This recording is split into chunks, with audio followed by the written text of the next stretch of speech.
And hello, world. Welcome to the International Kriegsspiel Society's Battle of Grand Jena. I'm just making sure that everything is working on a technical side. And hello, world. And there it is. It looks good. The audio looks good. Emmanuel is here. Hello, good to see you. I am here with Anna Kazan, who is broadcasting with me. We are going to be announcing the game so that you folks understand and follow what is going on. I'm going to wave hi at you, then I'm going to turn my camera off so that you can see more of the screen. And here we are. We're looking at the umpire table and we're looking at the deployments. We have the French on the left, the Prussians on the right. The French are all stacked up, ready to drive right through the Prussian lines. This could be a short game, folks. We'll see. But the Prussians get a say, and they have a big concentration of troops down here in the south. Now, Anna Kazan, my fellow host, interviewed the side commanders. And so let's start with you, Anna Kazan. What can you tell our viewers about the French and the Prussian plans? What have you learned in the past few days? Yeah, so I actually start talking about the French because I think it just makes a little bit more sense that way. The French is not expecting this. The for better or for worse, the French does not expect the Prussians to be deployed in this way. When spoke to I both spoke to Napoleon and I just sort of listened in on one of their planning calls, and it seems like they expect the Prussians to be deployed along this north south no east-west ridge, this sort of high ground that runs from west to east, and that separates sort of the open area in the north and the more rough terrain in the south. So the French plan is actually centered around a push in the north and to sort of squeeze the rush and to move. Wait, I'm completely getting these directions wrong. Okay, yeah, it's a That's push in the okay. north Hmm. and then attack southwards to start pressing the Prussians towards where they expect the Prussians to be. So this entire Prussian grouping that exists in the north, Hmm. the French is not prepared slash not expecting them to be there at all. So those are the Prussians around the town of Hermstedt that we're talking Yeah, about, right? Because that is a pretty yeah, significant, and that looks like cavalry. It looks like we've got a lot of cavalry here piled up, and then we've got some infantry in Hermstedt. And if we just kind of go down the Prussian line from north to south, they have a strong cavalry presence here, and then they have a couple lines of infantry, actually a few lines. So they're defending in depth here, just south of the town of Hermstedt. And that's probably their main line of resistance. And then they have reserves here in the rear, further back. Then, of course, you have more cavalry here. So they have a good mix. They don't have this one long, thin Prussian line, but rather they have a mix of forces, which is going to give them the flexibility they need to respond to the French attack. The town yeah. of, I think. go ahead, Sorry. go Oh, ahead. sorry. I just wanted to say, yeah, I think the opening stages will be very interesting, and um, whoever plays Lascelles, I think, will have a very interesting time at the beginning because, based on what the French believe, they don't think these additional troops around Hermstead. Basically, they're not expecting this entire corps Mhm. by the Prince of Orange to be here. They're expecting them to be in the south. Mhm. So I think when these French cavalry move up and realize there are more stuff behind the initial screen, it's going to be an interesting, very interesting decision point. Yeah. The Now you spoke to the Prussians. What was the Prussian plan? Are they attacking? Are they just going to hold? What was The the Yeah, what was their thoughts coming into? the Prussian plan is what he called a door hinge, Mhm. and essentially his idea is he knows that the French are not expecting them to be forward deploying, so he is attempting to basically forward deploy to catch the French off guard and hopefully to force the French into some kind of reorganization. He's saying he is expecting the French to expect this northern area to be empty. So he's saying by deploying there, the French will have to shift their units around because, and I think that's more or less true because in the north, all we have is this area we just have half of Murat's cavalry, and not really backed up by any infantry until you get the Bernadotte's corps around Klein-Romstedt. Hmm. Klein-Romstedt.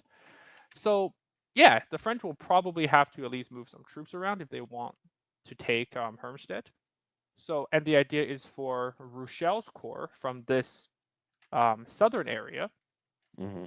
to march up this valley and to hit the French from the south, essentially. All right, all right. Let's go ahead and pop into Napoleon's channel and ask him about his plan. Let's talk to Napoleon. All right behind you. Traffic. That's a good excuse. Vive l'Empereur. Hello, Marshall. How's it going, Napoleon? Now, Napoleon, I'm it may sound familiar to some of you. Just so you know, we are live streaming to the world and a few neighboring planets. And our Napoleon is, well, I mean, he's not as famous as I am, but he is a well known and strangely respected figure. I don't know how he earned the respect. I can't get any of it, but he's got it. But I think that you do something with miniatures out there on the YouTube space, don't you? I do a little bit with miniatures on the YouTube space. I don't have your level of mega stardom, I hope to get it one day. But I'm just a shabby miniature war gamer on a channel called Little Wars TV, and sadly, you guys have shown the bad judgment to involve me in this game. Yeah, we made a mistake, but what can I say? Like I told you early this morning, Miles, we have our standards and we don't raise them for anyone. Excellent. That's the only chance I have to get in. We wanted to ask you about your thoughts and plans for today. Now, first of all, you had a pretty aggressive deployment based on the very weak map that I gave you, which was all intentional because I like to create problems for my players.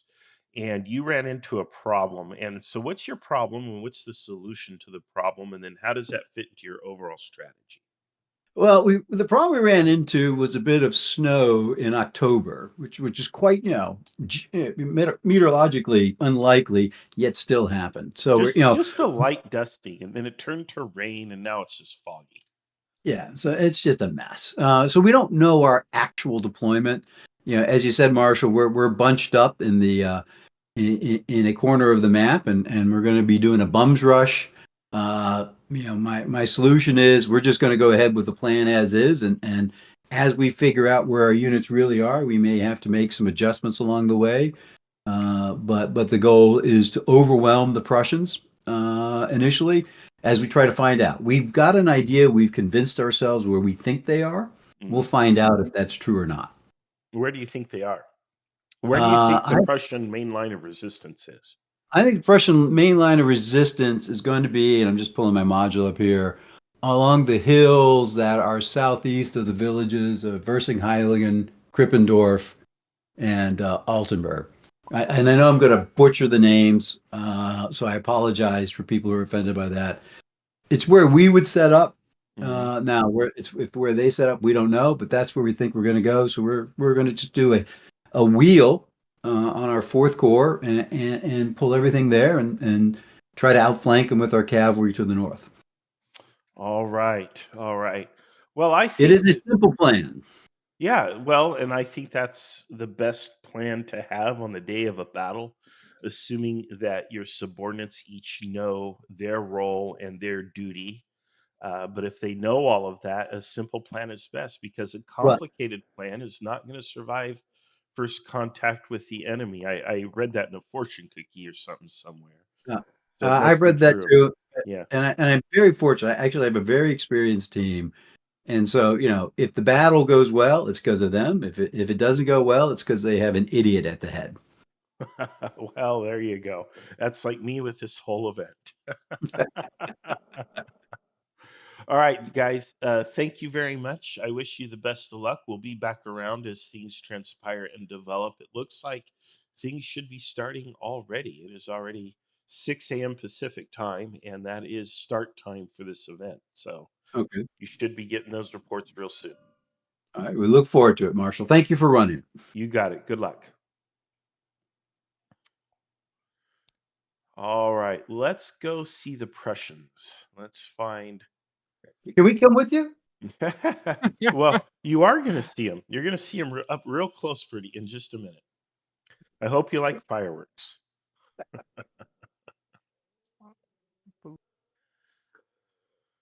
All right, here we are with the command tent of King Friedrich Wilhelm, uh, Your Royal Highness, also known, and this guy is an absolute legend. If you thought Miles was a personality, we've got Nick here, one of the founders of the International Kriegsspiel Society, one of our longtime members who goes way back, and one of our admins and the leader of the Prussian team. Nick, say hello. Hello, thank you for that very auspicious introduction. I have more accolades, but those will do. Absolutely, that's right. In this corner, weighing 456 pounds from the Prussian team. Oh, well, actually, I don't know what you Gosh, have I lost weight? weigh. Oh boy. What is what's the plan? Now, you guys got there to the battlefield before the French did, so you were able to deploy. And your deployments went relatively unchanged by the Empire team, whereas the French were mightily punished by myself. Um, your deployments are basically where they are supposed to be. What is your strategy against the French? And I do think you got an intel report overnight. And is that intel report going to change your strategy? What's going on? Well, so the original strategy was our belief was that the French were going to try to force one of these two passes through the hills or the mountains, whatever that high terrain is. Um, In the south? and in the south, yeah, Yeah. the southeast. And the easiest way to do that would be to hit the southernmost of those two huts, or whatever they're called. Mm-hmm. Mm-hmm. So we deployed in the north, thinking we deployed two corps in the north, thinking they would be focusing the majority of their strength in the south, so we could swing around and hit them in the flank. Then we deployed Rochelle, of course, in the south to defend that pass. We did get a report last night that some of our guys had been captured and held in a command tent and left alone with a map showing that, in fact, there was quite a French presence in the south and not in the north, and then let go, which would contradict our own scouting reports, which show, in fact, the north was full of French. Um, so I think we've gleaned from that the French are in the north and Mm. not in the south. Yeah, but they saw We're the we're map, didn't still they? sure, but that seems to be a classic French ruse, as they call it. It must be one of those I fancy French terms. Yeah.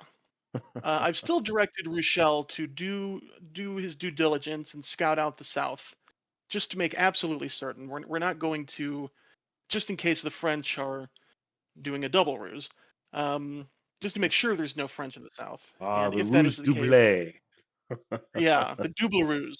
Um, and if in fact there are no French in the South, then he's to move forward through the forest and attack the French in the flank or the rear. All right. And in the So, north, we're just going to hold mhm. and So your hope for the plan is best. to hold along this line here in the north and then punch up from the south into the French flank. Right. Oh boy, that is a bold plan. We will see what happens. What if the French uh, are strong in the south? What's plan B? What if you're wrong? We had already been planning on that. If the French were strong in the south, Hmm. Rochelle would just hold the southern pass. And with our deployment there, I don't think the French are ever getting through there.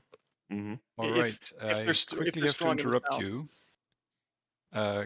King Wilhelm, do you want to move anywhere or do you stay here this turn? I'm going to stay here this turn. All right, thank you. Yep. All right. The umpires are out. They're giving reports and updates. Anna Kazan, you have anything for the Prussian team? Any questions or commentary for these characters? No, nothing at the moment. It seems to align with more or less what you told me during our interview a few days ago. But I think no, I think things will be interesting. That's all I can say. Yeah, yeah. Well, all right. Uh, good luck to you guys. We're going to head back to the announcer booth and we'll be popping back in occasionally throughout the battle. Good luck. All right. Look, Thank you. everyone. Good luck to you guys. All right. Okay, so we've got the game plan from both sides. What do you think? I mean, it seems like both sides have a good sense of where the enemy is and what's going on. So I would expect their plans to not be changed too much. You know, oftentimes I think when you play Kriegsspiel, because it's played simultaneous yet double blind, you stumble into the enemy, and as Clausewitz said, no plan of battle survives at first contact, and you end up having to change the plan. But I don't think that's going to happen today. I think both sides, their initial plan is going to kind of work out the way they envision it because they seem to have enough intel on the other side to tell them that hey, they really are there and they're there and here's where they're strong, and so they just kind of roll with their plans. There's not going to be a lot of switching up on the fly, I suppose. Yeah, I think that's true. I think looking at the map and how both teams have deployed, I think there's I would say there's like three factors that will probably be, I guess you can say, like flashpoints that we should look out for. I think number one is in the very north. You have Lascelles cavalry, which I think he has, which I think based on what Achilles has been writing about, he basically have half of the reserve cavalry, and where he'll be facing off against a very substantial portion of the Prussian cavalry under von Zeiswitz, Yeah. and how that cavalry battle that will start very quickly, how that develops could end up deciding how the battle around Hermstedt goes, and that could expose either of the army's flanks to some very real danger. Yeah, there's so much cavalry here. I don't even think I've seen this much cavalry in a Kriegsspiel game before. And this is just a portion of it. But Achilles, you've mentioned, who is playing as Murat, has concentrated a large body of cavalry right here, and it is massive. And as I understand, that cavalry is going to be going forward, and they're going to run into these Prussian cavalry. We got some hussars here. We've got a lot of hussars. We've got some artillery here, which is going to be vital. So there's going to be a lot of cavalry action. And then there's another layer of cavalry. Here you have your heavy, you have your cuirassiers. These guys are the ones who you would expect to see later in the battle used as the arm of decision to punch through, break a hole, and so on. But I don't know. Just the weighted numbers suggest to me that the French are going to have the initial early advantage here. Yeah, I think in a pure cavalry fight, that's definitely true. But I would say that around Hermstedt there are like a substantial amount of infantry and artillery, and there isn't a lot of French infantry that's in the area. So I think it would also be very interesting to perhaps look at what Bernadotte's gonna do, Mm, because Bernadotte's corps is the closest that could be diverted to Hermstedt, because note that the French is not expecting there to even be a presence at Hermstedt. So whether Bernadotte gets diverted to the north or whether Bernadotte keeps whatever he's doing is also a very interesting decision that Napoleon's going to have to make. mhm. Yeah, the French do have a good stack of units here. We're starting to see the movement of pieces. We're seeing the initial orders are being drawn, and then the resolution's going to be starting. I don't know if there'll be actual combat on this very first turn, but we can see the French are moving down these roads here. They're kind of making what we would call a full court press along the front, but it's going to take them a while to get rolling here in the south. They've got a corps down here, the fourth corps, and yeah, that fourth corps looks like they are going to be late to battle. They are not in the position I don't think they wanted to be in. They're going to run into Prussian cavalry pretty quickly as well. Do they have cavalry of their own? They've got some. They've got Yeah, yeah, a they've got reasonable plenty amount right of here. cavalry. Yeah. So, okay. Well, and then that fourth corps gets in, and then what's it going to do? Is it going to head south towards these mountains here? I'm trying to draw, but it's not quite working. Are they going to head this way? Or are they going to head this way to the northeast? Northeast or southeast? That's the question. And we'll be waiting to see what they choose to do. So, based on the planning call that I heard, Mhm. it seems like that their expectation is that they will be going the northern route. So they will be running into basically where the Prussian king is right now. They will be running into Württemberg's men, and Ney, which is sort of the second, I think, decision point that will end up happening is around this town of Verzenheiligen, right? Mhm. That is where von Larich's division is. Essentially, Ney, played by Eli, excellent player, is going to be the first wave that's going to hit that position, and I believe Soot, the fourth corps that we were discussing earlier, will be, I guess, the follow-on attack through there. And I think if that town is taken either early or very decisively by the French, it could prove to be decisive because then it will be essentially splitting the Prussian army in two. So how Ney's attack goes, which will probably develop in an hour or so, I think will be a very important thing to look out for us. Mhm. It looks like the French are pushing here in the center. I'm watching the umpires move the pieces from the 10,000-foot overhead view on the map, and the Prussian cavalry screen is falling back. So it doesn't look like they're holding the line in the center yet, which is right there near that town of Wurzenheiligen, if I'm pronouncing it correctly.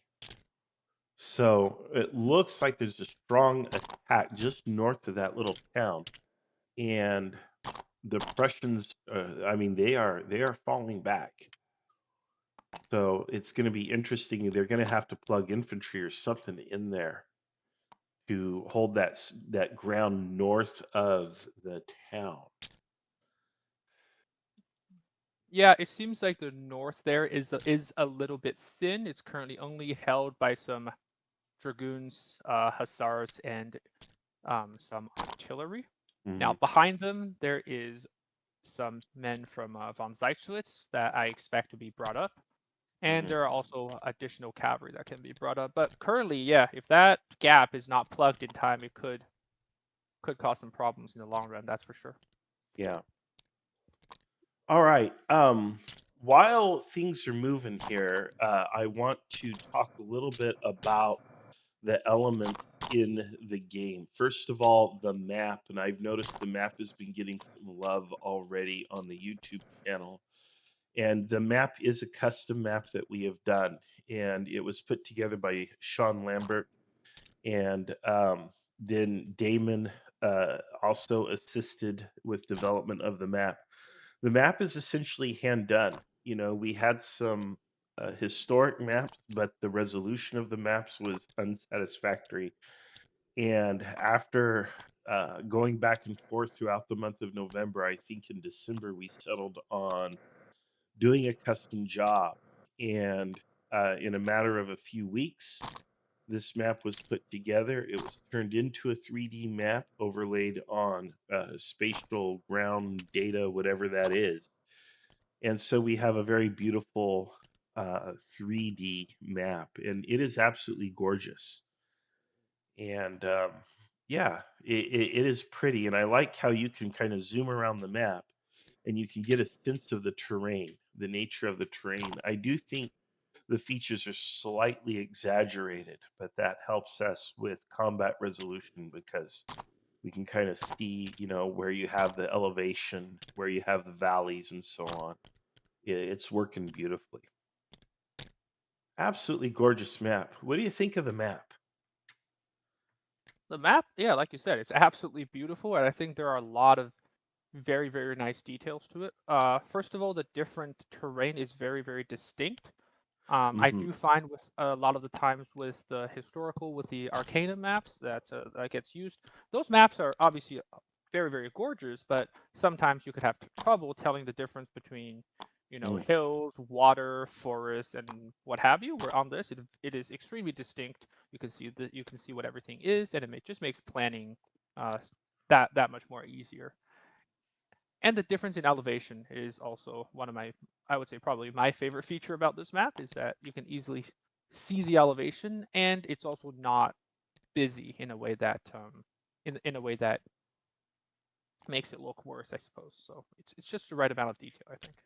Hmm. Yeah, I like that. Then let's talk about the pieces. Damon Mosier, who is our chief engineer for the International Kriegsspiel Society, created these pieces. They were a custom job. I asked for them, but there were other people who also asked for something similar, and he had already done some work for those folks. But the end result is we have pieces that look more like lines than our usual blocks. And I think it looks really cool. It looks more realistic. The way I had him do the pieces is they will change in size as they take losses. The lines will get smaller. Right now they're in these columns, but you will see them move into lines. In fact, we do have lines deployed here, and so you've got these three lines, and I just think it's absolutely pretty. We've got the cavalry here, or I'm sorry, the artillery. I mean, um, and then of course we have the counters, and the counters, when you flip the counters over, they have key critical information on the backside, which allows us to quickly calculate the outcome of the battle. So the counters can be flipped, and we'll see some numbers there, which the umpires use. And the flags, of course, are a nice touch. We'll zoom in on some of the flags here real quick so people can get a look at the flags. So, ain't that cool? Yeah, just a visual representation of a column and line is something that looks really, really nice. Yeah. Well, again, with Grand Games, we try to innovate and do something different and new, something that has not been done before. Really push the envelope for what is possible when playing Kriegsspiel, especially in the online realm.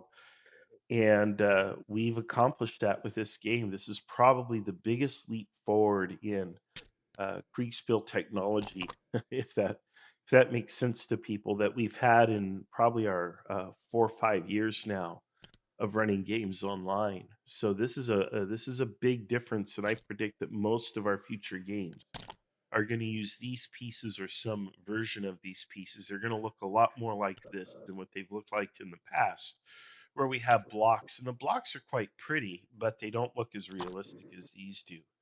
This is going to be the new standard, the new normal, the new bar for Kriegsspiel games going forward, and I expect that we'll see some gorgeous representations and 2.0, 3.0 versions of these pieces in the year and so to come.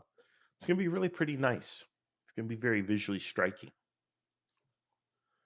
Yeah, I think the blocks, like you said, they look really nice. They look very clean, but when it comes to Napoleonics, they could sometimes struggle to represent things like width.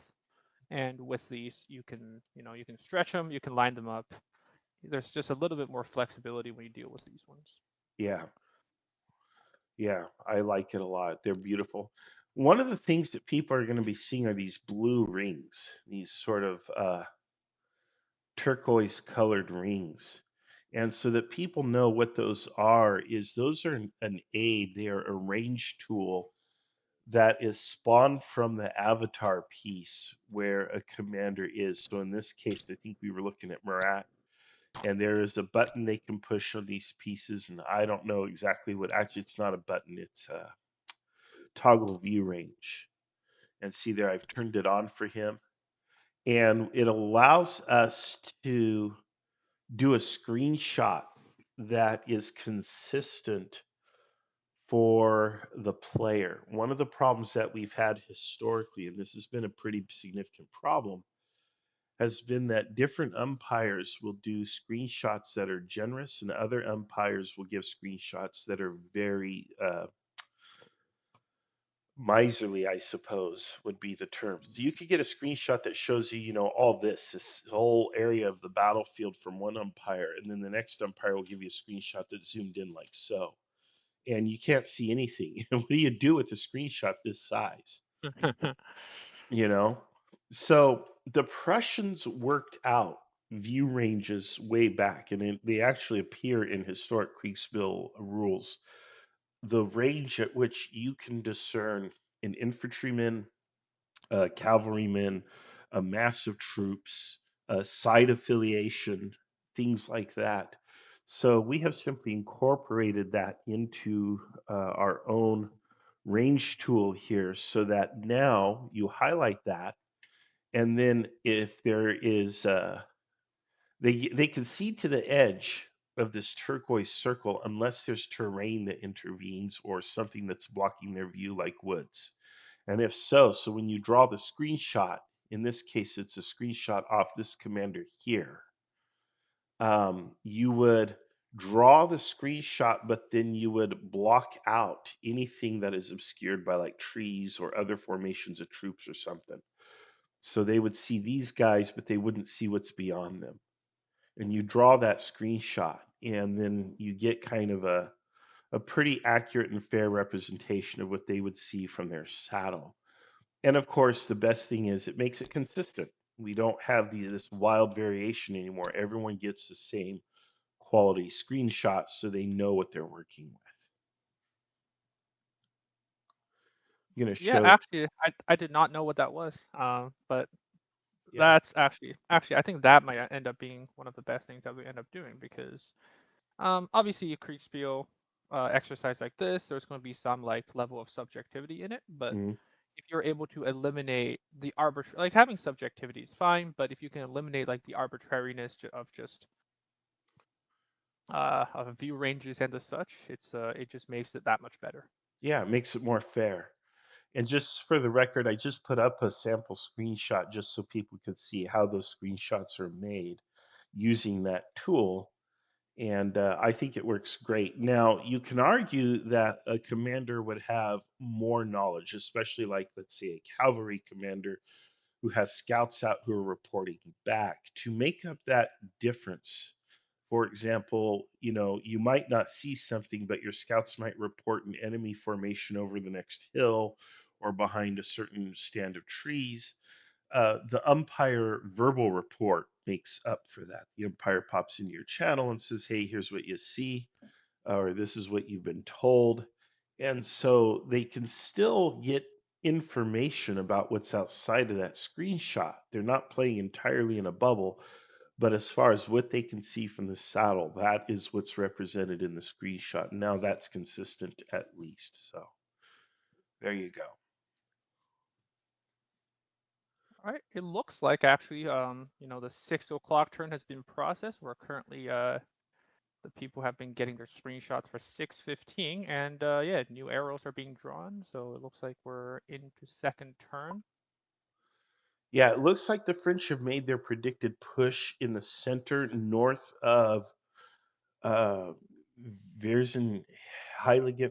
Oh boy, these names. Um but Verts and Heiligen, yeah. yeah, but they're making that push. So this is really going to be kind of to me, this is probably going to be the big action of the day, at least for the French, to see what happens here. And then if we look to the north, they are making their push up the center. In fact, we have a couple arrows drawn, which indicates that these French chasseurs à cheval are going to make their push at the Prussian hussars in the north. And yeah, we'll see if the Prussians hold. We're going to see what they So, do. so something that's very interesting, Marshall, is I was looking at some of the French channels Mm-hmm. just because I think it'll be interesting to see what they know, and due to a mixture of terrain and just I suppose horses kicking up dust, Lascelles is actually not aware of any of these Prussian troops, as in these eight battalions of hussars here, 8 squadrons, I guess they are. Mm-hmm. Lascelles does not know they're there, so Oh boy. it's gonna be an interesting half an hour. Well, when he moves up and realizes that the north is perhaps a little bit less empty than he expected. Should we pop in and just see how the game is going for him? Yeah, I like I said, I think Lascelles and Ney will be the two individuals from the French side that's likely to see a lot of the initial action. So yeah, let's go talk to Lascelles. All right, let's do it.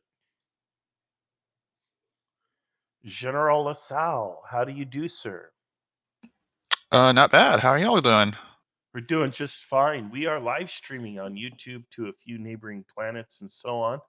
And we wanted to pop in here and, we periodically pop in and talk to the various commanders, kind of ask, what do you think is going on? What's your plan? How it's going? That sort of thing. So, what's going on for you? We see that you are deployed up there in the north. What are you up to up there? What are you doing?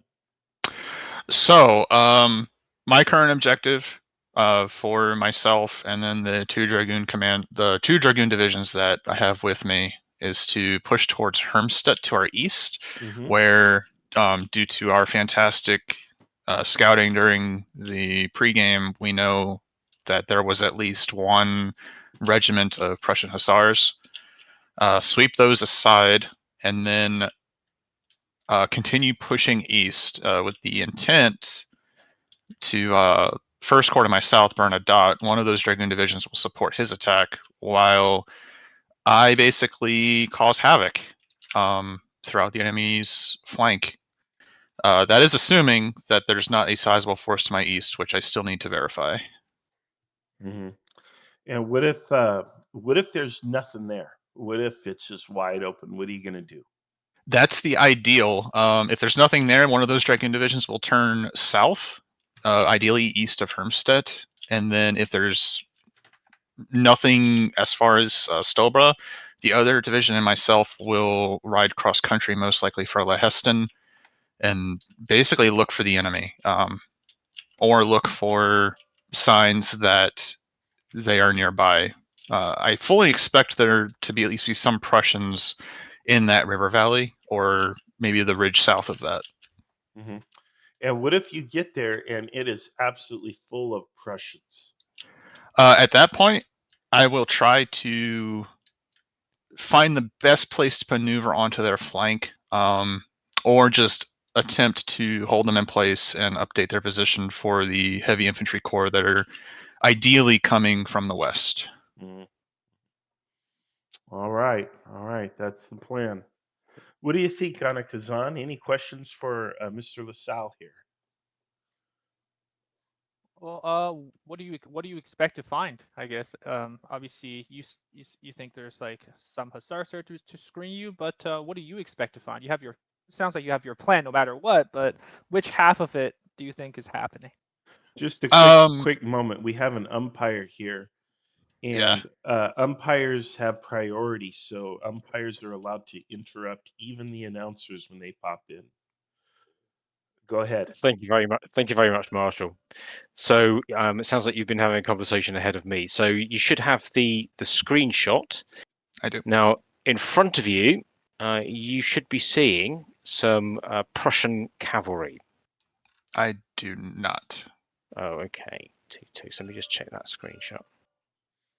Which isn't flooring to me. As I said, due to the pregame scouting, I expected some, but it will really depend on how much I see that is a surprise or not. Okay.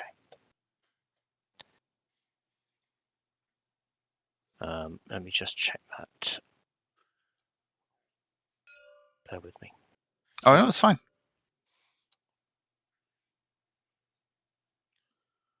This It's is all right normal on the stuff. edge of the range ring, but I'm going to give you the benefit of the doubt here. Due east of you, there is a sizable portion of Prussian cavalry that seems to be formed up just on the edge of your vision. Your orders at the moment are for both brigades to advance due east. You told me that you wanted to reach the northwest side of Helmstedt. Yes. Any change to those orders? So no estimate in size of that enemy force. Like as far as like equal or greater to one of my brigades. I would say roughly a brigade strength. For our brigade. Yeah. Okay. Then yeah, I'll continue with those orders. Plan as of now, I will send a message to French on my north side that he is to attempt to wrap around the right flank of whatever that Prussian force is, if it is feasible. And then the same for Milhaud on the right flank, or their left flank, our right. Okay, thank you. And then I would like to ride between the two brigades. Understood. Thank you. But to answer your question, Anna-Kazan, so that dispatch or that information about a Prussian cavalry force does not surprise me, and because the Prussian regiments are basically double the size of the French ones, I'm guessing as of now that is that Hussar regiment that we were informed of prior. It is weird to me that they have a single regiment out here this far if there is nothing to their east. I wouldn't say that it's impossible, but it is definitely would be slightly surprising to me that they have no support nearby. But really, I don't think there'll be much up here. I think that if anything, this will be the Prussian right or a detached Russian or Prussian command, not Russian. And I think I have the forces to, if not give them a good fight and possibly win, then at least to hold them in place and prevent them from reinforcing other Prussian forces while the infantry fights them. If that answers the full question. No, that certainly answers the question. All right. I think we will not take up any more of your time. And there's someone you want to see next, Marshall? Let's see. I don't know. You pick. I will say it does make me nervous that y'all came to me this early. Oh no, we just kind of poke around and find people we think are bored. Actually, Oh. there is someone who I think we should see next, but I don't think I can say it here because that might be giving up a little bit of information. Gotcha. So Okay. let's reconvene in the announcer's booth, and I'll let you know. Fair enough. Enjoy the game, y'all. Good luck. Same to you. Best Thank of you. luck. All right. Yeah, He's like, there must be something going on. They're talking to me this early in the game. A little bit of metagaming there. I was gonna say we can go speak to Prince Louis Ferdinand or the Prince of Orange, since they seem to be the one that's opposing LaSalle. Yeah, absolutely. You pick. They might even be together, which they are. So yeah, perfect. All right, let's do it.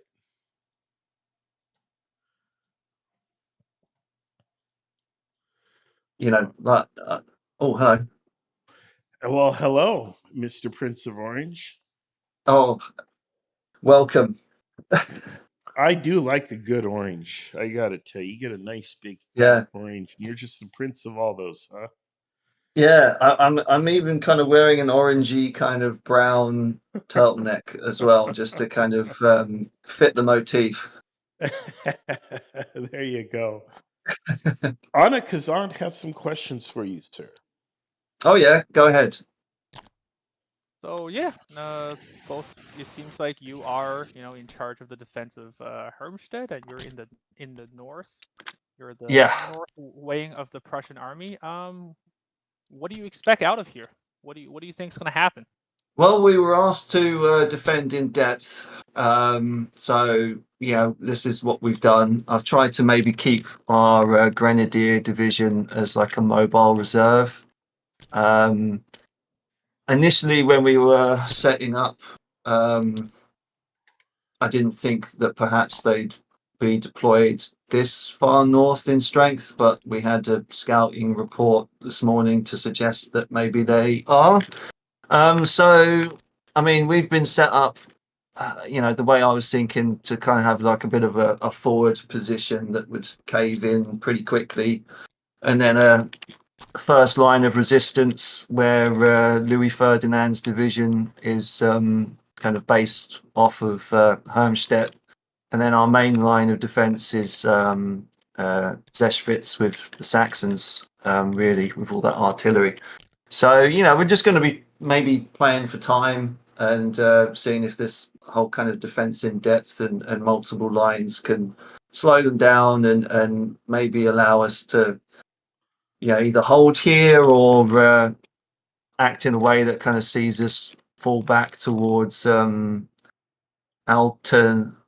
Gona, and towards kind of Jena that way. So, yeah, we'll see. We'll see what happens. Yeah. Certainly. Marshall, anything else right. to add? I don't know. I mean, it's just going to be interesting to see how this plays out. I mean, the French don't have too many guys up there, but they're very big guys. So we'll see. Yeah, I mean, I understand that their brigades are a lot bigger than ours. So, yeah, when they decide to punch, we'll certainly know about it. Yeah. Well, we'll see what happens. I'm not actually giving away game to you. You're going to learn for yourself what's happening, or maybe nothing's happening. I don't know. But I wanted to kind of get your sense of the plan and figure out what you knew and what your thoughts were. And I do appreciate a good defense in depth. And one of the jokes we make here in the IKS is that the longest line wins, and it's a Yeah, joke because players seem to have this obsession with making these really long, thin lines. They don't want any gaps in the line, you know, well, because they're just terrified of being outflanked. Uh, yeah. but but in reality, that's not how you defend, is it? No, I wouldn't think so. And yeah, I mean, maybe I can say one thing about my little setup here. It's kind of inspired by what's kind of going on in parts of Europe at the moment, where you just kind of defending hedge lines. I mean, I don't know if that's exactly going to work in the Napoleonic sense, but we'll test it and we'll see. So we'll see what happens. But yeah, I'm just kind of playing for time here, and seeing if the main punch comes. I mean, if poor old Great Gold gets it in the face, then yeah, my mobile reserve of the Grenadiers are positioned more or less in a way to help out if they need to. If my kind of suspicions of them being this far north are correct, I don't think they're going to be coming through force this far north, because there's not really a direct road straight across to Jena. They'd be kind of more a direct route in the centre, I would have thought. But yeah, we'll see throughout the day.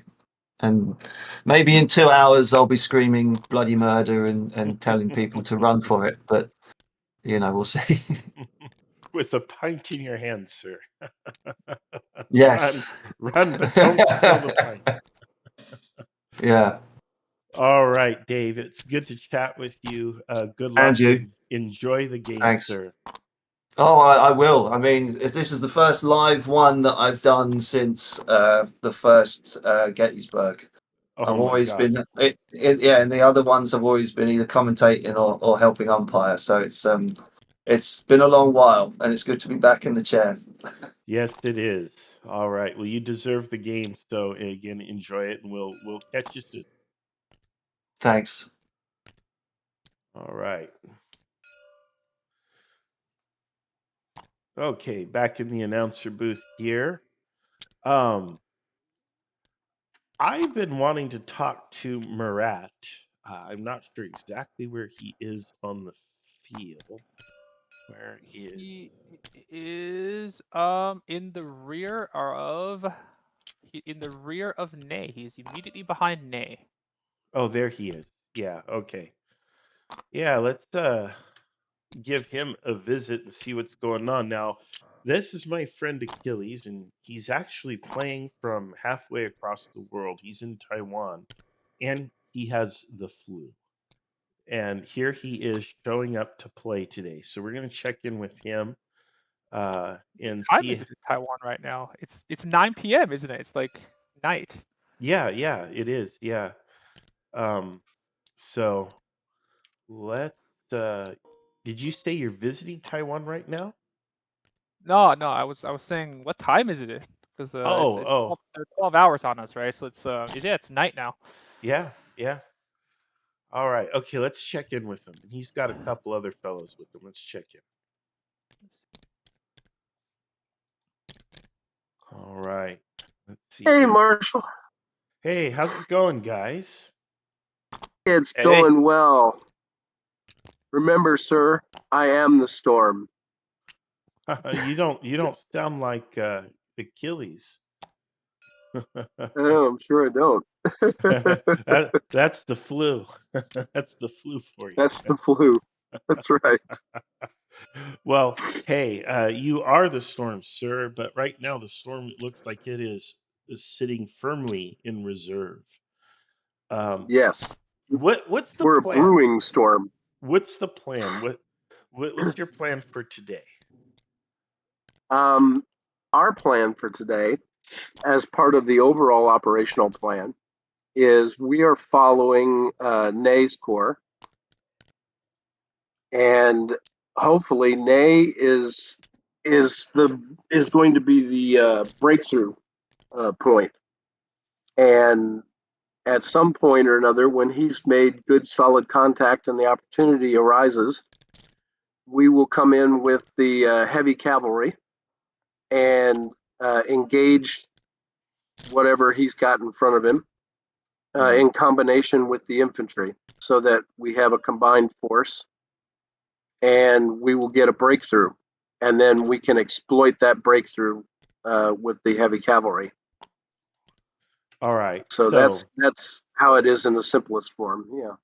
Okay. So that sounds like that bad word I've heard before. It starts with the R. I can't remember what it is. Oh, reserves. I know, That's right. reserve. That's the word. What the heck is a reserve anyway? I always. It's lazy guy. It's the lazy guys who aren't doing anything for the entire day. The joke. Oh, we were picnicking. One of the other jokes we have is as soon as you make contact with the enemy, you commit the reserve. Reserves are for losers, right? But no, here you are, squarely in reserve, and of course, this is it's a very basic 101 Napoleonic tactic, if not. It's just a general smart military tactic. You have the force that kind of fixes the enemy in position, and then you have that arm of decision, which is usually your heavy cavalry, your shock force, that punches through and then creates that hole. And then you have, of course, the forces that follow on, usually lighter cavalry that ride down the enemy. That's when the actual killing actually starts. When the enemy breaks and starts to run, and those light cavalry go in and do the slaughter, and that's what, of course, destroys an army.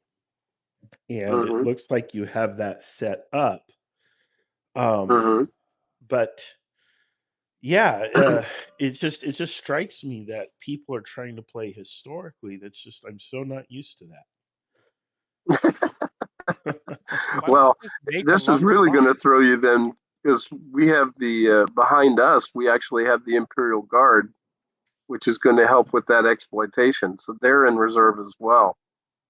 Yeah. Wow. Yeah, pretty scary. Yeah, that's just insane. So, yeah, well, we'll see. We'll see. I think it's a good plan. Of course, the problem is I also like to remind people the enemy has a say. The enemy gets a Yes, it say, does. and we have no idea what the enemy is going to say. They might say no. You know. Yeah, they might. They just might. They're almost certainly going to say no. The question is their no going to be loud enough to matter? I love it. I love it. All right.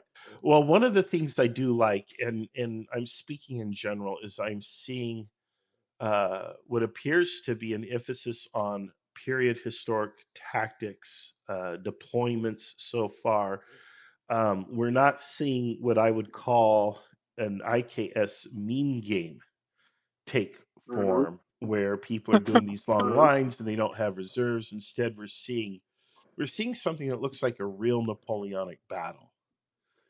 So, Yes, and I should mention we're going as far down into the Napoleonic tactics as it is my intention that the heavy cavalry, when we charge, will charge the way the French heavy cavalry did, which is at the trot and not at the gallop, like mhm, everybody else does. And that maintains the cohesion of the force more effectively and allows it to reform more effectively and gives it the mass effect, which is why the French heavy cavalry in this era was so powerful. mm. So I don't know Well, how much of a benefit that will actually give us game wise, but it is our intent to do that. wouldn't that result in more casualties at the trot, though? It does not if the enemy infantry is engaged already. Mm, Now, if you were mhm, charging an unengaged enemy, yeah, you would take more fire longer. mhm, But keeping in mind the reload rate of the weaponry and such, if you're doing that, you would go in echelon instead of in line, mhm. and you would let one echelon take the fire from the enemy infantry, and then it breaks off, and then the second echelon actually hits them while they're reloading. Hmm. Yeah. Well, there you go. I hope that you'll be rewarded. One of the things that I emphasized when training the umpires for this was to reward historic tactics and punish foolish tactics. And I hope they've taken that to heart, and I hope it translates into results today. And may the best tactics win. We shall see. Thank you, sir. You got it. All right, Anna Kazan, anything for these characters, this motley crew here? The reserve cavalry, where your command is literally called the reserve cavalry. Yeah, I don't know Yes. why you're not leading the attack, but whatever. I agree. Yeah, Oh, I by just the way, I want to mention that I put a special bounty out on the Prince of Orange. Uh, the so principal. any commander who brings me either the live body or the head of the Prince of Orange can choose any of my Murat hats. For a hat, huh? No less. Yes. Yeah, what uniform are you wearing today? Oh, I've got the bright blue with the white and the big ostrich feather in the hat. Yeah, There I'm you going go. full out. Well, there's our Yeah, Murat. I mean, being Murat, right? When the time to go in for the charge, you have to go in with the men, right? Oh, you bet. You betcha. I'm when we make that breakthrough charge, I'm definitely going in. All right, guys. Good luck, and we're gonna see you soon. All right, thank you, sir. You got it.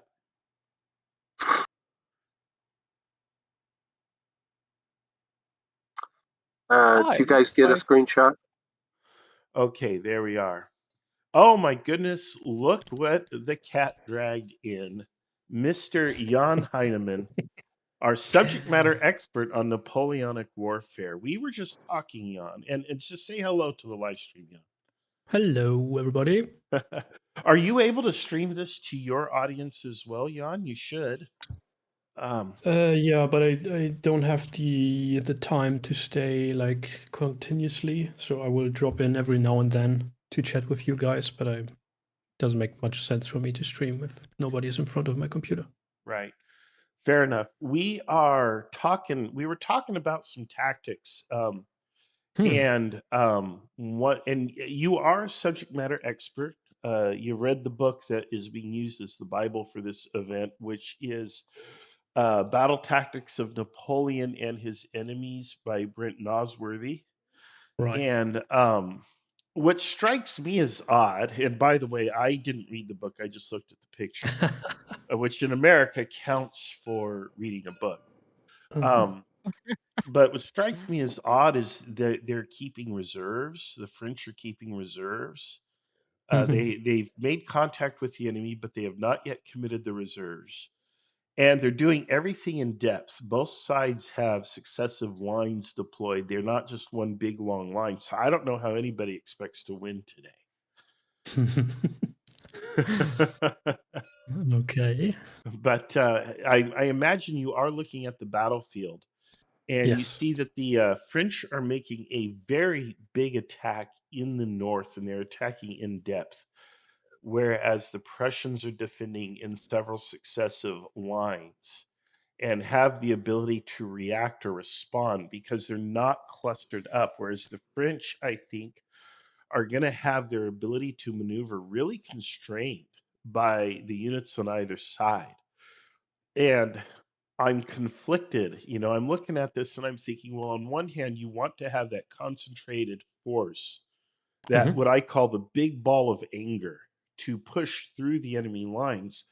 But on the other hand, if things go badly for the French, aren't they set up for disaster then because they're so bunched up? I don't know. You tell me as the expert, is the French deployment wise or should they be a little bit more spaced out? No, that's an interesting point because what we see here is completely different, of course, to the historical approach to the battle, right?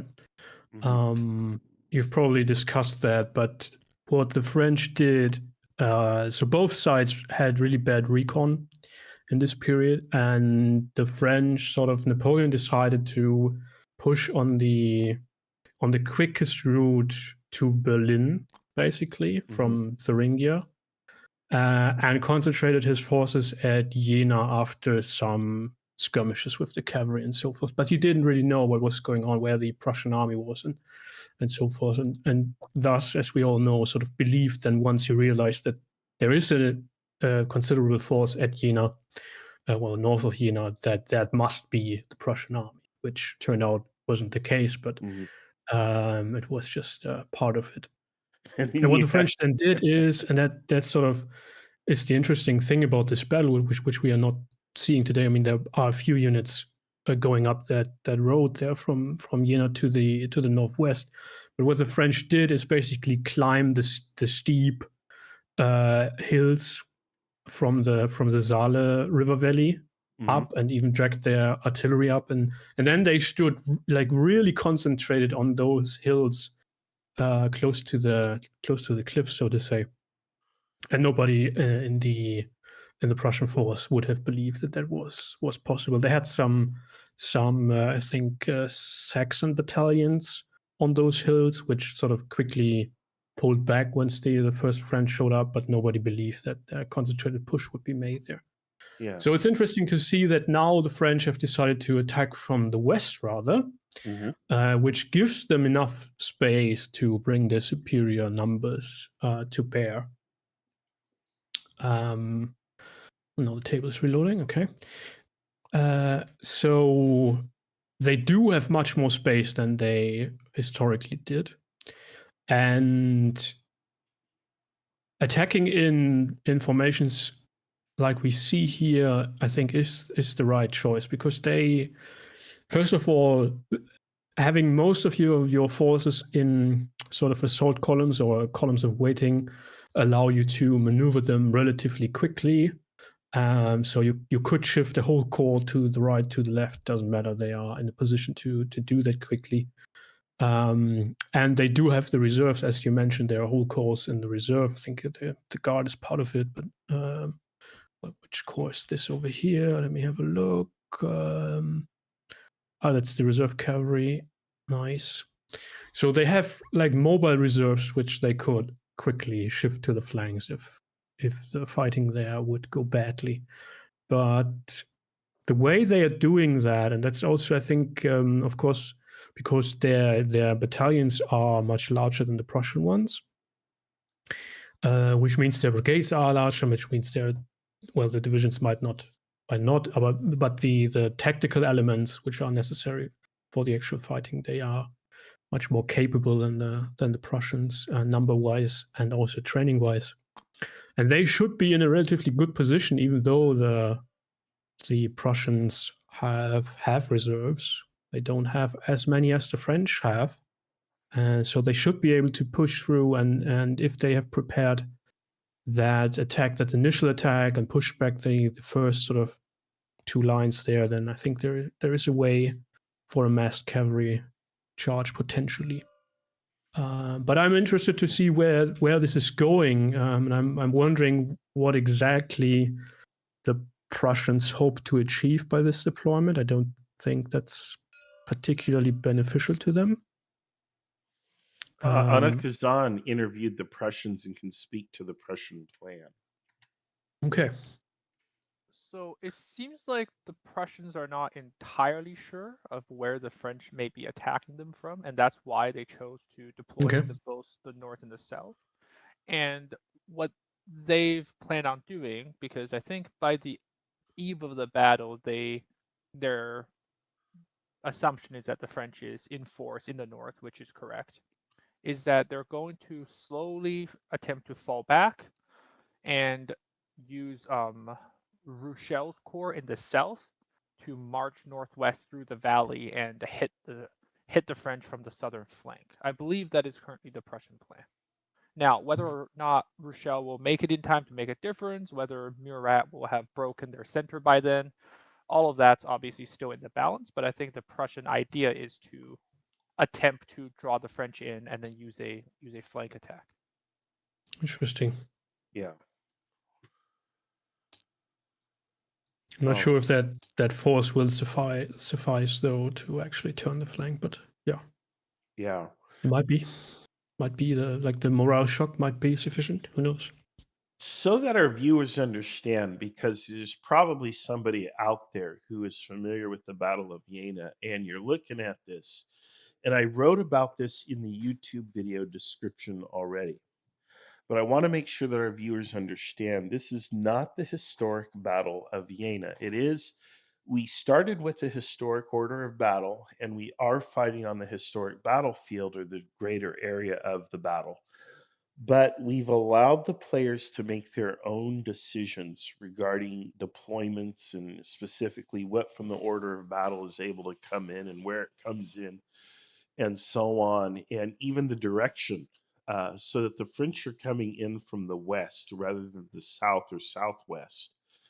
And the Prussians, of course, get here first, and the Prussians are able to defend, and then the French kind of arrive. But the French had superior scouting in the pre-game campaign. They were emphasizing it. The Prussians did a good job of screening the French once the French came onto the battlefield, so the French only had partial information regarding the Prussian deployments, but the French were able to basically discern that they wanted to come in through the north, and they have deployed appropriately, whereas the Prussians aren't quite sure where the French are and what they plan to do, but they're probably figuring it out about now. And just so people know, the reason why we do all of this rather than the historic battle is because we want the players to face their own decisions. We don't want them to simply repeat what happened in history, or to do what Napoleon did, or the Prince of Brunswick did, or the Duke of Brunswick did. We want them to do their own things, make their own mistakes, and have a unique experience.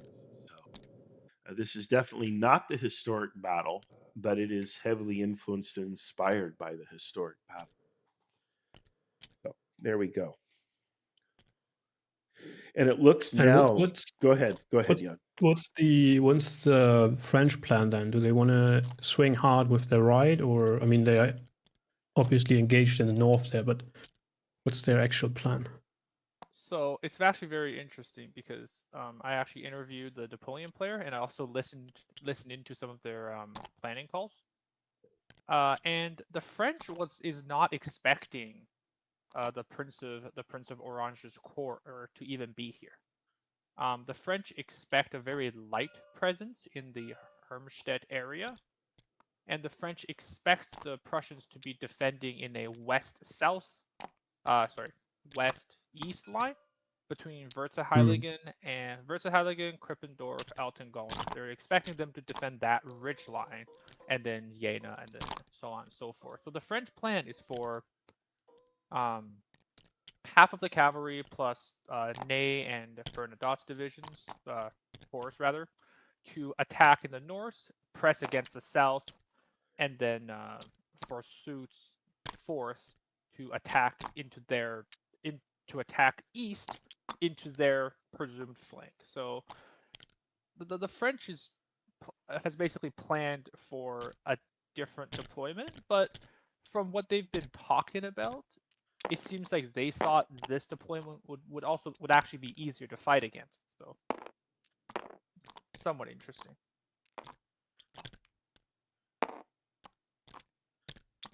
Okay.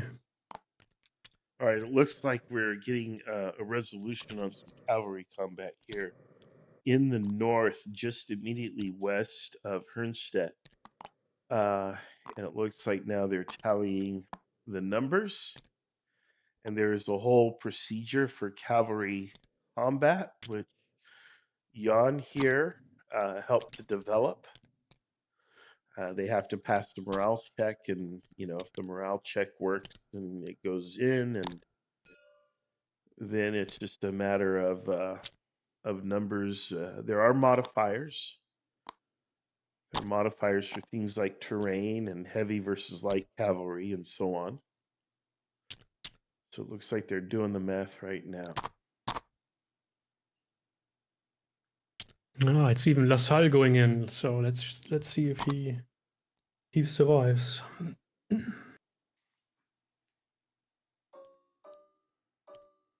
Yeah, in the last turn, he wasn't quite sure what was to his front. We interviewed him, and he was unaware that the Prussians were there in such force. Mhm. But now he's got to be aware, and I wonder if he's going to change the plan.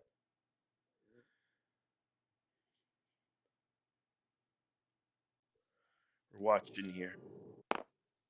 Well, looking at the balance of power, at least in the initial line of contact, the French definitely has a significant advantage, at least in the initial contact. Yeah. However, right behind them, they have von Kostikis, Carabiners, and Prince Albert's Cheval Leger. So if those are brought in, that could end up bringing that combat to more of a parity. Yeah.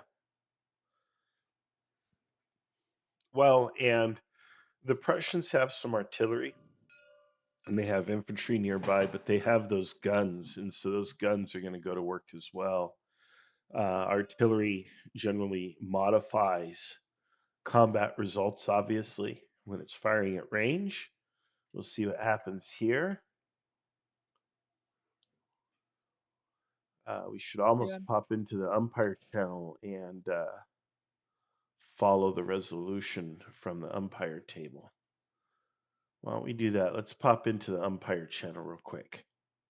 Right. Listen in. Right behind you. You did hear the loss here? Where am I pinging? Here. Second? Where? Oh, it's 1 HP total, not for everybody. Yeah, just 1. So that's Hello, Marshall. How's the stream going? It's going and yeah, fantastic. I've fixed the combat. It's good. All right. Okay. So Are we what done then? what happened Sorry, here? Marshall. One second, Marshall. Are we done? I believe we are. Okay. Yeah. Then let's remove the lines, and then we can move on to the next All right. turn. Crisis, please do your thing. All my stuff is moved. Great. Hang on, I just need to check on Bessier to the south. Let me just move him up. Oh, man. Was that the And only then- combat? Yes, for Yes, this that was the turn. only combat. Okay, and then we can start sending screenshots. All right. All right. Yeah, I'm real interested. Maybe we pop into LaSalle's channel and see, listen to his report when he gets it. Or alternatively, Von, who is this guy here? If I could, Von Tuschler, Truchler. I can't pronounce it. Jan, can you pronounce German? Jan's muted, but Yeah. Jan. So that brigade is going to be part of Orange's corps, and Orange and Prince Louis Ferdinand are in the same channel. So All I right. assume I'm going to be reporting to Napoleon as well. All right, since he let's is with go one to of the my Prince of divisions. Orange. Let's see how he feels. Okay. All For right, it. guys. To shoot and scoot. Yeah.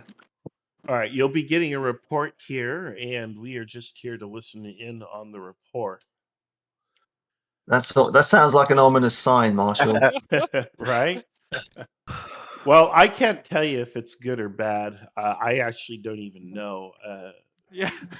And it's just, we just want to be here. So here's your umpire. Alrighty, sirs, it is 6:45. Von Trutzer reports that the very large cavalry screen has advanced on his position and charged his cavalry before he could retreat.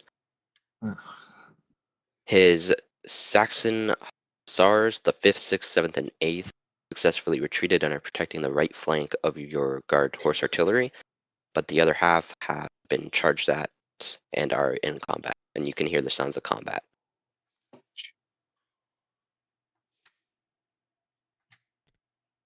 They also report that there's cavalry flanking around the north. Okay. Well, Louis Ferdinand, what do we make of that?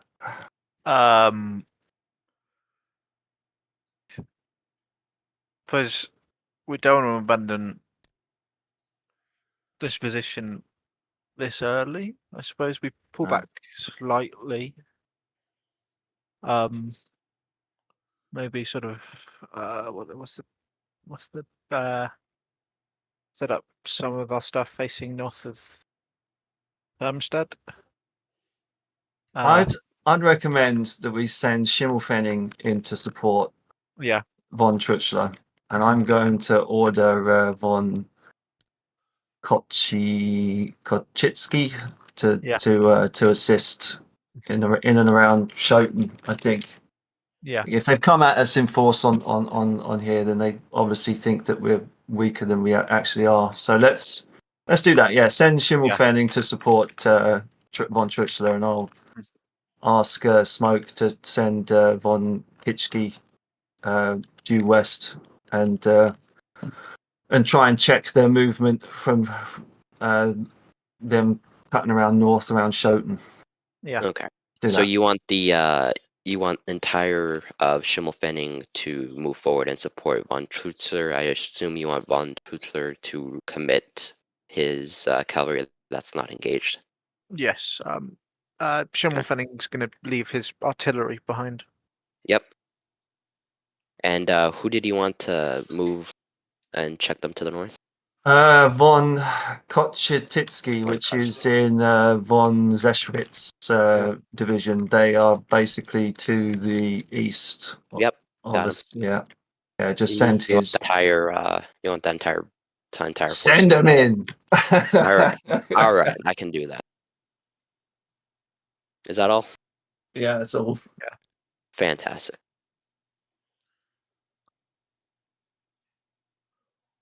All right, guys. Well, I think that's going to cost the Prussians the entire war. Yeah. I think it's all over at this point. That was great to be here. You know, thanks for playing, guys. Thanks for showing up. Yeah. See you at lunch. No, but seriously though, what happened? It looks like the French brought some guys to the party. Well, they're just doing their cavalry in force, right? And like I thought, maybe they think that we're weaker on this side than we actually are. I mean, we've got plenty of cavalry, and if they want to wear themselves out, let them do it. Mm-hmm. Okay. Yeah. We're fine. Now, a decision was made to leave the artillery behind. What's going on with the guns? We're not going to use them today, or Well, I'm under the impression that they're going to be sort of charging the enemy, and I don't think artillery actively being involved with a charge is a good utilization. And the sun isn't even fully up yet. It's Northern Europe at 7:15 in the morning. It's still pretty dark. Yeah. Well, those artillery guys, they probably want their extra sleep. Yeah, that's right. Yeah. Can you take those beating hooves a little more to the south? We're trying to rest.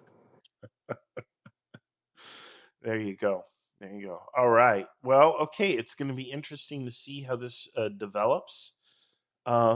It looks like you're already facing some tough choices that again, that's what I love about Kriegsspiel is you have to make tough, potentially decisive choices. They could be entirely inconsequential or they could be decisive and you don't know. You don't know what the enemy is doing.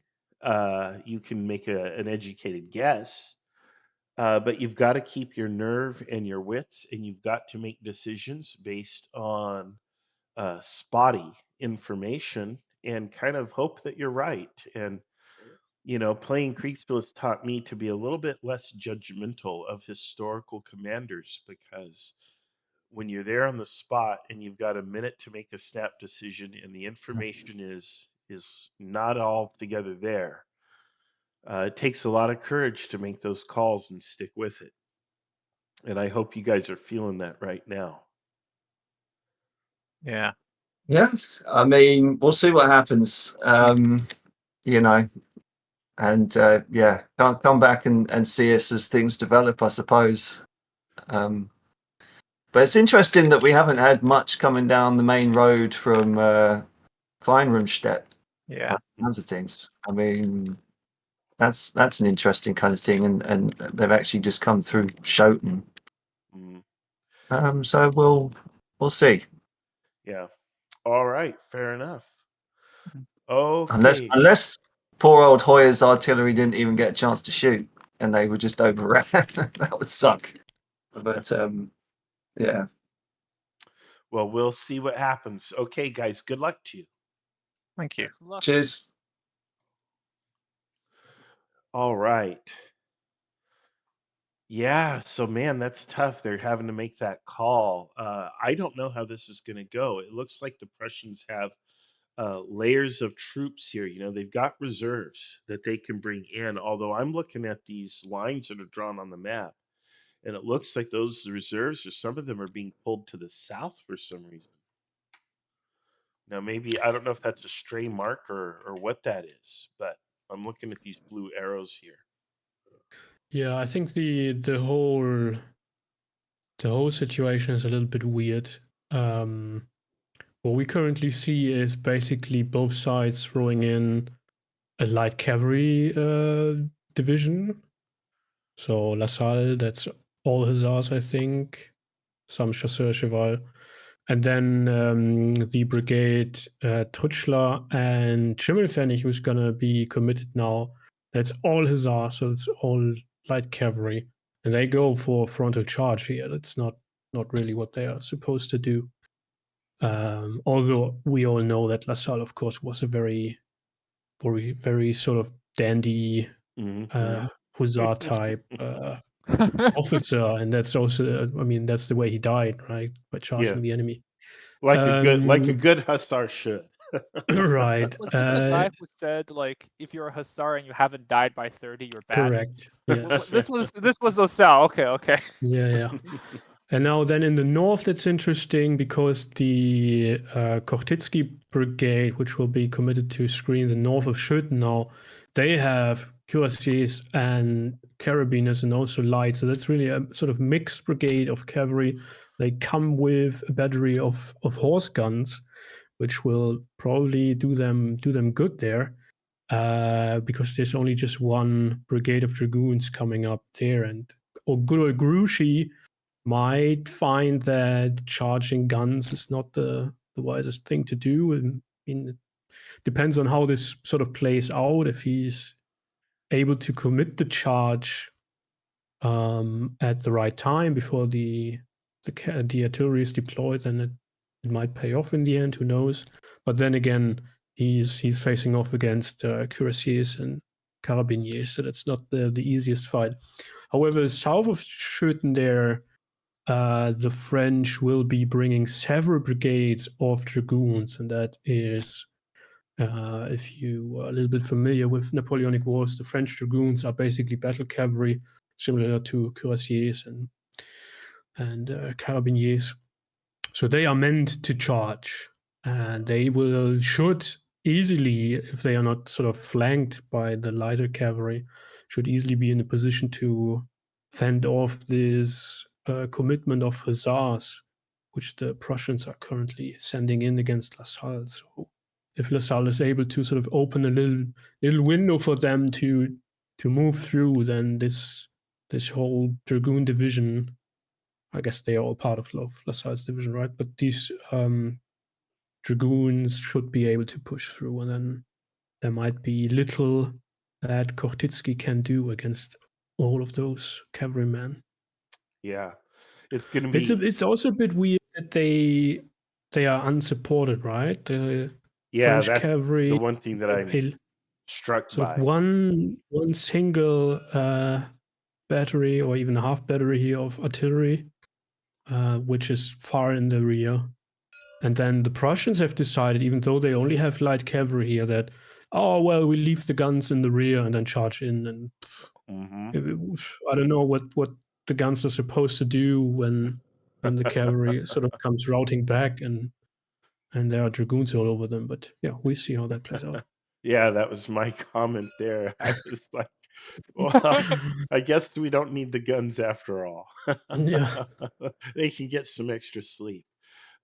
It is going to be interesting because, von Kochki, I cannot pronounce these German runes. Kochtitsky. Yeah. For some reason, Jan, you're really good at pronouncing German names, and I'm not. Yeah. I mean, these are some weird names. Are they? They're not typical in German either? Well, I mean, they are sort of, but more in the east, like from the old sort of what's now Poland, the East Prussian parts. Kochtitsky sounds very Slavic, right? Like it Yes, sounds yes. almost Russian, right? Kochtitsky. Kochtitsky, yeah, it's sort of, I guess, Polish or like Silesian or something. Yeah, like Poniatowski, right? So kind of similar kind of. Well, that's a Pole, of course. Yeah, that's actually. Look at Grouchy's orders. He's to wheel south. I don't think he sees this unit up here. He doesn't. Right, and that's the point. Unit. Why aren't the hussars in front of him and searching for the enemy? Oh boy, do we go to Grouchy now and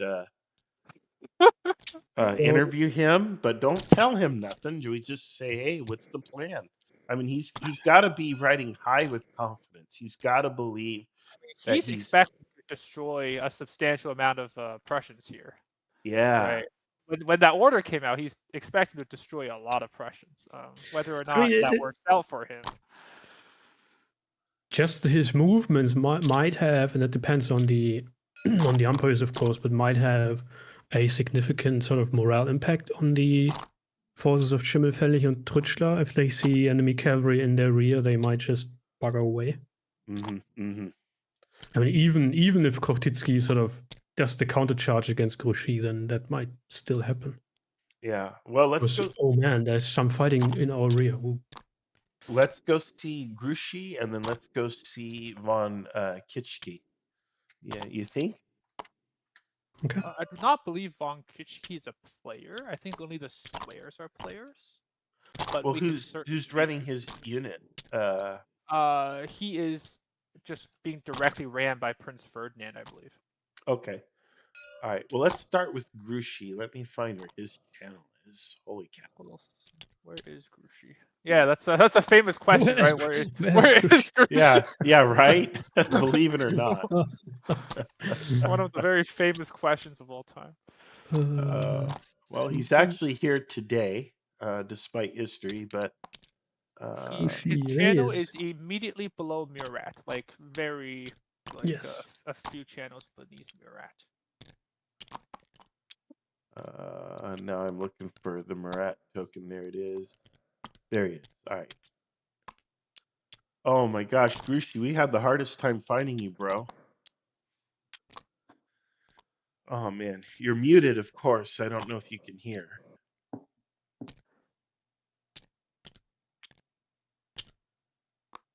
Well, there you go, folks. That's Grouchy for you. Where is Grouchy? Yeah, the question needs to be asked. Hello. Sorry, it wasn't letting me unmute for some reason. Hello. Yeah. Hello? There you go. There you go.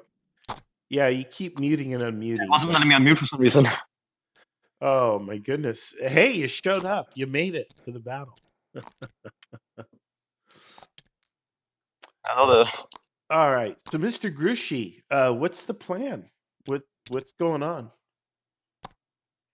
As of now, there doesn't seem to be that much enemies on the flank, so I'm just gonna try and flank them there, and that's all I could say right now, I guess. Yeah. Okay. All right. Fair enough. It looks like you're up around the town of Schotten. Is it Schotten or Schoten? Indeed, yeah. Schoten. I wouldn't know. Yeah. All right. Well, good. Well, good. It will be interesting to see how this pans out.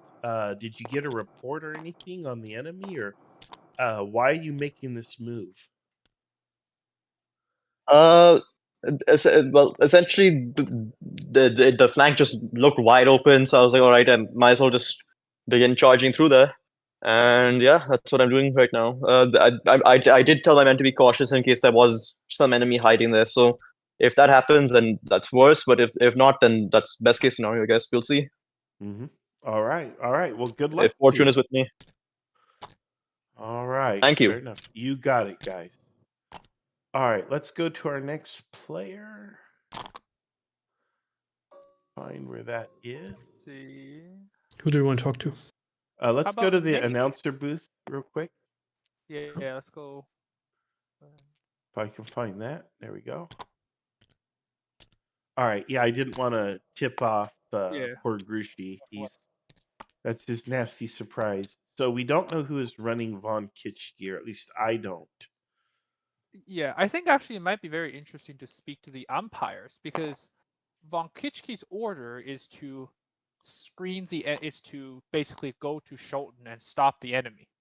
So what happens if, I would be very interested to see what the umpire is going to decide on what happens when he shows up and sees Grouchy coming in for the flank. Do they charge? Do they, Well, as Jan pointed out, I think these are heavier cavalry, aren't? Yeah, they're cuirassiers, carbiners.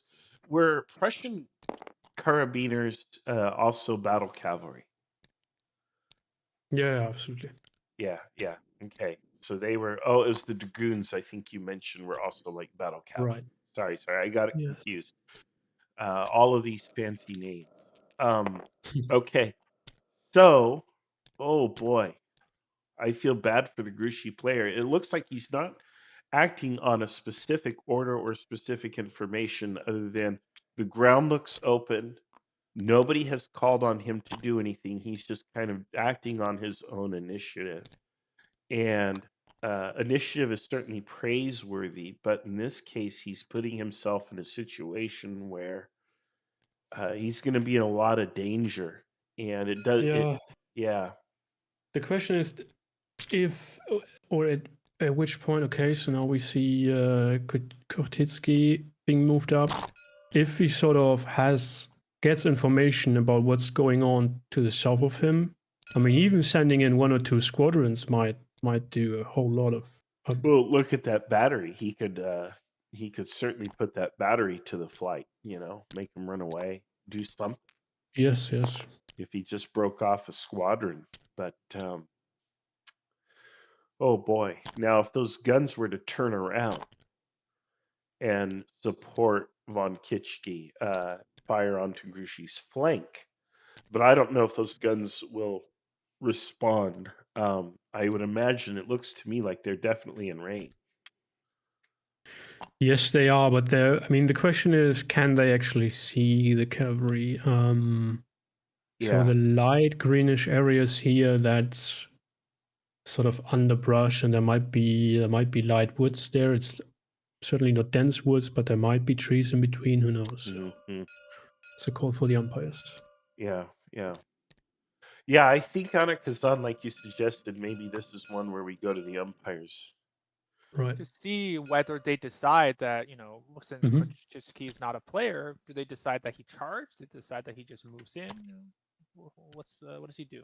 Yeah, and then here in the center, south of Würzig-Heiligen, we have some interesting moves with, it looks like a Prussian corps going all the way around the town, and it looks like I'm seeing arrows that are drawn on the map, which suggests that the Prussians are being called north. Meanwhile, we have, what is it, the Fourth Corps, or what is it? Which one was this? I can't remember. That's Marshal Soot's Fourth Corps, yeah.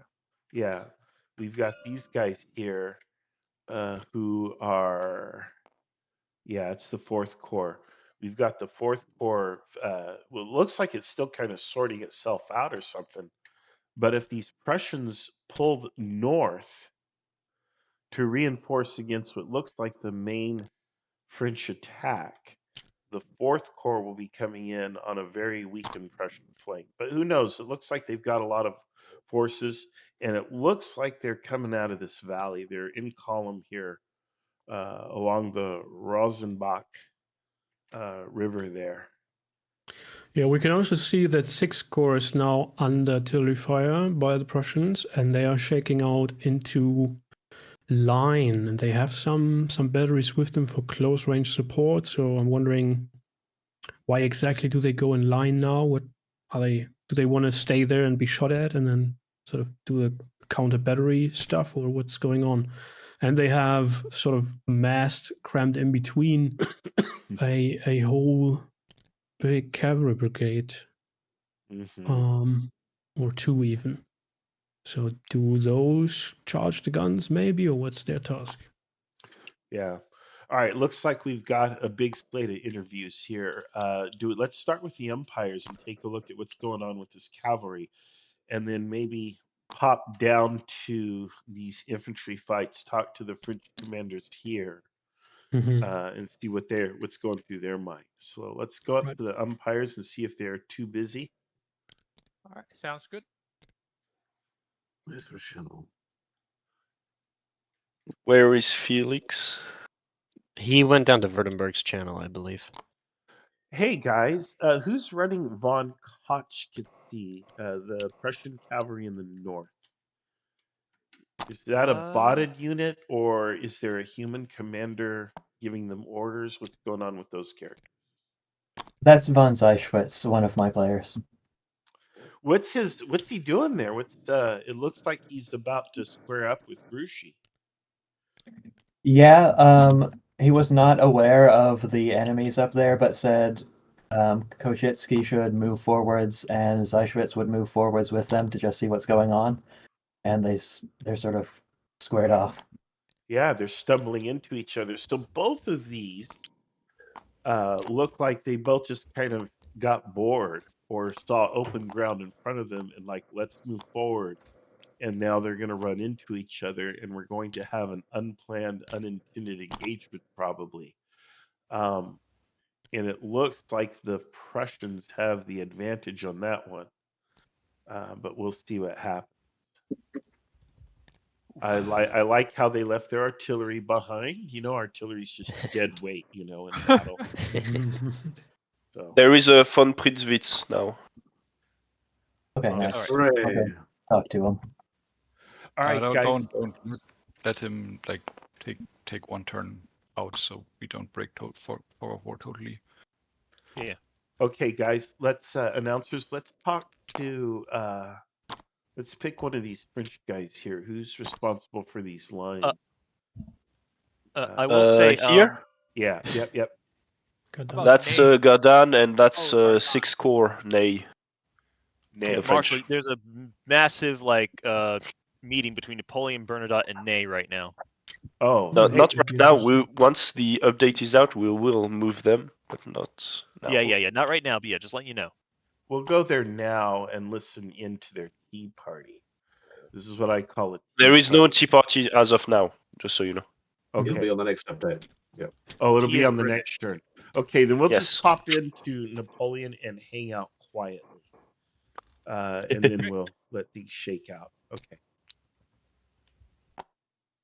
How are you? Oh, I'm doing good, buddy. All right. Let's see. Oh, look, Marshall's here too. Oh no. Oh, it's Eli. We're doing interviews. It's Oh, look Eli. at this. We got the we got the whole crew here. We're just looking for a quiet space to hang out. That's why we're here. Yeah, there it is. Well, you came to the wrong place, man. Yeah, we were just We want to go to where there's nothing of interest happening. So um I'm gonna take a break. yeah. You sure you came to the right spot? We're about to die over some stupid town in Well, welcome to war, my friends. Yeah. Maybe we should think about that before we decide to fight wars. You know, Napoleon it's should be around here interesting- somewhere. You should look him up. It's an interesting situation down here too. Yeah, well, what's going on? What's your read of the Well, situation? basically, the objective is to attack Viersenheiligen, right? And when we get over here, and the enemy cavalry pulled back, and they're screening a gun line, so on and so forth. And because First Corps isn't all the way up yet, I have to attack without support, except for their cavalry. But I can't wait for First Corps commander to make a decision either. So I kind of have to act on the fly. Mhm. So basically, what we're going to end up doing, we're just going to. I'm sending my cavalry forward around First Corps cavalry because again, I can't wait for a decision. And they're gonna, if we can, threaten the flank or charge the guns if there's an opportunity. On the flank with my cavalry, I'm attacking the front of town with 2nd Division in the front. Mm-hmm. And 1st Division is going to swing south and attack from another side of town. So Mm-hmm. we'll push them out our objective, attacking at multiple angles at the same time, basically. All right. Sounds perfect on paper, by the way. Yeah, it sounds amazing on paper. yeah, it does, doesn't it? Jan might have a question for you, but I don't know. I'll let him decide. Do I? Yeah, you might. I don't know. We had a question. That's when the we were question. talking about it, Yeah, but I don't know. just put him right up on the podium there, man. Yeah, no, we Well- have to be careful because we don't want to spill fog or break fog of war. You know, we obviously have sort of this 30,000 foot view where we see things that are happening and we see decisions that look interesting to us, but we have to also understand you're making decisions based with limited intel. Right. And the thing about it too is that this is an occasion where you can't really worry about the enemy cavalry per se, because there's not a whole lot they can do against infantry unless they come in at the right angle. Mm-hmm. So I mean, from as far as I'm aware, they have cavalry north and cavalry south of town. Look at that. So as The far as Emperor has cavalry, arrived. I'm not worried about it. My big Holy. fear is having to push the infantry out of town. tell Very Napoleon to busy. stop fighting wars. Good advice. All right, let's listen in. Go ahead. Oh, did he bounce? No, he's here. He's here. Who's he? The Emperor. Oh, yeah. you? I'm sorry. I was looking at my map on Photoshop. I didn't even realize you guys came in. How's it going? Oh, great. We didn't come to see you. We're supposed to see Bernadotte. Oh, okay. Well, you're here. You're almost there. Is he even here? Is he though? That's a question. Unless You might not have gone down the whole line. We're like in between, so. Like, I mean, is he present at the battle, or is he in limbo and sort of following his Yeah, notorious I'm not orders? supposed to be here. I'm supposed to be north, but you're just as good. Let me see. I can see. Well, got your before I say screenshot? anything, I'm going to make sure Napoleon is actually supposed to be here. So I'm going to be here. We're here now. I'm seeing stuff. I've got a screenshot that I'm here, so we're going to be here. Mic off. Okay. So overall, sir, there's an enemy gun line north of Viersenheiligen that's been firing on my cavalry. I can't wait for First Corps to get up here, so I have to deploy my cavalry to threaten the flank of the guns and their screening cavalry. And now I'm going to have to deploy Second Corps forward. I'm sorry, not Second Corps, Second Division forward ASAP. And I'm going to swing First Division south to attack the town on a different angle. But there are enemy infantry deploying in Viersenheiligen. So I'm going to go ahead and attack now before they get reinforcements up here. And any estimate of the strength there? Oh, I figure at least a brigade, depending on what they have. Okay, and the gun size, is it batteries or battery? It's probably going to be multiple batteries. I think it's their horse guns. Yep. All right. Excellent. I think you're doing the right thing. You want me to order Bernadotte to swing down? What I need right now, basically, we need a lot of speed. We need a lot of speed and intensity. So, if we can get First Corps, who I think that's First Corps on my rear there, next to the guard.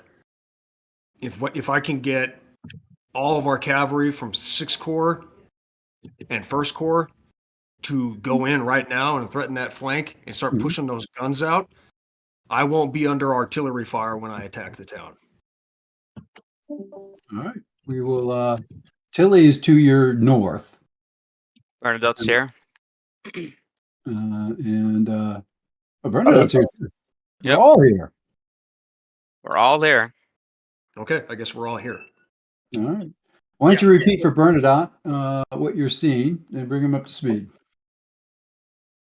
Oh, Marshal Bernadotte. Okay. So did he intend to come to our position here? I don't know. Yes. Okay, cool. So basically, here's the gist. I can't wait for you to get up here, so I have to attack now. All right. So I'm deploying my cavalry to threaten the flank of the enemy guns. Okay, if you could do the Where are the same guns? and move the enemy guns north of Viersenheiligen. All right. Yeah, they're just north of town. So if you can,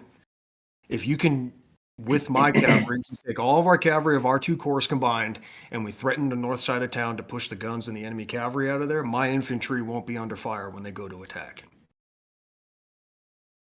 All right, yeah, sure, we can do that. My infantry has just begun their advance last turn. We are going to be going basically until we reach the north of Krippendorf, and then we plan to wheel south and attack from there. So I can definitely attack north of Viersenheiligen now with the cav. Commanders. That would be ideal, because then I'm not going to be under shell fire, and then I'm definitely not going to be under canister, because if we're going to take this down, we got to attack fast.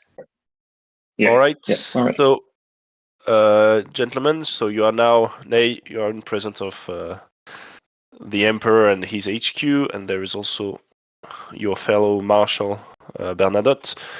So for the 6th Corps is starting to deploy. There is still the artillery fire coming from the Prussian side. You also saw your cavalry moving up but not charging. So you assume, as per the orders, that they didn't get any opportunity. And that is it. Okay, fair enough. What's because I know I see a little bit of the flank in the town there of the enemy infantry. What can I see of the enemy's infantry strength and dispositions in that town? You see that there is infantry in that town. Okay, as it is a village town, you can't really see precise numbers. Okay, so at least a brigade. Are there? And I just want to verify a piece of information here. It was enemy cavalry in the south of my position, right? Yes. In the open And they've field. moved away. Oh, and they ran off. So I've got an open field now. Sweet. This is coming up Nay. All right. I'll come back for the orders. All right. One last question. The artillery that's firing, do we have a guesstimate of the number of guns? Nope. Fair enough. There is too much smoke. Yeah. Mic on. Word for Bernadotte. You see everything that was described, but your Corps' cavalry is moving behind 6th Corps' cavalry, since there's not enough room between them and your infantry. All right, that's fine. All right. I'll come back for the orders. All right, thank you. Napoleon. Yes, sir. LaSalle also has maybe a division of cavalry, he reports, and artillery around Hermstead. So it's also good to know. Excellent. I think he's got enough forces to deal with that. Definitely. Um, Other than that, no real Hey. new info. I don't know what we learned here. So it looks to me then that they opted for a strategy of holding the forward towns. Yeah. Interesting. Napoleon, do you have any word from Soult on how Eicherstadt looks? we just left him, and he's just approaching it. We have not any confirmation as to if he's bumped into any enemy. The only thing we've heard is that the cavalry that was just north of Eicherstadt has fallen back, which we just heard earlier. By now, his lead division should be in there, or should be just reaching the outskirts of it. Okay, because I'm going to take my my division, which is the rear division in Ney's attack right now, and I'm going to be taking them south of the road into Würzenheiligen. And I'll be forming an attack on the town from a southern angle, most likely. Okay. Keep an eye on the cavalry. I don't know how far they've fallen back south of Würzenheiligen. Yes. But I think There's a good chance you'll see Legrand's division approaching from the west as you move south. Okay. All right. Let's send a dispatch to Soult to just get an update of what's going on there. All right. Will do. And inform him that Ney is preparing to attack Würzenheiligen. I'll read it out before I send it. Thank you. Ney, I'm going to take the light infantry. I'm going to leave a gap in between the second division and first division deployments, like you said, and I'm going to put the light infantry on the road, like in the middle, with space for artillery deployments. Okay, roger that. Oh, Marshal Gardon. Is he in here? He is, shouldn't he? Who? Oh, did he bounce? Gardon. Oh, he's. Oh yes, he's in his own channel. Okay. He must have gone off to his division, then that's fine. Okay, I'm gonna head to the announcer booth. Yep.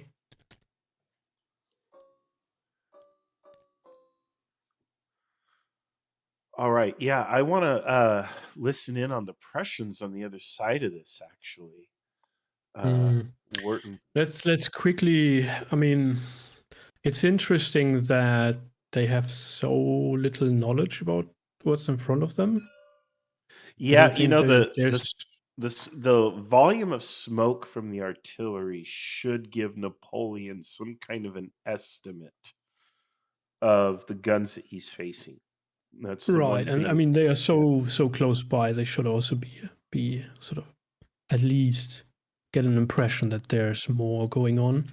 But what will be interesting, currently it seems that what's that Ney doesn't really have, well, he assumes that there is basically just a little bit of cavalry with horse guns in front of him and some infantry.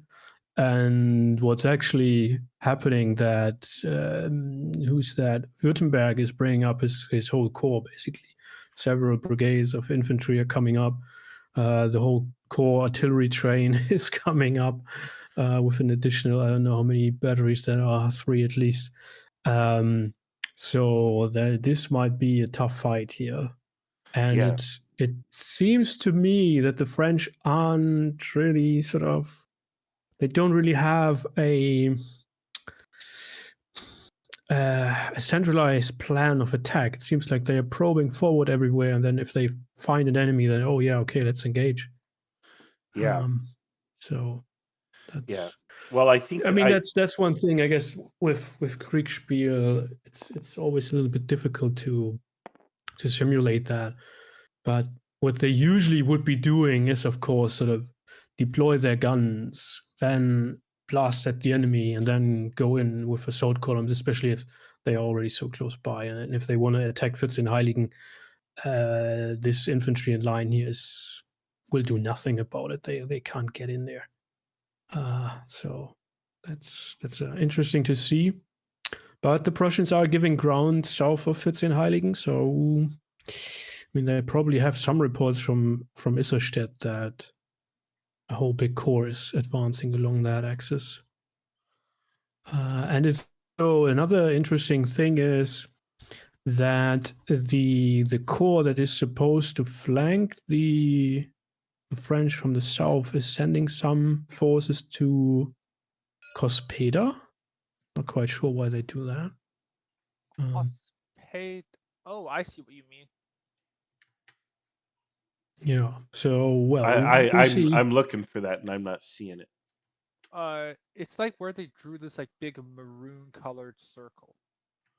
Yes, to the south, basically, of the main formation. Oh, okay, I see it now. Yeah. What else is going on? The reserves in the north are shuffled around. Seems like some artillery is being brought forward. Yeah, and you can see here the orders that are being drawn. So it looks like the cavalry is being pulled back to be replaced with infantry and artillery on that line, while the French are shaking out their line and deploying to make an attack on Vierzehnheiligen, which is only going to give the Prussians more time to deploy, I think. Yes.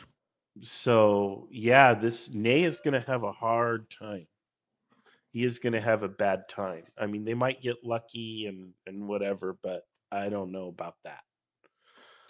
Right, and the very aggressive sort of use of cavalry, I think, is premature. They are not supposed to be doing that. I know sort of why players are tempted to do that, because they think that's a quick and agile force that can just freely move around, flank the enemy whenever they want, and so forth. But they are also pretty vulnerable and spend quickly and easily, so they should be in the rear probably. If they are not, I mean, this is all light cavalry.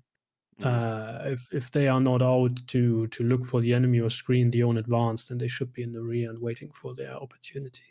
Exactly. So that's been one of our biggest complaints. And I know, Jan, you and I, when we were working on the rule system for this game and everything, we talked extensively about how players don't understand how to properly use cavalry. And we really wanted to emphasize that here by punishing poor cavalry tactics and rewarding good ones. But the problem that I run into, and it's really the big problem with the whole rule set, and it's why I'm not going to publish this rule set for Napoleonics, is Napoleonic warfare has so much variation. so much complexity. How do you write a fast rule system to resolve all of the different permutations of combat that can occur? I mean, even just Mhm. cavalry alone, you've got, at least half a dozen, distinct types of cavalry, and they're all distinct. So it's like, how do you write rules for all of that? And but there are some general principles, and one of those general principles is, I think, you don't run around all day with your cavalry and doing some of the things that they're doing here. So, Mhm. there are some general rules and principles that should be followed, and I'm not sure they're followed. Yeah, now we see Vilat's brigade of light infantry here is advancing into the barrels of the guns, and the cavalry is charging the guns frontally. Oh my god, that should be that. If I were the umpire there, I would punish the cavalry, would just remove several of their squadrons and just send them straight back, disordering anything that's coming up behind them. You might That's want just to pop into the umpire channel yourself and yeah. It seems like they are offer some commentary contemplating if there. that's actually a good idea to do. I Yeah. think they are. Yeah, have just realized that that might not be what cavalry does. But just one quick thing before we go to the next player. Okay, well they charge in again. Like I say, I wanted to you point might out you might need that to be in the umpire channel right now, Jan. one thing I wanted to point out at 14 Heiligen, just east of town, there is a commander which is super important for the IKS, and that is von Müffling, who is here as a brigade commander at Jena. He will be chief of staff of the Prussian army in 1824, and he Oh, will boy. once he has seen the demo game of von Reiswitz the Younger, he will say this is not a game, and he will training for basically war. take care. Yeah, he will take care that Kriegsspiel becomes a major training tool for the Prussian army. There you go. Well, he's our guy. Yup, he is. There we Speaking go. of cavalry, There's the in heart. the north. Yeah, frontally into the guns. Oh man, I need to check in with the umpires and see how they resolve that. Yeah, go ahead, because it looks like they're routing the guns or something. So, yeah, they're destroying the guns. But anyway, Let us speak to the umpires. yeah. Well, he'll do that. I'll let Jan deal with that with the umpires. What I want to do though is pop into the Prussian channel where the king is and listen into what they've got going on. It looks like a very big party, right? Von Larisch, Von Gravet, the King, Württemberg, Hotzendorf. There's a lot of them in the same channel. Yeah, they are. They're all right there. I'm trying to find the channel. There it is. All right, let's pop down there. Jan will catch up. Sounds good. Like doing sort of like half updates to give me a general idea. I can give you a Yeah. Welcome, announcers. Sure, just you guys are discussing many places. Oh, hello. Good morning. Yeah, good Morning. morning. Good morning. It is morning here on the edge of Western civilization. It's probably afternoon for those of you in Europe. But hello. How's it going? We've played Discord games and made tea. Now, Discord? and What now is the war Discord? arrived. Now the war We're arrived. planning for the victory of the Prussian army. Yeah, well, good. The war finally showed up. Yeah. Yeah. Oh, I should go eat lunch. So what is I guess I'll go to the king, or anyone can really field this though, but what is the situation? What's going on?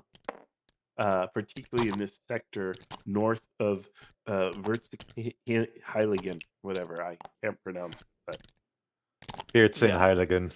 yeah. I've had trouble with them. Well, it seems like the French are attacking Viersenheiligen. We haven't seen. We can see the edge of their attack, and it seems like there might be a gap between that and the woods down here to the south. And if that's the case, we have a whole division and quite a bit of cavalry down here that I'm going to prepare to hit their flank as they come into Viersenheiligen.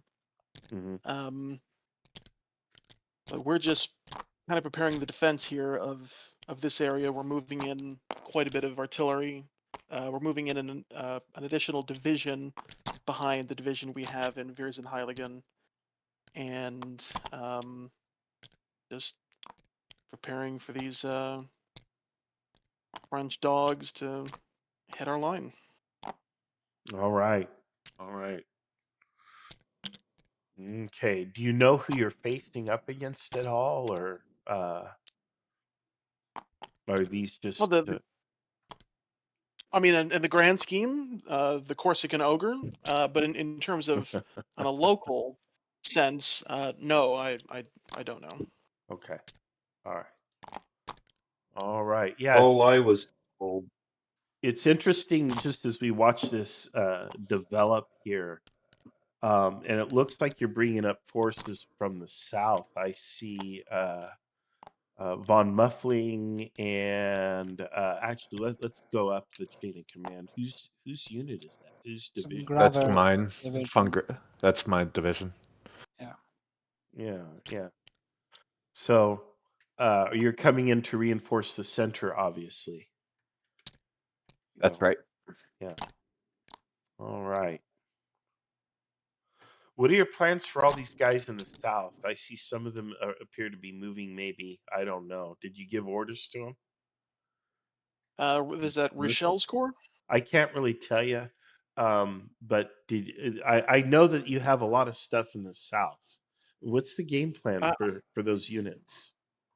I had just sent a dispatch to Rochelle telling him to pick up the pace and that we have been attacked in the north, which would suggest that the French are liars regarding their ruse and the map they showed us. So I've told him to come up this central road through the forest and try to attack the French around Isserstedt. Okay. What if, however, the main French army is down there in the south? Then how are you going to feel? Pretty dumb. But if the main French army is both in the south and the north, then probably nothing I could do anyway. Well, that is the ruse double.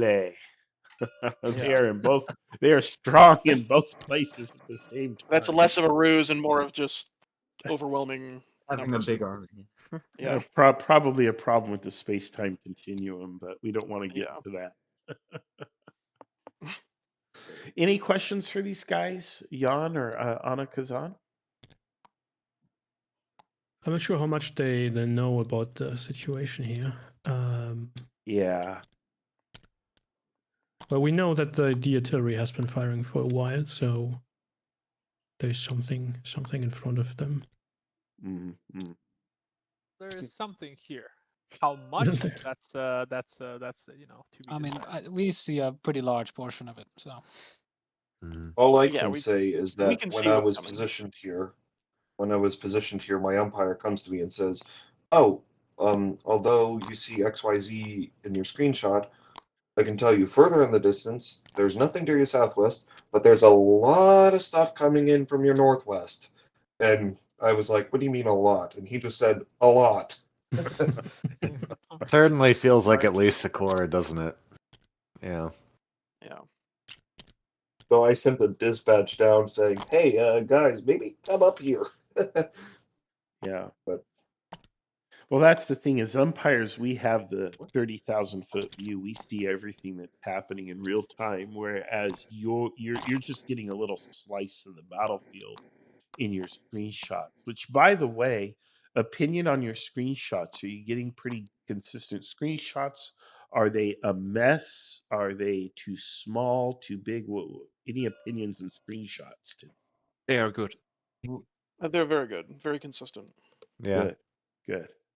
Good and consistent. A bit hard to tell my units and which units are which for me to command sometimes. Yeah. But I think that's normal. Well, even the uniform colors. I mean, right now I'm looking at uniform colors again from the 30,000-foot view, and I'm seeing French units and Prussian units. But if I didn't know the colors are so close to each other that how do I know which ones are Prussians and which one are French? The flag icons tell me, but just looking at the color, it's almost indistinguishable. It's lucky Do you want that me to we can highlight tell. something funny? Sure. What do you got? I just pinned you in my channel. All right. I did send a dispatch warning him, be careful, the enemy has the same uniform color as me. Please All don't right. shoot me. I pulled up the screenshot there. And yes, this is a screenshot from the previous turn, which is now being resolved. But I see DG, DW, and OB. Those appear to be command tokens. Actually, they're circles. Yes, and then DWB. They're not Ds, it's just circles.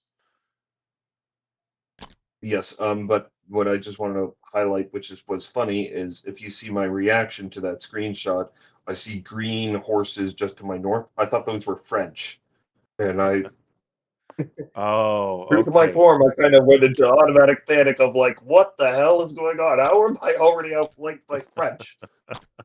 There you go. Well, yeah, and we anticipated some of this, but again, this is historic.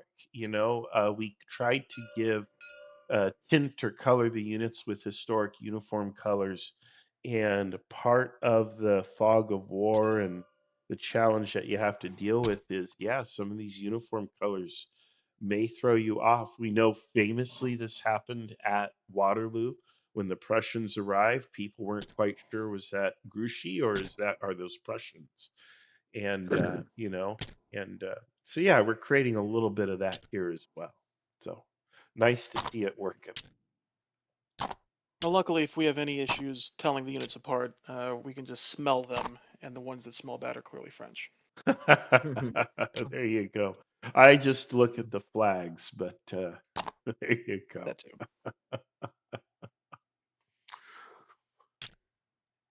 All right, guys. Oh boy. All right, let's head to the announcer booth, I reckon. All right. Yeah. That doesn't sound like a good oh boy. Yeah, sounds like you're letting on that there's something we don't know. Oh boy. Maybe maybe I'm on the Prussian side or maybe I'm on the French side. Who knows, right? Never. Well, you are Prussian in our game, so that would make sense. That's true. I am it is Prussian in that game. All right. Good luck, guys. All right. Area, and one north of Weiter versus Helligen. It seems like there's just going to be two massive cavalry battles. That's going to kick this off. All right. Where do you want to zero in? I'm wondering about the northern one. It seems like pretty static. I mean, what happened here? The French have been pushed back slightly, but yeah, and it seems that Grouchy has been pushed back by the appearance of Kortitsky and the horse guns there opening fire to the north. He probably withdrew before contact because he looks like his forces are intact. I see that Prussian battery turned around. Grouchy withdrew immediately. Yeah, Grouchy withdrew immediately after seeing what he was facing off against. Yeah, well, it's probably a smart move. Oh boy. Oh, what happened to these guns up here though? These Prussian guns look wrecked. Oh no, it's just the terrain. All right, where those guns are intact. For a minute, I thought maybe they had been overrun or something. No, I see. Because they're not. Yeah, down there it fits in Heiligen. They decided that the guns were firing like over half an hour, and they wouldn't sort of be aware or not in a condition to react quickly enough. I'm not sure. I mean, that's certainly an argument. That's a point that the efficiency of artillery rapidly declines once they start firing, which sort of causes these prolonged artillery barrages, which don't really do much. But then they have so much friendly cavalry around them that maybe, I don't know, a rider could quickly gallop over and tell them, there's a whole division of cavalry in front of you. Maybe load some canister. But yeah, that's always easy to say if you're not in the umpire seat and have to take care of everything moving and all the stuff that's going on. Yeah. Not an accusation here because I don't know what's going on, but sometimes umpires make mistakes too. They're human. And that's actually a feature, not a bug of Kriegsspiel. Depending on the mistake, but right. Just a garden variety, oh well, or an oopsie daisy, or I put the unit on the wrong road or something. Sometimes we let that ride. We keep the mistake. We don't correct it, even though we recognize maybe an error has been made. And I think that does a good job of simulating some of the chaos of battle, the weirdness that happens. The example I like to use is Lieutenant Butterbar makes a right when he was supposed to make a left. Who could have foreseen that? The orders were clear. As an officer, you did everything right, but Lieutenant Butterbar just took the wrong road. What do you do? Yeah. If I were in the umpire seat, I would probably have. I mean, if the situation seems in the north, the cavalry fight seems that the Prussians are sort of a little bit ahead of the French here, that Lassalle's division should probably have routed away and then sort of sit there for a good while to reform while they have their dragoons go in and then probably in turn push back the the Prussian hussars. But in this sort of line combat we are seeing here, that's not what Napoleonic cavalry would do, really. Yeah, especially as they are hussars. I'm really seeing, and this is something that we saw in the test games when we were testing the system, and when we were training umpires and just kind of working up to this event. We ran several test games, but one of the things that surprised me was a lot of early and intense cavalry activity, where while the infantry seems to kind of hang back, and then the infantry gets committed late. It's kind of the opposite of what it should be historic. And I don't know why. I don't think it has to do with the system at all. I think it's actually just how the players are choosing to use their units. And I don't understand why they're doing it this way. I think it sort of comes naturally by the fact that they go in blindly, so to say. There isn't really one major battle plan that says, I don't know, Napoleon sits there on his hill and then he says, well, Berthier, the left flank should attack in 3 hours from now. And until then, we will sort of, I don't know, have our grand battery bombard the enemy center. And then once that's done, then we go in with the assault columns. It's they like sort of all go in all the time. And if somebody makes contact, well, they are happy about it because something is going on. Which is, I mean, we all can relate to that, but who wants to sit in the rear for 3 hours and do nothing? But that's how these sort of battles of this size would be fought. Because, I mean, if for some reason, and the Prussians, they have reserves there, they can reinforce the north. For some reason, that whole cavalry corps there gets spent, but from the French cavalry corps, then they are in a bit of a pickle because then the Prussians can just swing to the south, and then they have to divert. The French then have to divert forces from their main effort, which I assume is the attack on 14 Heiligen. But yeah, that sort of takes away their superiority. And that would be a big issue. They should rather just be screening that flank and do nothing about the enemy there. Just bombard them if they can. Yeah. Well, maybe one battle at a time here. We've struggled to get people to appreciate cavalry and infantry and things like assault columns and stuff. And I think, we're getting players to keep reserves. We're getting players to do things in depth, attack and defend in depth rather than the longest line, what we call the mean tactics of Kriegsspiel. We're breaking them of those nasty habits. Maybe now the next thing is We just have to teach them some patience, and that patience does have rewards, because the systems that we use to simulate the combat work. So logically, if you use historic tactics, you will then be successful on the battlefield. But Yeah, here I'm they very are. curious to see how quickly with the system we have here, how quickly that cavalry will just evaporate. Yeah. I if see they smoke in the keep using channel. it this way. Yep, I'm just listening in. If you guys got any questions, I'm umpiring the cavalry fight in the north. So sticking around, we're having a break. Yeah, then I have a question. Why is it still ongoing? why is not like it looks like that the Prussians with the reinforcement of Schimmelpfennig here sort of have this the upper hand.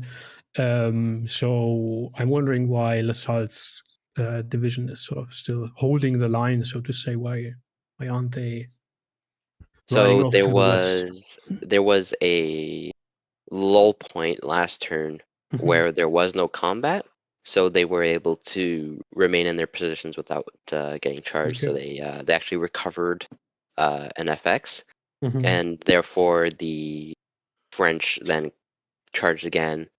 And this is where we're at with combat. The right flank of Trutzler's brigade, they're actually routed last turn. You can see them just to the east here. Right. And in terms of, I mean, this cavalry fight's not going to last another turn. This next coming turn, either one side is going to break or the other side's going to break, and that's going to leave a big hole for either side to fill. And it's most likely going to be the Prussians, because the Prussians are very beat up, and their reserves are close but so far, if that makes sense. And they've not really taken steps to reinforce that point. When I mean, I've come into their channel, I've been like, there is a very large cavalry screen coming your way. That's where your commander reports. The very big cavalry screen is engaged with you. There's cavalry flanking around your north. That's been reported. There's been all the signals, but I guess historical, they just aren't being very proactive. Right. They should probably be sort of wheeling back and use Helmstedt as the anchor point there. 100%. Yeah. Okay. And what's your impression as to sort of how quickly cavalry gets spent with the system we are using here? Like, will Schimmelpfennig or Lassalle, will they have an impact on the battle later in the day? I mean, the cavalry fight that's going on right here in this general area, all this cavalry that's fighting right now is more or less, after this next turn, going to be spent for a good part of the remainder of the battle, especially the routed guys here. I mean, they've already been reduced. They're hurting, but if one side backs out, I can see most of this cavalry being used again. But if they go right up till they're routed, there's a good chance that the Prussians lose everything, because the French have a lot of cavalry to back up, a lot of cavalry to throw in, and they're not really. The Prussians aren't aware of that, and they're just kind of throwing meat to the slaughter and hoping it sticks. Interesting. But yeah, I mean, me and Melchett are going to get a nice early retirement today if this continues. Right. You've done a good job. Take the rest of the day off. All right. Thanks, guys. You got Thank it. you. Thanks. Like we were saying earlier, why is it? I've been giving it some thought about why is it that in these games we always see these massive cavalry battles take place before the infantry, and I think the explanation might just be because they're faster. I think often what happens is with most players is that they'll just move forward. They'll just be moving forward with their troops, and once the cavalry sees the enemy cavalry, they'll just choose to engage rather than hold it back. So I think it's probably the simplest explanation is just because they're faster. So they get into the fight earlier, and people always choose, I would say 90% of the time, choose to fight rather than retreat. So you end up having these cavalry battles taking place before the infantry. Right. Yeah. And I do think there's sort of the gamer or the Saturday effect, whatever you want to call it. I don't know if there's a name for it, but when you think about, we're not military professionals, we're not in the army. We are random folks from around the globe who are spending our Saturday to play a game online. Let's be honest with ourselves. As much as we'd like to think of ourselves I'm as, embarrassed. you know, well, the thing is, Jan, you're actually a wargaming practitioner. You get money to play war games, and all of this. But today we're just playing for fun. And so, who wants to spend their Saturday playing what we've called marching simulator, where you're just sitting there on the map waiting for orders on your Saturday, and you're looking out the window and you're thinking it's a nice day outside. I could be, I don't know, ice skating or something. I don't know what Europeans do, but on Saturdays, but you could be doing any number of other things. So you want to play, you want to chuck some dice. So you're going to advance, you're going to get into a fight rather than wait for 3 hours for Napoleon to say, okay, you can go forward now. And there's something to that. And so I think that's kind of the next big battle that we have to fight to get more realistic battles, is get people to learn some patience. But when you're burning up your Saturday, you're burning up your daylight, which is in limited supply. How do you Yes. convince people to do that? So Yeah, Well, that's true, certainly. But I also think, again, I mean, we had these discussions before, but there are two levels I think we need to train and educate players on. That is the tactical combat. We've talked about that, like why is the attack on Heiligen going in line formation against deployed batteries and all that sort of stuff. Nobody would do that.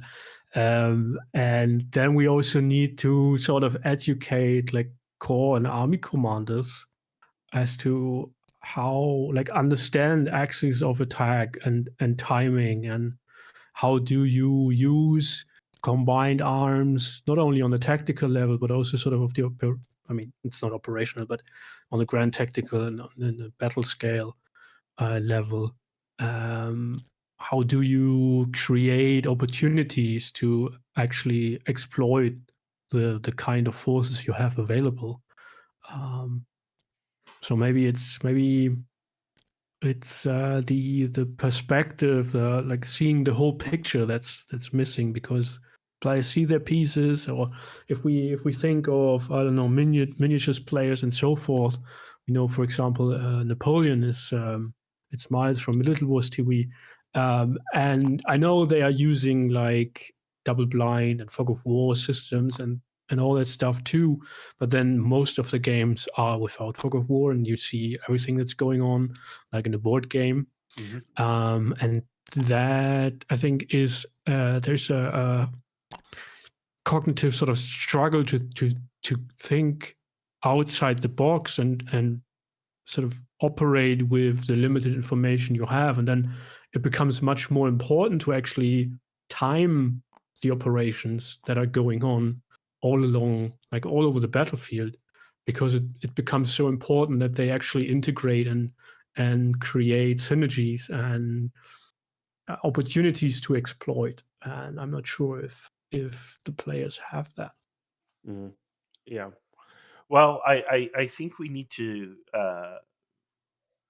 plant the seed and kind of do small games with a committed number of players and kind of teach them some of these virtues, like the virtue of patience. With me, I'm perfectly happy playing Marching Simulator. For some reason, I'm one of those weirdos where I'm totally cool with being held in reserve all day. But let me make the big attack at the end. I'm super cool with that. That's fun to me, believe it or not. But yeah. Um, Speaking on a little bit of a personal note, this is supposed to be my masterpiece game, and I've certainly produced the game quite successfully, and I do think the game is a masterpiece. But I don't know if the masters will agree, because I'm not chucking dice. I'm not the one resolving the combats. I'm doing the announcer side, And at the end, I've decided it's just more important for our viewers to have a good experience rather than me get a kudo. Um, but I have kind of come to this conclusion that these big grand events are so complicated and have so many logistical moving parts where things just mess up and go wrong. Maybe we need to stop trying to run 100-person grand events and go back to doing, let's just have, 6 versus 6 or something, and do a very focused, high quality experience where we really emphasize the use of historic and appropriate tactics. Like, Yeah. yes, wait and reserve. Yes, you're going to wait and reserve for 3 hours, but wait and reserve. And then here's the payoff and the reward for that, and kind of teach people that in small batches, and thereby kind of leaven the bread so that in the future, a year or two from now, people are playing appropriately, and we don't have these crazy cavalry, commit everything now. Right. So maybe that So I needs to be where I go next. Go ahead, Anna-Kazan. Yeah, so I think the marching simulator issue, it obviously is a real issue, right? Because nobody likes being held in reserve for the entirety of the game, and I think it kind of happened. I remember my first big live game was Grand Waterloo, and I was on the British side, but on the French side, the Imperial Guard essentially sat for 8 hours, attacked, and then lost, right? Yeah, So I remember it that. wasn't Yeah. it wasn't the ideal experience. Well, no, I think actually what might have even made it worse is that they sat for 8 hours, attacked, won the battle, and then lost the overall battle. Yeah. It's definitely a more pronounced issue in live games than like play by post games. Right. Because for example, right now I'm actually playing in one of James's War of the Fourth Coalition operational / tactical games, and in there I spent the equivalent of in real life would be several hours doing nothing, but it's not as big of a deal because it's you're play not by post. continuously sitting for a long. Yeah, so it's definitely a more pronounced issue when it comes to live games, and especially large live games. So, but I don't know what the solution would be. If I knew, I would come up with it. But it's just part of the nature of things, I suppose. Yeah, human nature. Oh. And there is a large battery being deployed against Schütze and Heiligen now, but the infantry attack is unsupported. There should be another division behind them to sort of plug the gap once they run against the enemy artillery. Wait, is Yeah, you're right. sending his infantry in line straight into artillery? Right. Yep. That's what I'm talking about. Well, all right. Look at that battery though on Wurzenheiligen. Yep. Yeah, I wouldn't want to be townsfolk there. Nope. That town is going to catch fire. While we wait for this to shake out, I wonder if, speaking of marching simulator, we find someone here in the South and just kind of see what their game is like. Are there any players? Is there a Von Swiffle game? Is Rüchel a player probably? I don't know. If not, he has a. In terms of marching simulator, we're probably looking at Rochelle or So. Yeah, we can I pop still into can't figure out how to Rochelle. pronounce that guy's name. I still can't figure out how to pronounce So. Yeah, we Is can it pop So into or Rochelle's channel. Sult. Okay. Where's Yes. he? Where the heck is he down here? I'm trying to find his avatar. Rochelle is I will, guys. I will leave you to it. I'll be back in an hour or so. Thank you, Jan. We'll see you soon. Sure. Have Talk a to you good one. later. That is an excellent question. Where is Rochelle? Yeah. Well, yeah. Oh, he's at Rem de Roda. And where's that at on the map? He's in the west. He's like in that little town that's like west of all the hills. Near Jena? Yeah, so like if you follow the big grouping of forces and just go directly west, There's a town called Remderode. Oh, I see it. What the heck is he doing there? All right, well, let's pop into Rochelle and talk to him. All right, sounds good.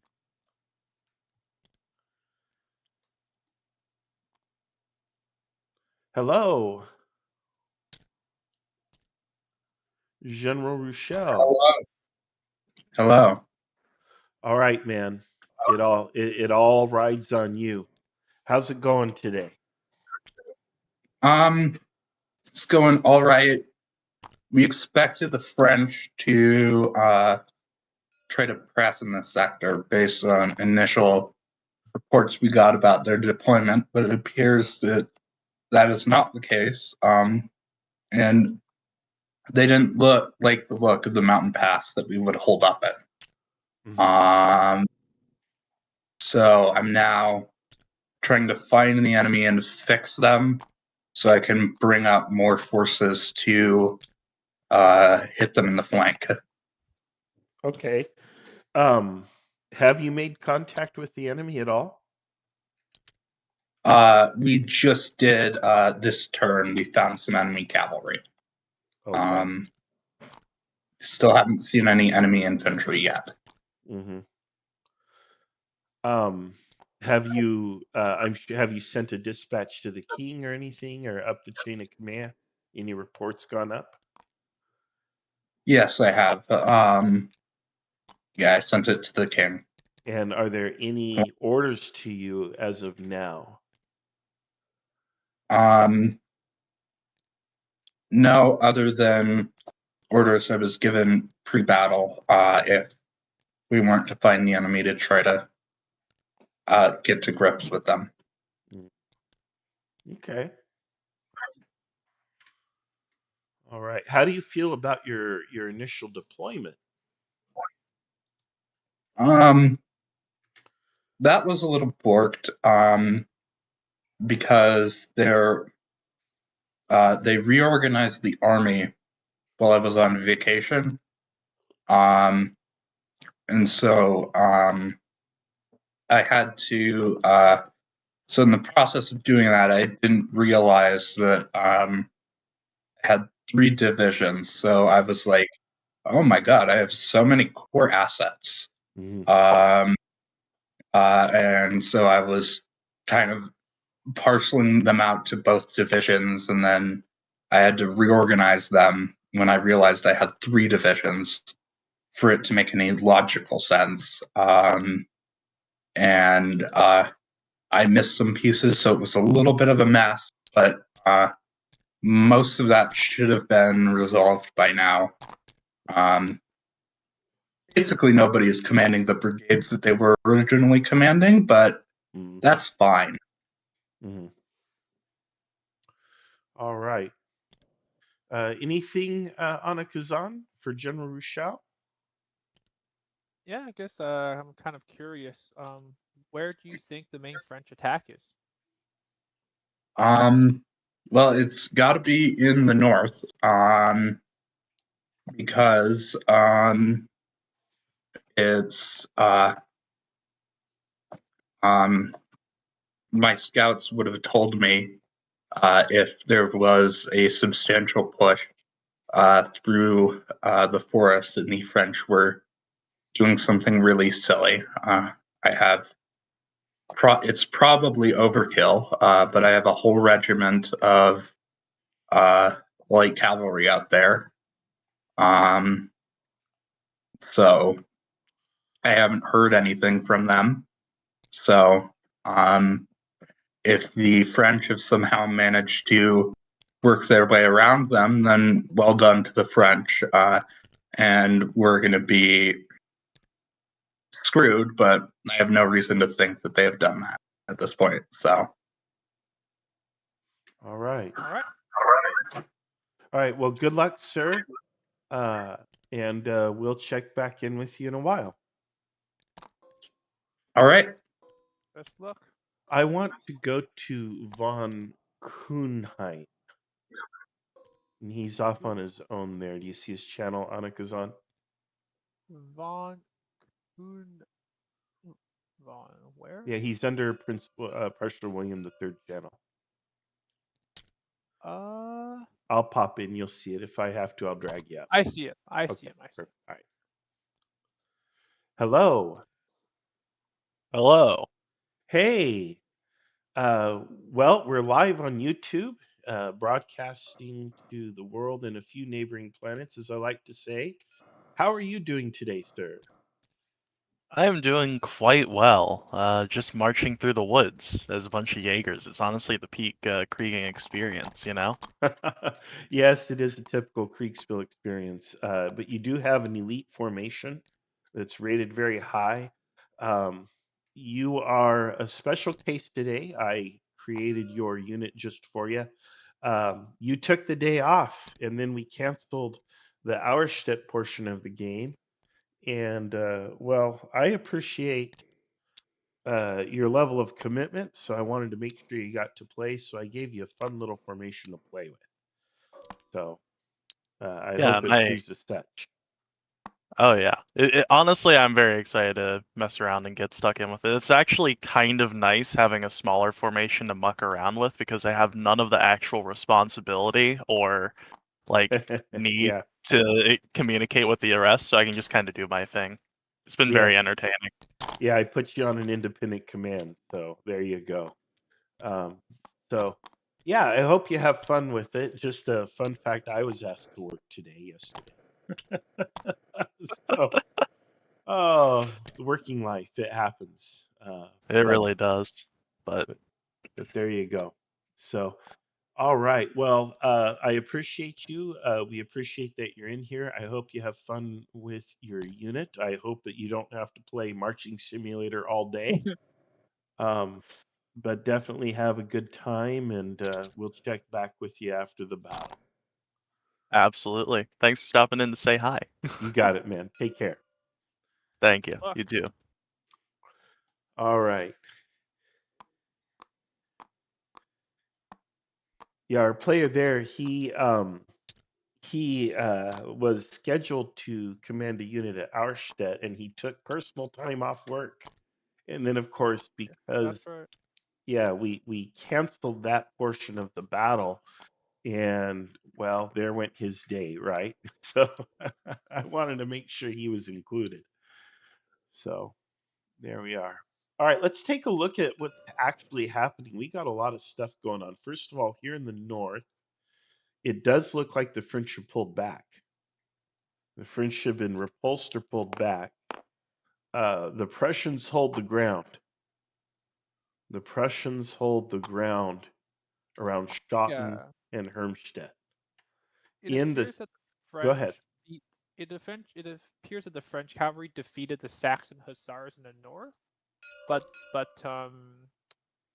Schimmelpfennig's cavalry managed to win in the southern portion of the battle. So the battle is still, it's still there. It's gonna get restarted once these dragoons get prepared. But for now, we have a small lull. Yeah. Oh boy. And then here in the center now, at Wurzenhagen or whatever, this is developing, and it looks like that's still cavalry. But look at this attack. Look at this attack. Oh boy, this here, the line infantry. Let's see, they've got columns. They've taken some losses. It looks like. But yes, it looks like that's the majority of Bernadotte's infantry is up there.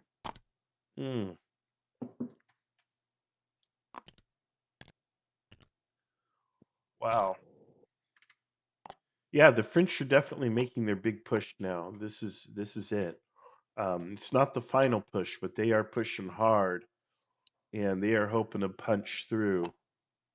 And if they don't, I don't know. The Prussians are doing a little better than I expected for them to do so far. It does seem like the French attack has been a little bit disjointed.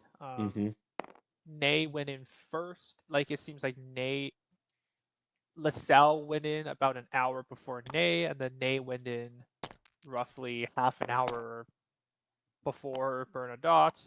and Soult is still forming up the majority of his infantry, and probably won't be in the fight for another hour. Oh man. Okay. Look at that battery that the Prussians have. They have a monstrous battery. Let's see here. I thought the French had a good. Oh yeah, here's the French battery, but it's French one is opposing the village itself. yeah. The Prussians though have a very nice battery there in the center. That's just going to chew up those infantry units. Man, this is going to be rough stuff. And then here we finally have the Fourth Corps making a move, but they're not moving down the road as I expected they might. They are moving towards that town. So it looks like the French are fixated on that town. Napoleon has chosen that as the axis of his attack. That's where he probably hopes to break the Prussians. So that's what's happening there. Yeah, if the French is aware of how the Prussians are deployed, then taking that town would be extremely pivotal. It would essentially split their army in two. And it would be quite bad for the Prussians. Now, whether or not they can actually take the town with acceptable casualties is the question of the day. Yeah, you can't attack piecemeal. You've got to make a concentrated attack. And here we are. We have guys attacking 1 hour, then another hour, then another hour. But it's not, this repeated wave that works, but rather a concentrated tsunami from all directions that overwhelms the enemy. And I'm not sure if we're seeing that from the French. And the French have certainly had a hard time because their initial deployment was a little messed up. I know that initially Napoleon wanted a more of a broad deployment with his units spaced out a little more, and he didn't get it. He ordered his units to deploy a little far forward from the line that I drew, a little too far forward. So the consequence of that was his men did not reach those positions. The Prussians were actually present where he wanted to deploy his troops. So the men were kind of deployed further back. They were stacked up behind one another. The formations weren't badly jumbled, but they were not really where Napoleon wanted them to be. So this appears to be a consequence of that. So I'm really interested to see how Napoleon is coordinating this attack, if he's coordinating it at all. So based on the movements, it does seem like Napoleon intends for Bernadotte's attack to be the main breakthrough of the day. Bernadotte has lined up all of his infantry in assault columns to break through that thin little tree line over there. Here we have the big cavalry battle that's being backed up. Now we have an infantry. Now we have the remaining of.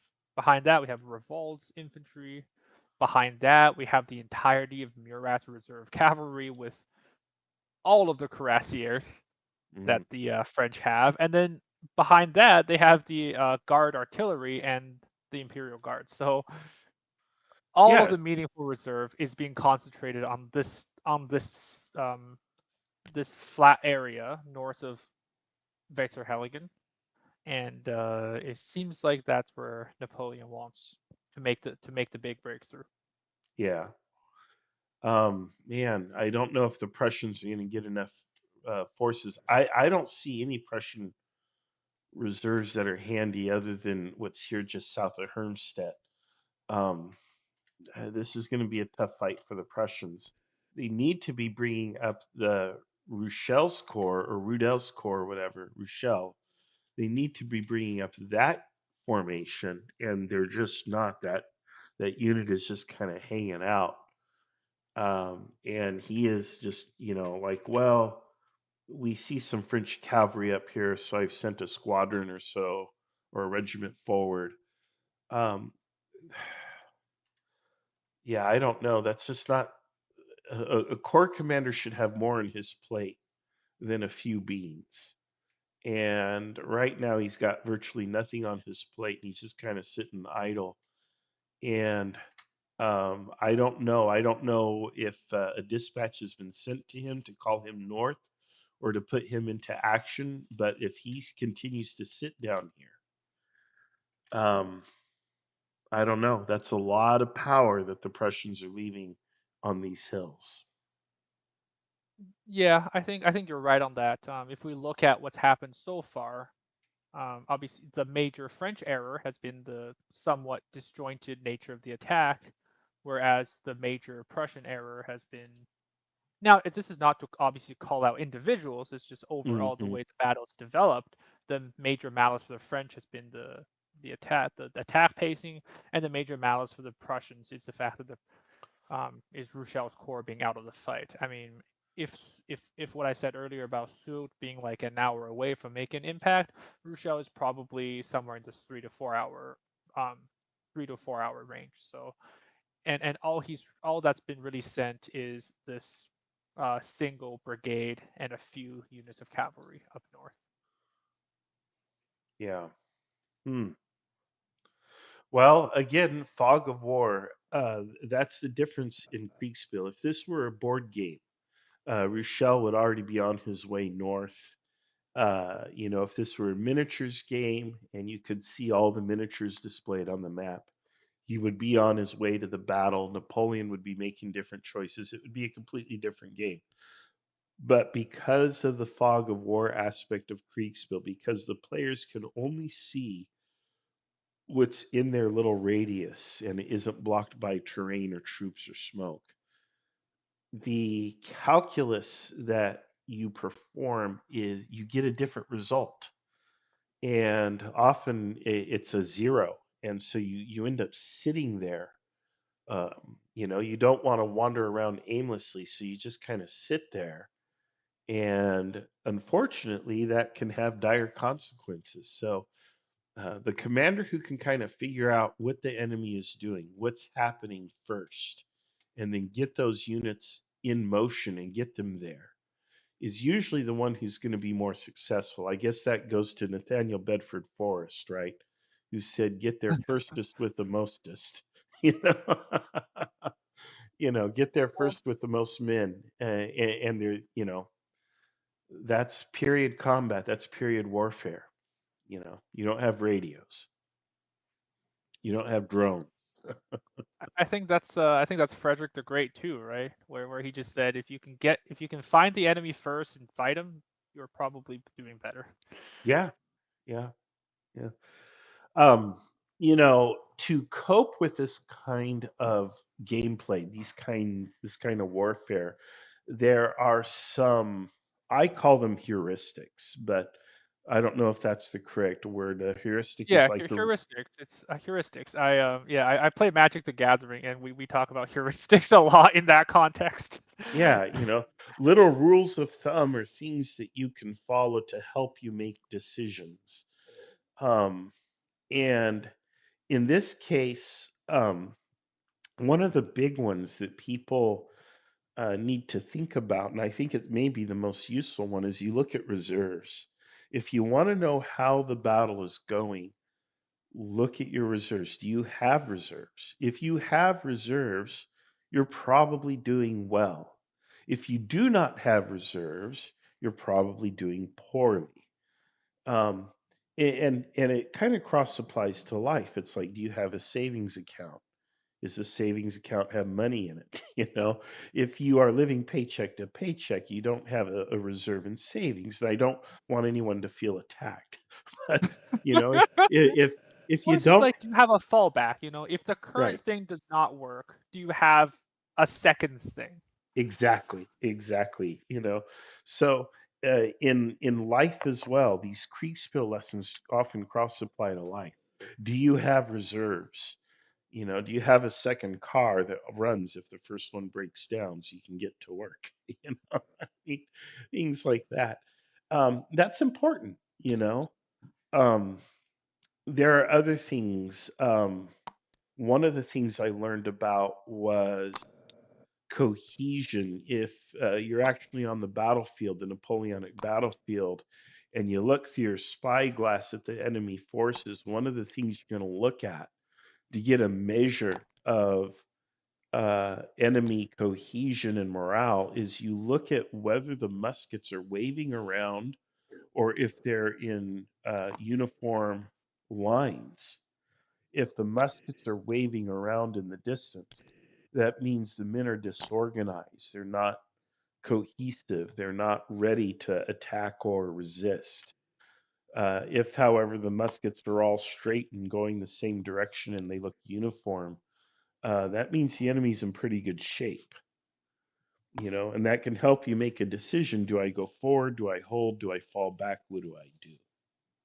So little things like that.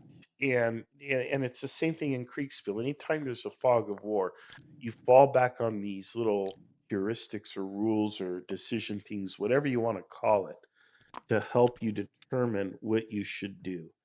And for me, if you're sitting there and you have minimal or no contact with the enemy, what that should trigger for me as a commander to bring this full circle is immediate scouting operations. I want to make contact with the enemy. And when I make contact with the enemy, I don't want to let him go. If he retreats, we advance. If he advances, we fall back. We're trying to scout him and suss out his position. We're not trying to fight him yet. We're trying to get a sense of where he is and what he's doing. And you want to do that. And then once you have that, then you can begin making moves. But until you do that, you're kind of stuck in the fog of war and you can't see nothing in front of you, and paralysis sets in.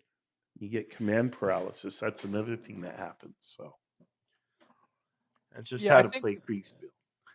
I think command paralysis is definitely very real, right? Oh yeah. I think we are used to in life to want certainty, right? Like yeah, we want certainty, but sometimes, and that's why I find actually Kriegsspiel in a lot of ways I think crosses into poker a lot. Or rather, there's just lessons that can be shared. Whereas, in poker, if you think you have 60%, you just go.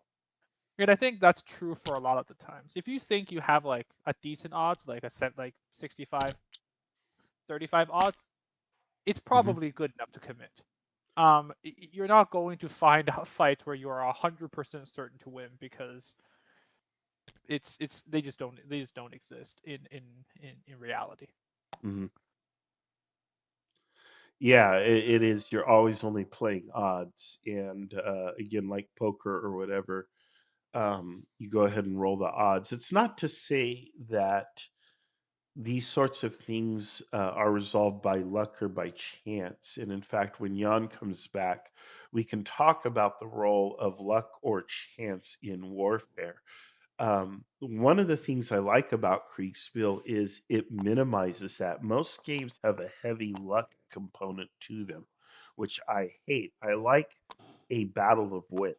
I like when two sides match wits against each other. And oftentimes in Kriegsspiel, the battles are also asymmetrical. You don't have two evenly matched sides.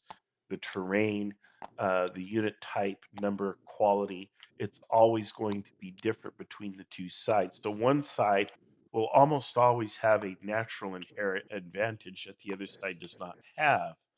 And chance does not play as big a role, which is why I like it, because it's more like reality.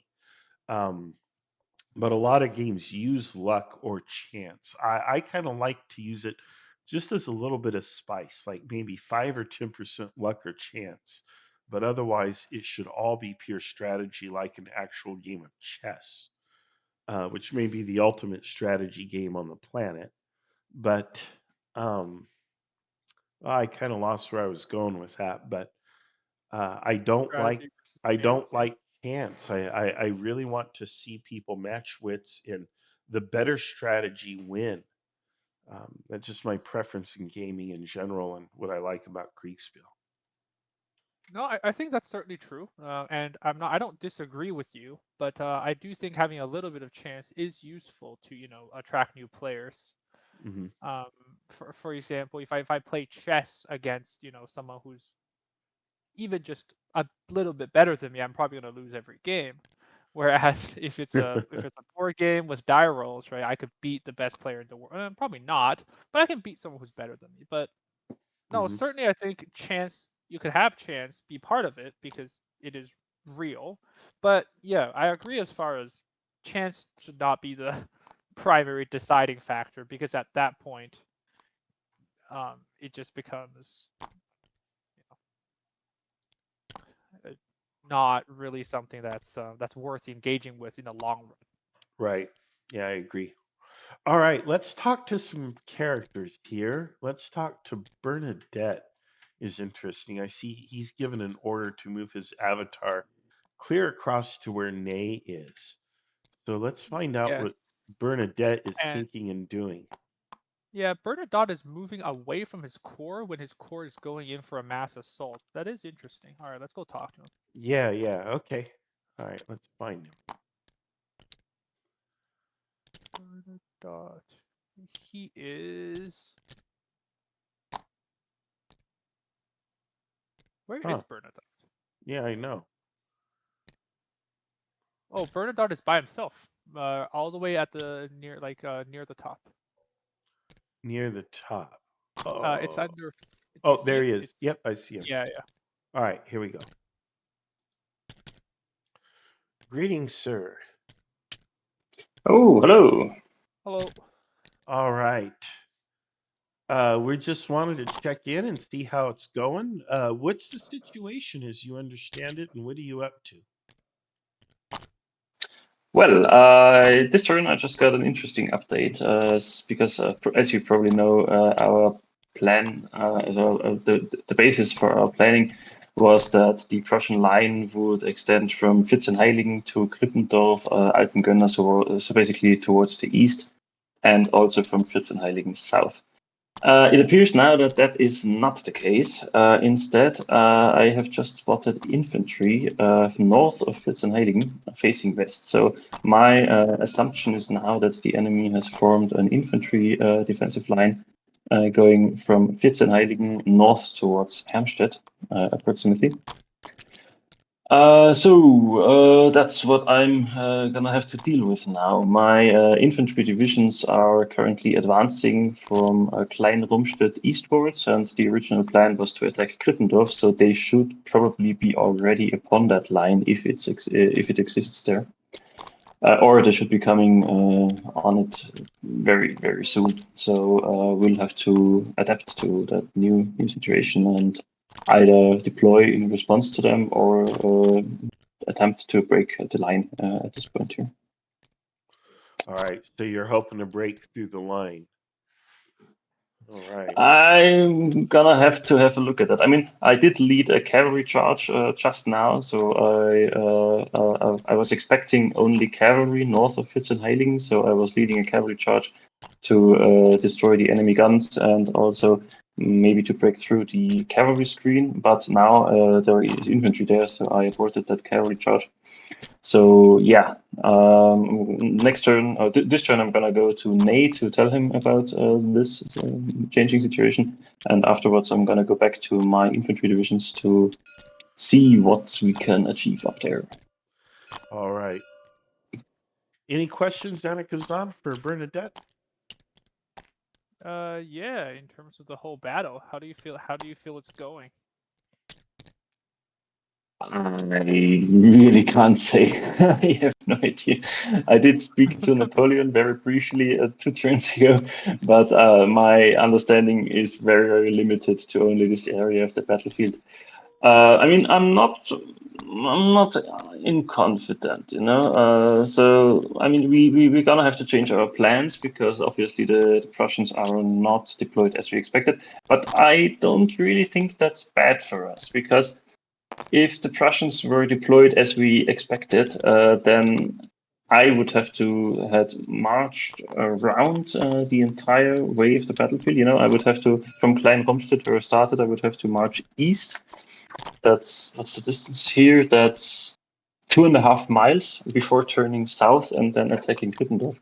So I would have basically have been the last in an echelon attack, and sometimes those work, but it's also not really going to be coordinated in any way. But now with the changing situation, we could be facing a situation. You're now the front. Not exactly, but yeah. I'm now having the opportunity to attack more or less at the same time as Ney to my south, and that's not a bad thing. Instead of attacking one after the other, we could be attacking at the same time, and I liked it. But I have really no idea what's going on further in the south with a Fourth Corps, or maybe even further south than that. We got some pre-battle reports that there would be Prussian forces all the way in the south, and I have no idea if that is actually the case or what's going on down there. But so far I'm feeling good. All right, outstanding. All right, let's pop down to Napoleon. See how the Emperor feels. Yeah. All right. Allow me to push. We're just popping in here to be flies on the wall for a little bit, so go ahead, gentlemen. Typical Marshall. I just want to say how great Marshall is as an umpire. And I'm not trying to curry. You can try all you want, but I'm not rolling any dice today. I'm just announcing, so it won't do you any good. But hey, like I say to people, be brutally honest. I can take a compliment. All right, Marshal Sult, I'll let you continue giving your orders. I'm sorry to interrupt you. I think we are done. So we're not, because I don't know where I'm supposed to go. I was setting out the module, and so if you can repeat it in a second when I've loaded the map, it would be very appreciated. Yes. Right now, all I see is white and our initial deployment, which is not much use. Yeah. You can see my screen. I suppose, yeah, sure. Oh yeah, I can. So you are here? Yes, exactly. And you Just are north of Iserstadt. And you are to keep marching basically where you're marching, and deploy roughly southeast of Vierzehnheiligen. So we've taken Vierzehnheiligen. We are attacking it. We have not taken it yet. We've not taken it. Okay. I'll set up there. Maybe here. Yeah. Should I not help out? Well, I'll just see. I give no guarantees that I won't just go to Krippendorf, but do not do that. I'll be going in the direction. Okay, I'll be there. I trust I will not be isolated. I'm not I'm not mentally unfit. I know how to fight. Yeah, that makes me worried. Yeah. What do you mean? That I know how to fight? Is that scary? No, the whole not mental. We're all a little mental. We play with toy soldiers. True. General, so where are you going to put your artillery? Once we've cleared the road between Vierzehnheiligen and Lutzeroda, we can deploy more facing the hill. All right. I'm going to head back to Ney this turn, and I'll tell him you've got responsibility for the area from Vierzehnheiligen south. He's going to take the town. I think he's going to go off to Krippendorf. One advantage is if he takes the town, that grand battery is going to have to move. Yeah, he's got cavalry attacking that now, so hopefully we'll clear that. Hopefully not from the front. Well, there are a few to the front. They're probably not there anymore. Okay. Just a short question regarding what currently is on my screen. So how many is that? I think the number is the number of guns, right? Like beside the piece. Is that correct? No. Like 13, 17, 15, 17? No, that's the unit. Okay, but how is there 2 of 17? Well, yeah. That's my guns, right? In between my 2 brigades. And the next guns down are from, I think... Laval, yes. You also happen to have the core guns with you, which I have no idea which ones are which because I think they've been misnumbered in the module. I'll keep them. Don't worry. They'll be fine. I just want to warn you that you may bump into some Prussians that are heading towards Werzenheiligen to help. So be from aware. where to where? From roughly Lutzroda. Okay. Yes. Do we have eyes on them, or are we assuming No, that? I just think that Prussians would be sending something to help I kind of agree. That's why we got that one division deploying there at that crossroads. Plus, I'm heading to my cavalry, which is taking position to the south of Marchand. Yeah. So I will get a good eyes on. What I wanted to ask, no, we don't have an umpire here. Has anyone asked or got any experience on how doable is it to deploy a whole brigade in open order? I have no Whole clue. brigade? I doubt it. Yeah. Probably not. It's good for speed, you know? I think what you do is you give the order and then let the umpires tell you no. But I would go ahead and give the order and tell them the intent behind the order. There are skirmish tokens and stuff built into these, but I don't really see them being used. Skirmishers are being abstracted, but again, if your intent is we wish to move quickly across the terrain, convey that to the umpire and tell them that you want to move in open order, and they should give you a little bump to your movement as a result. So you'll get the benefits and the liabilities of that decision alike. Yeah. I need to ask something to Lavisser. Why are the Tirailleur, why the light infantry, why are they in the second? That is disadvantageous that we don't have them at the front. In my module, they are in the front. But on the screenshot, they aren't. Lavisser is in the lead and Lederer was behind, if I remember. Yeah, and Ledru has the light infantry. But I'll just switch them around once I get to deploying. Let's confirm with the umpire when we get the next turn, and we go. It'll be whatever it is. Get yourself into position before you fart arse about. All right. And when you ask the umpires, always say please. Of course.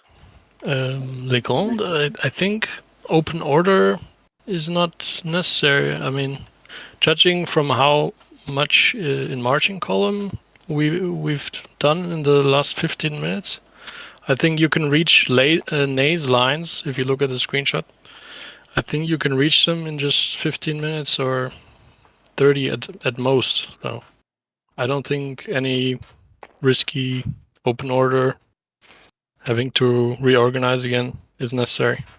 But yeah, no, it's not for now.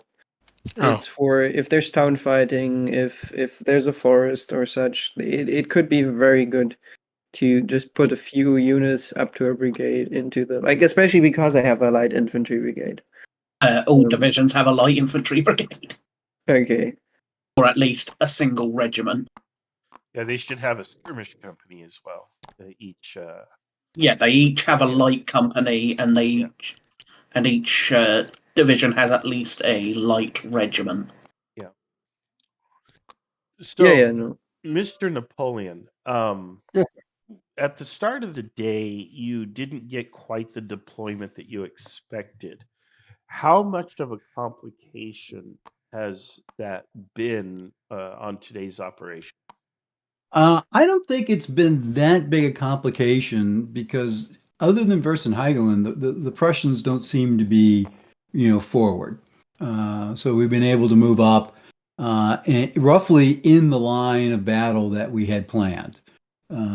So I think it was more of a confusion in our mind and worry pre-battle as opposed to a material setback on the battlefield itself. Now, don't get me wrong. If things don't go our way, I will be blaming that. But in reality, it hasn't been that material. Well, of course, absolutely. How do you think your plan is going overall? I think it's going okay. I'm a little nervous that I don't know where more Prussians are. I think we probably got a little sloppy with our cavalry north of Versenheigelen, trying to get those guns really quick. And we're going to pay for that with probably a shattered brigade. But we've got more cavalry coming to take those guns out, and we'll see what the town is. I also agree with what some of the generals here said, that there's probably going to be Prussians coming from the south. I would actually be relieved to see some Prussians. Right now we know of a cavalry division in the north that Marat or LaSalle is taking care of. We know of the troops in Versenheiligen, and we know of the group way to the south that we're kind of keeping an eye on, but we do not know where the main body is, which makes me nervous. It could be that they are in Berlin and they're sweeping the streets and decorating the lampposts and everything to welcome you. Ooh, Prussians, lots of Prussians. Oh, there goes him. Who was that? Who just screamed about Prussians upon receiving the next screenshot? He got the screenshot and the umpire moved him to his independent channel. So yes, I know. Great. I'm just asking who screamed about Prussians. Me, Marshal Soult. Well, it should be good. All right, we're gonna pop down Anna-Kazan to keep up with Napoleon here real quick. I don't see. He said would be a dumb decision. All right. So basically what it is that I'm convinced, sir, that the Prussians are defending not on the ridges, but they're defending on a line that goes from Versenheiligen and northeasterly, and they're not defending on the ridges. Yeah, I just got my screenshot, which I'm sure is the same you've gotten, where I see a whole bunch of Prussians running straight north along the edge. They're coming right at us. So I'm now convinced that they intend to defend in the open. Mm-hmm. Let's thank them. So Soult is going to handle everything from Versenheigelen south. Now, I may have to zip back and find out what lots of Prussians means. But your guys, lots of Prussians. Yeah, literally that, and then it just cut off. Like Marshall couldn't have timed it better. So I think I think we're going to get the heavies involved pretty quickly if we can clear a lane for them. And you should send Marsh on. I think there's more than a division in Versenheigelen. I see 4 regiments for sure. Well, as it's turning out, I can't send Gardon forward right now because he's going to go right into that Grand Battery. So I've got to hold him, and Marchand is going to have to attack the south of town by himself. Yep. We also have a lot of new info from Bernadotte.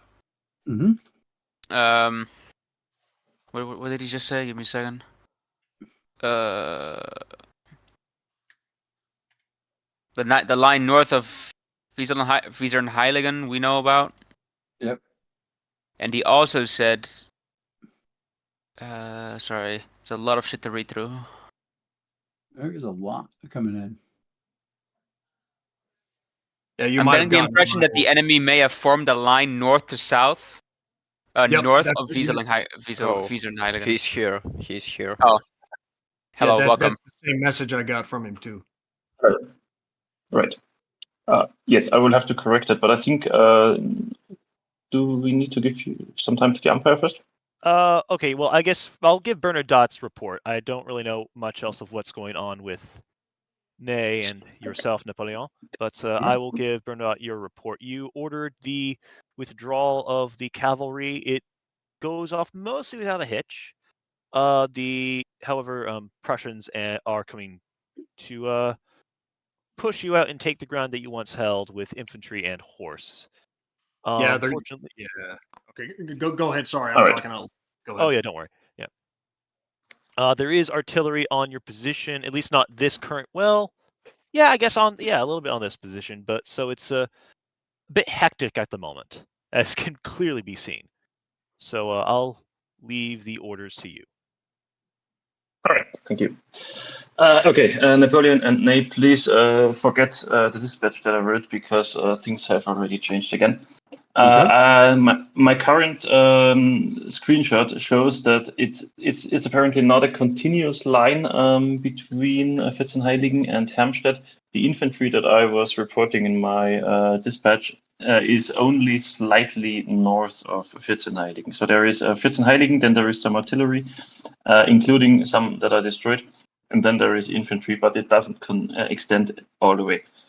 There is just, I think it's about a brigade's worth plus some Prussian cavalry. And I can also see that my own divisions are apparently in some sort of a fight somewhat north of Dirt, but I can't see with whom. I'll have to go up there next turn. Okay. So, do you have anything? Do you have any indication of any enemy to your direct east, towards that north to south road you're intending to reach? Not yet. No, my troops have not yet gone far enough.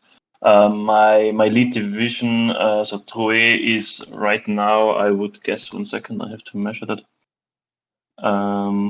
Yeah, about a mile southwest of Helmstedt is his position right now. All right, I'm popping back into the announcer booth and let me pull Anna Kazan in. Let's see, I have to find where he's at. We are already seeing the effect of the. There we go. The effect of the fog of war. All right, I moved us back to the announcer booth, Anna Kazan. We're already seeing the effect of the fog of war because they're talking about how the Prussians don't have a line, that the line only extends to where von Muffing is. But they do, in fact, have a line that goes all the way up to Hermstedt. It's just a little further back, but they're not quite seeing it with the smoke and everything else on the battlefield. And well, they're making decisions based on that limited intel, and well, there's the fog of war for you.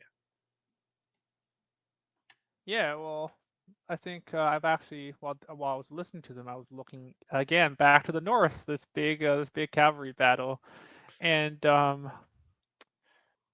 Grouchy. I'm not sure what Grouchy's reasoning was, and perhaps we will talk to him later.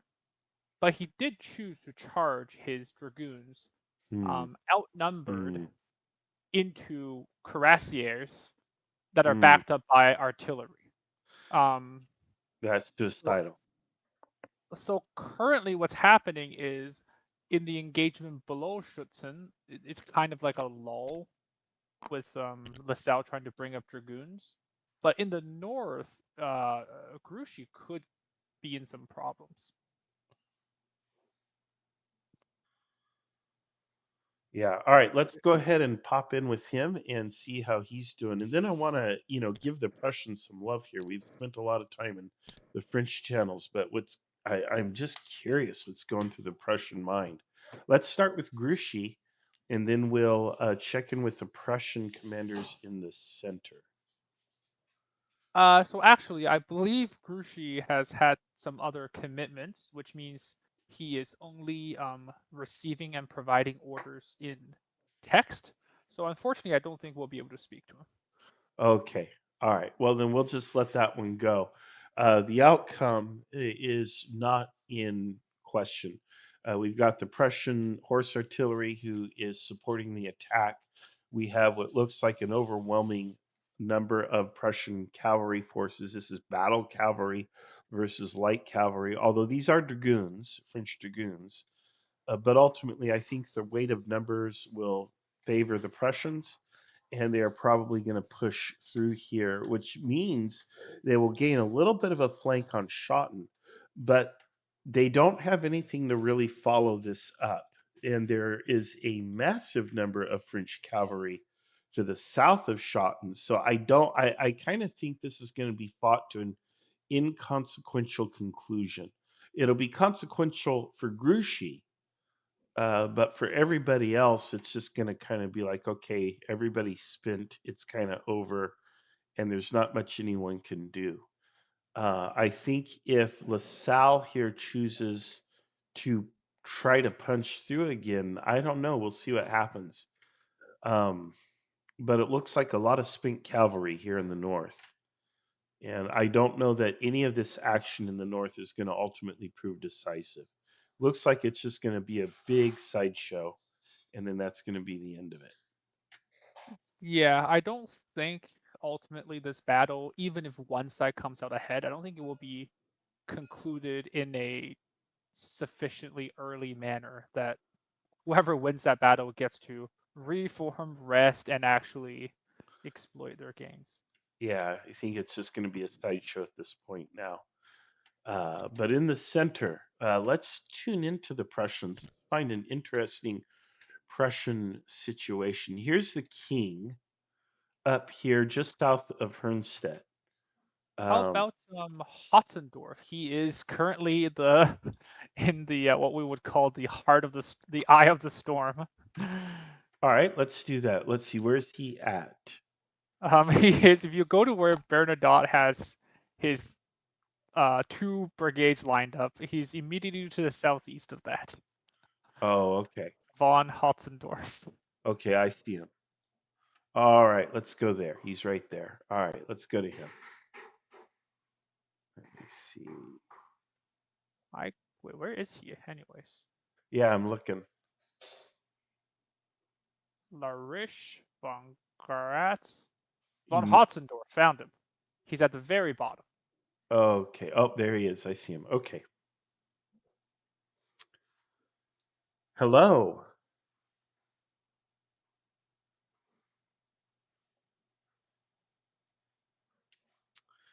All right. I don't know if he can hear us. He might be AFK or have a mic issue or something. He's muted. Possible that he's just it's possible that he's just. He could be taking a little break there. Break. We'll give him a minute here, but yeah. Well, we can't talk too much because we can't give away. Hello. There he is. All right. Welcome. Oh. No, you're fine. You're fine. I'm fine. All right. Yeah, it's all good. What was it? Well, we wanted to pop in. We are obviously live on YouTube, and we wanted to pop in and check in with you and kind of get your feeling. What do you think? How's the situation going for you? Yeah, it's pretty nice. I got to have an engagement with the enemy, which is always pretty nice. Mm-hmm. And then there are more enemies coming up, which means more engagements for the future.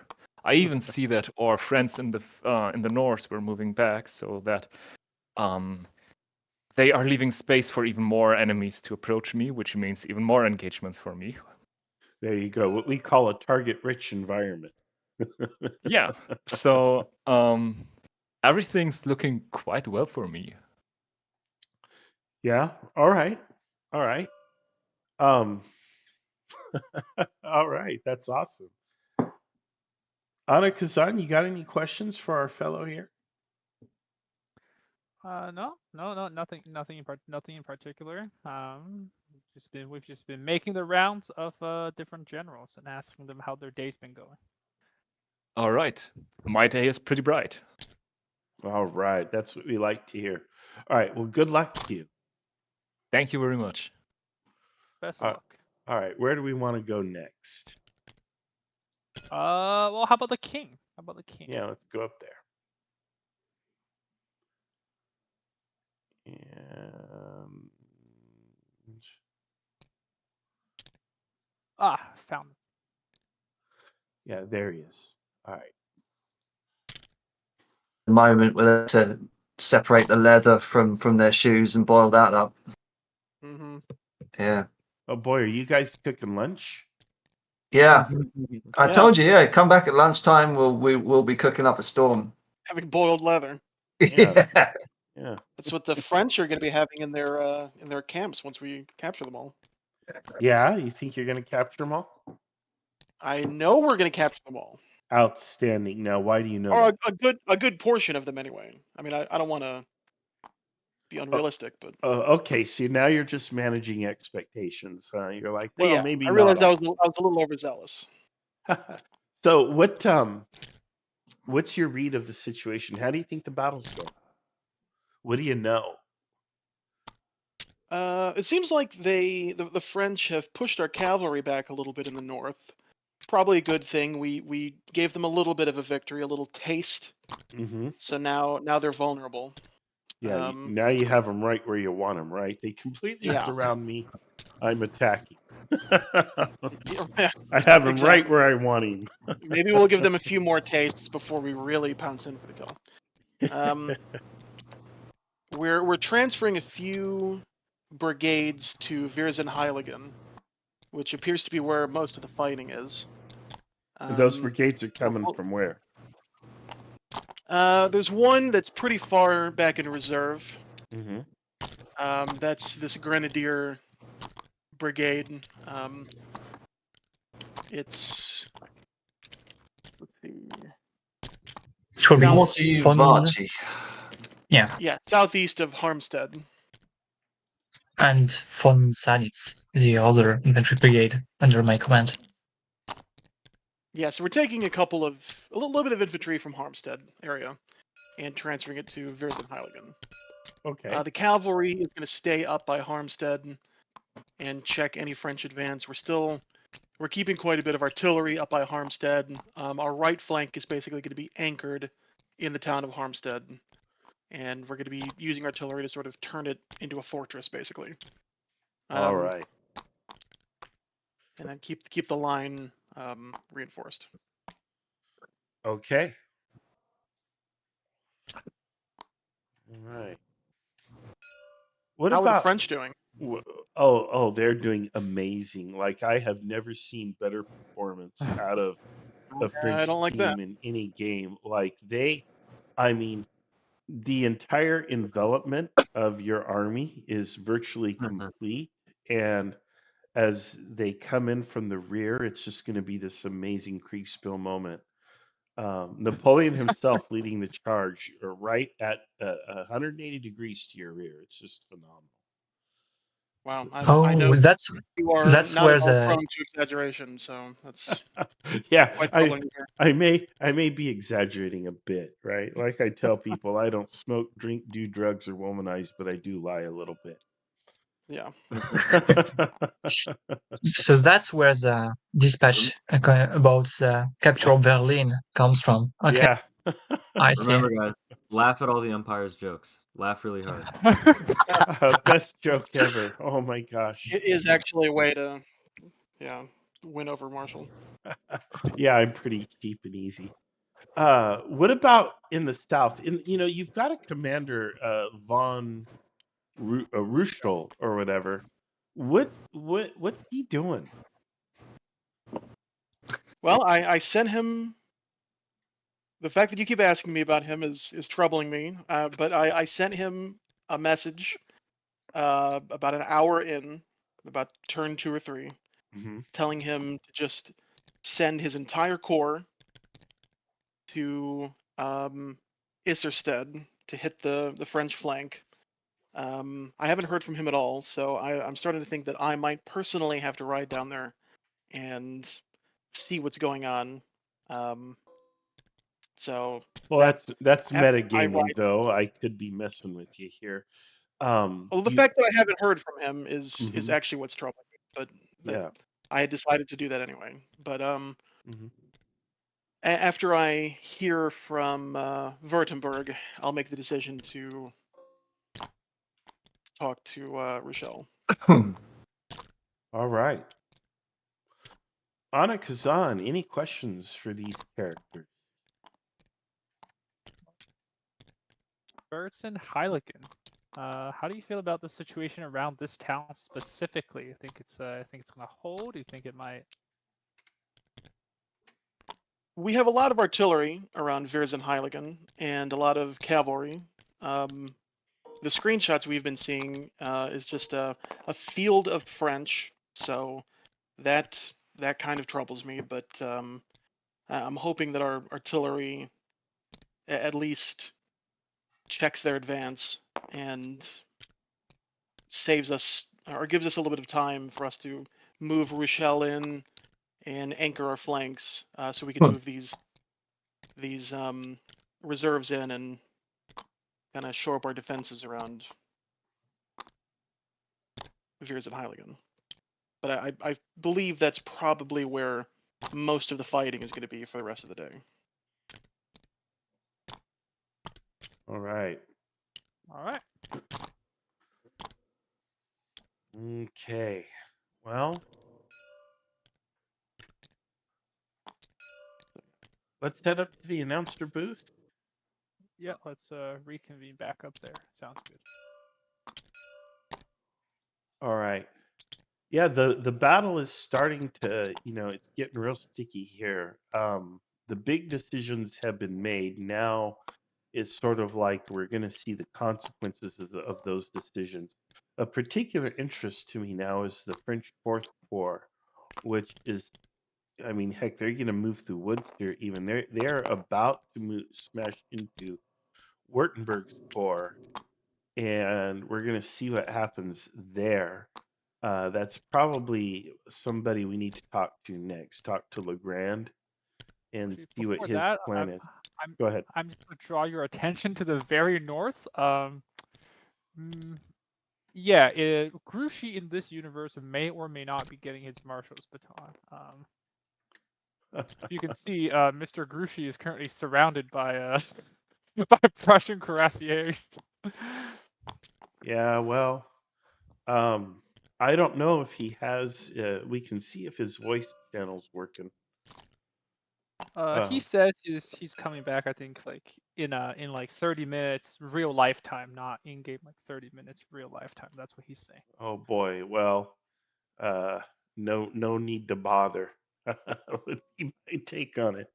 But yeah. Okay. So, oh, And second point, I just want to draw your attention to is the very south to von Rochel's corps. It seems like the king was under the impression that von Rochelle is marching north. yeah.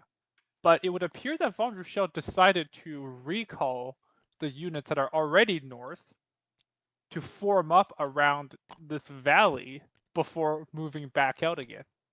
Right? If you like, these red pieces used to be up at Gospeda, Yeah. and now it's been pulled back. Yeah, I don't know what's going on here. It does look like he's moving onto the road, so he's getting ready for a move. And I would imagine that move would be to the north or the west, northwest. But why is he recalling these guys only to countermarch them? I don't know. They're And cavalry, but yeah, I don't know. Yeah, I get the I obviously I understand that it's important to have unity of your core, Mm-hmm. but I just can't see marching them back as a Yeah, it seems like an expenditure of effort for no gain. But maybe he's moving them down a different road or something. I don't know. It's going to be And- interesting, so we may want to check in with him too and see what's going through his mind. And lastly, our good friend Kuhnheim has somehow gotten himself almost into Marshal Soult's rear, and is going to be confronted by a small battalion of infantry. Oh, there we go. Where's that at? Oh, that's where you're looking at it. Oh, I think okay. you're looking at it right now. Oh, yeah, this guy. Yeah, got himself. there he is. Well, he should, although the positioning may prove decisive, but he should be able to power through. But again, he's kind of a one-shot force in that just the way the system works. If you burn up your unit and you take losses, obviously these don't come back. His force is best used in conjunction with other units. You certainly don't want infantry off by itself doing infantry things alone. You've got to support your attacks, and he's not doing that. So the quality of his unit is such that he may burn through and win. He'll certainly win any even or fair fight, but it's going to be expensive. And the end result is I think he'll lose the effectiveness of his unit after these initial one or two attacks. And that'll be the end of his effectiveness. So we'll see what happens. And one final one, just to draw attention to, is if you look at the area between Hermstedt and Kleinramstedt, like in the north, the Imperial Guard has been deployed into line, right behind Bernadotte's infantry. So it's certainly like an early-ish committing of the Guard. Well, they haven't been committed yet, but they've been deployed for combat certainly. Yeah, so it looks like Napoleon has made a decision of where he wants to punch through. But I don't think they are aware that the Prussians have successive defensive lines back here. They're going to be trying to punch through at a place where the Prussians are respectably strong. It's going to be interesting to see. The battle is shaking out. This is the main event right here between Hermstedt and Heiligen. And it's going to be interesting to see how that shakes out. So. But yeah, those were just the ones that I saw of note lately. All right. Pop into the umpire channel and just kind of check in with those guys and see how they're doing. Just kind of listen in. If I can find it. It should be just right underneath the announcer's booth. Yeah, there we are. Okay. Could go do something else. But that would kind of unilaterally mean that they won't make it to the field. So I mean, also decisions that they make can still impact the outcome. Like if they start moving north, if they start moving into the French rear, that does one thing. If they start moving directly to support Württemberg, that does something else. Guys, in less than 5 turns, in less than 5 turns, they are here if they want. So they could also be here in less than 5 turns. Yeah, I think they can get into the fray. I think they will be late. If they sent their cavalry just barreling down the road, they could probably make a huge difference pretty quick. Yeah. But I think at this point it would be a mistake for them to move into the enemy rear because it would take too long to get there. It's only 5 miles. They've got the troops there now to make a difference. All these dragoons facing the Chasseur Cheval. Yeah. They can ride them right down. All right, what still needs resolving? I think we're good. We're here in the north as well. North is done. Okay, then let's remove the lines. And Crisis, please post the timestamp, and then we can send out screenshots and give reports. Yep.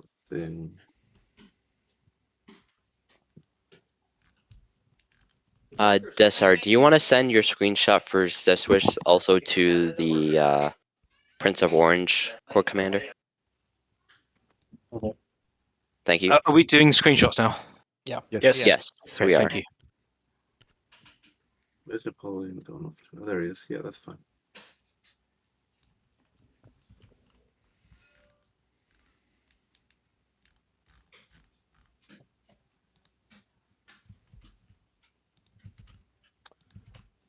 Felix, if you have a moment, I don't know if you do.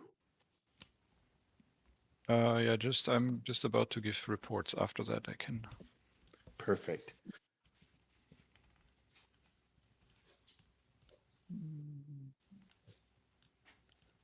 All right, we'll come back and we'll check in with you, Felix, and just kind of get some thoughts from you on how things are going.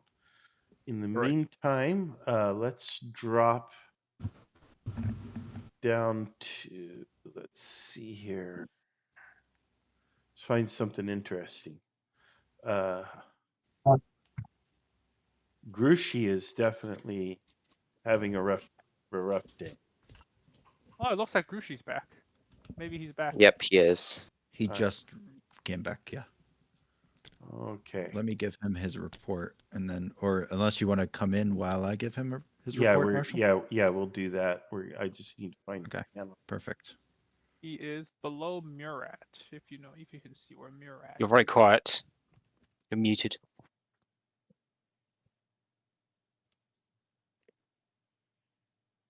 Whoever was just talking was very quiet.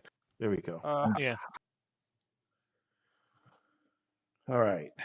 Hello, Grush. Hello there. Nice to have you back. Unfortunately, your men have also had a bit of a reverse here. Much like your initial assault, this one is also successful, only this assault comes from the enemy, and it strikes you in your flank and your rear. They were able to commit several battalions, and your men on your flank panic. That panic just spreads along your entire line, and now you find yourself with a jumble of horses and wounded men back on the banks of the Schutzenbach.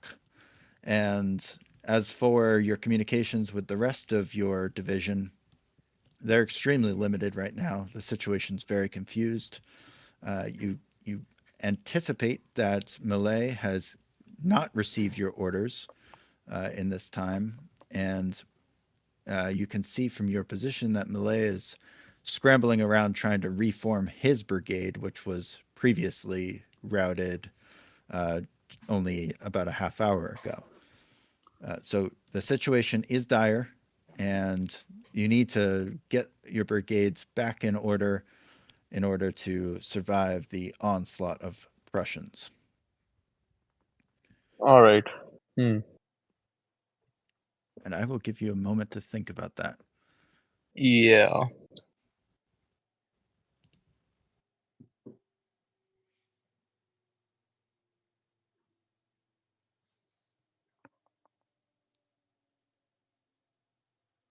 Hello there. Just Hello. from this YouTube. Okay. Hello. Yeah, no, you're good. We are live on the YouTube, but you take your time and think and make a decision.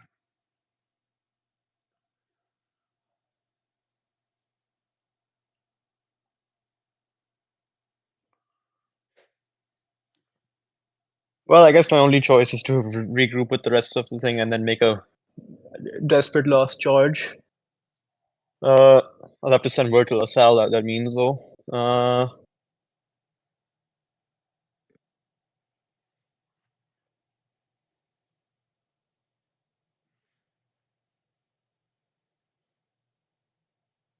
Yeah, I think I'm gonna regroup with the rest of my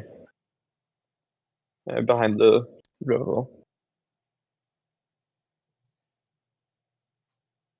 Wait, so do I have to ping Langbart to get him back here, or will he join back and then I'll tell him? I believe since you're back on voice, they'll just come back to grab your orders. Yeah, the All right, Empire all right. pop back in. Yeah.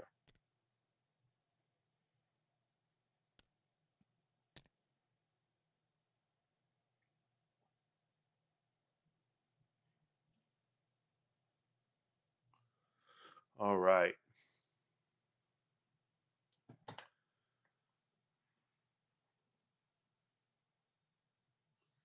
Yeah, he's out giving reports. So he'll pop right back in here in a moment. What are you planning to do, Mr. Grushi? Regroup with. Oh, well, I'll have to tell you here now. You have now thought about it for a minute, and your brigadiers are eagerly awaiting your orders. Okay, so all available troops, including those in the south, those in the north, all of them, regroup behind the Schottenbach. So just tell them to take the time regrouping. If the enemy start charging towards me, then I'll pull back or maybe countercharge if they're able. But just basically just focus on regrouping right now, and I'll also send a dispatch to LaSalle. Okay. LaSalle also wants to meet with you, and he's All right. going to arrive at your tent shortly, or at your site shortly. So be prepared to speak with him. All right. Thank you. All right. Well, good luck, gentlemen. Thank you. Look. All right, let's pop into LaSalle real quick. LaSalle. Yes, he should be right next to this channel. All right, Mr. LaSalle. Yes. How's it going? Not great. Not great, huh? Well, what's happened? So what I sort of dreaded, based on knowledge that we had, is sort of come true. Is that basically it seems that the Prussians' centralized cavalry force has been headquartered to my east. Melchett. Yes, thank you. You've had an interesting turn. If you Okay. want to call it that. Yes. So you rode around the north of the village of Schurten to try and find Grouchy. You failed to find him, but you saw his men in action to your front, which I briefed you last turn. Yep. However, just at that moment, from your half right, Prussian cavalry started streaming through. At which point, Grouchy's line started disintegrating. You fled west for your life, and you are now in the vicinity of Grouchy's division, which is routing due west. You can see Grouchy. You're not currently co-located, but you have just passed the western edge of Schurten village, and you can see the rest of his remnants strewn out in front of you. Any questions? If not, I'll come back in a moment for orders. My brigades, did I get confirmation that they are moving You north? had no news. You've had no news. Okay. Are the Saxons pursuing? It's really difficult to tell. You've been swept along in a tide of Grouchy's men. You're just going west. But okay. Thank you. As you look behind, there are Prussian cavalry. All right. Thank you. All right, Felix is ready for us. Sana Kazan, let's pop down there. All right, perfect. Hey, Felix, how's it going? Oof, slowly. Slowly, yeah, that's okay. I know that we have a record number of viewers on the YouTube watching this battle, so people are very engaged and fixated on what's happening. Any thoughts overall, both game wise and battle wise? Yeah, I think so. Game wise, I hope that the new pieces are making a really great visual, because They're beautiful. Yeah, but it takes a while to put everything in position. You know, you have to change formation and so on. So we're not using all of the options that they provide. We're mostly not using skirmishers and so on, but still takes a while. But I hope it's worth it. Yeah, and game-wise, I have no idea what's going on, to be honest. You know how it is. Like, you're just umpiring your little corner, and I have been mostly dealing with the Prussians that are in the valley near Jena that haven't gotten any contact yet. But as far as I can see, we had some pretty major cavalry battles that are still going on, and I think it's not going too well for the Prussians. But I'm sure someone else has a better overview there. Yeah, I've got to say that seeing all those Prussians down there near Jena, it's breaking my heart. They're not involved in the battle in any significant or consequential capacity. And I don't even know if they're going to move anywhere or, I mean, looking at their arrows that are drawn, I mean, they're on marching simulator or stand around and wait simulator. They are Yeah, and not involved in any way. It They are appears the even. Prussians are going to Remderode. Yes, they are moving in the wrong direction, basically. Or Oh, maybe you boy. could say into a flanking position, but yeah. Yeah, to flank what? There's nothing there to flank. Yeah. Ah, So I think they have seen one cavalry brigade that is facing off with them in Großschwabenhausen, and they are now like bringing their whole force there. Oh man. Yeah, that's just tough, and that's just the way Kriegsspiel is played. You know, in any other game, or competitive activity, you would try to get them into the event to participate. But in this case, they are just stuck down there, and they have to live with the decisions they've made. Um, Not going to be happy players, but it is what it is, you know. I think if they had done more scouting to the north and the northwest, they probably would have found the French flank, but they haven't been doing much in the way of scouting either. So they've only scouted around Großschwabhausen. If Yeah, I'm it's pronouncing that right. mostly. Yeah. Yeah. Well, it is what it is. Do you think you can? You think you can forecast a winner based on what you've seen so far, or do you think this is really yet to be decided? I can't. Maybe someone else. I haven't seen too little of the main engagement in the center. Mhm. Are the umpires having fun, or are they struggling with the system or the pieces or anything? I think they're having fun. I mean, we're a bit slow. I'm not driving them too hard, so I think everyone is having a good time. There has been a lot of laughing at the players' expense. You know how it is. Classic. Yeah. Well, the players seem to be having fun. The players I've talked to, they're being presented with meaningful dilemmas and impactful choices, which is what we want. And they are struggling with those choices. They are up against the fog of war, and it's affecting them, but they are enjoying the effect. Um, so we just, I guess, keep up the good work. Well, it's good to hear. All right, I'll get back to it. Thank you, Felix. Thank you very much. Thank you. All right. Well, I think it's showing up. It's turning out to be a really compelling battle. Um, Man, I The can't game has forecast. been very, very tight. Yeah, the game is very, very tight. Yeah, it's a good game. You know, if this were a football game or a soccer match, the score is like 1 point or 3 points or something either way. You know, it's not, you know, um, soccer, I guess it'd be 1 point. Football, maybe like 3 points either way. It's really that close. And it's a nail biter. It's a nail biter. So we're well into the fourth hour of the game, and we're going to be going on to the fifth hour.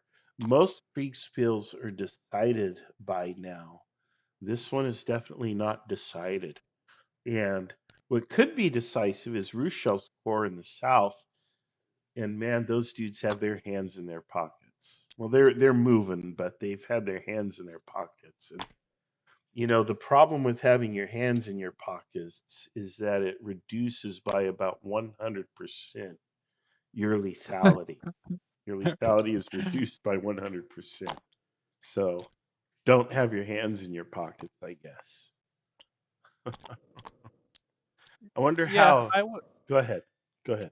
Oh, I was just if we're gonna talk to someone a little bit, I would be very curious to talk to Napoleon again because it seems like all three of his infantry corps are in position now, Mm-hmm. but there hasn't been a lot of infantry attacks yet. So my assumption would be that they've essentially named a time when it's all going to go in, and I'd just like to see if that is confirmed. All right, wonderful. Yeah, let's go ahead and put that to the test. Let's pop into Napoleon and check in with him. All right.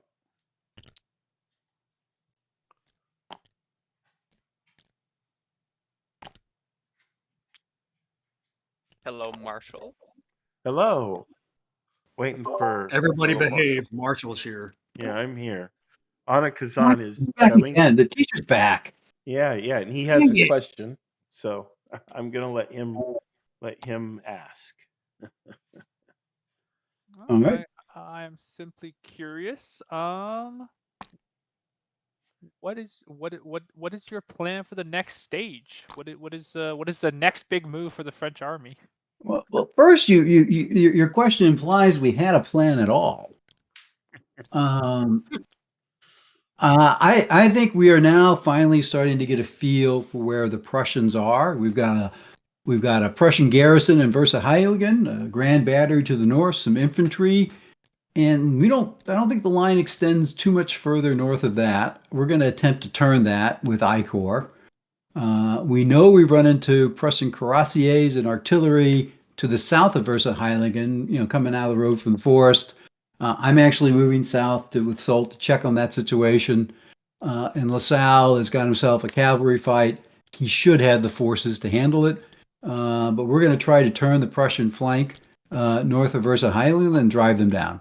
At the same time, Ney is prosecuting his attack from the west into Versailles itself. All right, sounds good. Did that sound really smart? Because I have no idea what I'm doing. Well, I was expecting when he asked you, what's your next move? I was expecting you to say, Moscow, or at least Leipzig or something, but. Well, that's in the afternoon. I think stating that now is a bit presumptuous. Fair enough. We're going to Danzig. By 4:00, I expect to be in Danzig. Oh, there you go. Yeah, my next move is Moscow. Think Because big. no one would expect it. That's right. Fair enough. All right, guys. Good job. All right. Thank you, guys. You got it. All right. Let's pop down to Murat. See what Murat's been up to. Yes. Yep. All right. Mr. Murat, how are you holding up? Struggling. Struggling? Okay, fair enough. What's the scoop? What's your situation? I'm gonna try to find you here on the map and zoom in and see what here you are. Your lines look beautiful. Don't they? Yeah, Yeah, your they're formations are gorgeous. Yeah, they are squared away, man. The buttons are shiny. The horses have their oats. They are brushed and we're looking forward to putting them into action at some point. the muskets are all clean, I honestly, of course, I don't know what's going on up front, but my fear is that we are not being aggressive enough up front. That we are not pushing these people as hard as we should be up front. So we basically we're just sitting here. We're just stuck because everything in front of us isn't moving. And we haven't been called upon, of course, yet, which I wouldn't expect to be yet. I mean, it's only game time 0800. So yeah, it's way too early to be committing the heavy cavalry or anything. But sure. But I feel like just my sense of things is that the Prussians put up some kind of line further west than we expected them to. A little more than just a cavalry screen. A little further west than we expected, but not too crazy. But and I suspect that there may be a little more caution on the part of our infantry commanders when facing the enemy cavalry than they really need to. I kept telling them they, go ahead and push their cavalry. They're not going to charge formed infantry because they'll get shot to pieces. Mm-hmm, that's so right. So quit worrying about their cavalry. Just keep going forward and shoot them out of the saddle if they sit there. Yeah. So I don't know. I mean, obviously, I don't know what's actually happening. Mm-hmm. Completely wrong in the assessment. Have you But it just feels like it. Have you spoke to Napoleon lately? I have not spoken to Napoleon nor Ney. I rode up to go ask Ney what was going on when we first encountered resistance up there. I was going to ride up and ask him what we were seeing, but unfortunately he had ridden off to go find Napoleon. So I only got one of his division commanders to talk to, and at that point there was discussion of Prussian artillery and the attached cavalry of the corps that was fighting up front, but not much else. So I couldn't tell what all was going on at that point. So, and I told that division commander, I said, "Hey, don't worry if you come if you encounter their cavalry, don't worry about them. Just push them, be aggressive, because they're, like I said, they're not going to charge you unless they want to commit suicide. They're not going to charge you. So, yeah, I just think they're. My feeling is that they're just not pushing hard enough right now. They need to get moving. They need to push faster. But I could be completely wrong. I mean, hell, as far as I know. But the last report we had said that the Prussian line was starting to be pushed, and we couldn't tell whether they were purposefully pulling back or whether they were being pushed. But both of those suggest to me that is not the MLR. If it's falling back at all, it's probably not the MLR, and I wouldn't expect the MLR to be this far forward. So, well, an MLR doesn't fall back, otherwise it's not an MLR. It's not a main precisely. line of resistance. Yeah, precisely. So if they're falling back, that means it's not the MLR. So we need to start aggressively shoving it back, pushing it, stay on its heels, don't let it recover until we find where their main line of resistance actually is. But yeah, other than that, and we kind of need to, make sure there's some space between us and the infantry to our front, so that there's room for maneuver for them and for us. So we're just waiting for them to clear that area so that things can happen. I don't know what's going on elsewhere, so I have no earthly idea what's going on to the south or what LaSalle is doing. Last I heard from LaSalle was very early on. So right. So not a whole lot of cross communication, but ultimately in your role, you don't need a lot of cross communication or anything. You have a very singular purpose, which is you're the fist, and it's just a matter of fixing the enemy and holding him in spots so you can land the punch. And yeah, exactly. You're just kind of waiting for that to happen. That's pretty much right. And I'm really waiting for Ney to tell me, hey, we found their main line, we're engaging it, and time to bring your boys up. So that's pretty much what I'm waiting on. Yeah. All right. Well, fair enough. Who's gonna give you the order to go forward? Then is that coming from Ney or from Napoleon? I suspect it'll be, well, Ney won't give me the order to go forward, but he's going to say, the situation is right. Let's bring your guys up, and when that happens, then I'll pick the spot and order them boys in. Well, I won't wait for Napoleon because that would take too long. So, but yeah, I don't want to shoot that. I don't want to shoot that gun until it's ready, and so we don't want to waste it. When we use it, we want it to be decisive. So yeah. All right. Well, good luck, guys. It's really interesting from the umpire perspective. You'll enjoy watching the live stream, I feel. I imagine. And hopefully you enjoy how the battle shakes out. It's developing. So okay. All right, so hang in there, guys. Hang in there. All right. Thanks, man. You got it. All right, let's head back to our booth. Although, let's see, I need to probably scroll the other way, don't I? Here we are. Yeah, it's the booth is between the two. Yeah. Yep. All right. Well, it does look like the French are pushing. You know, they're making that push, and we're about to see some decisive results. In fact, they're rolling dice here. That die roll looks like it's very Prussian.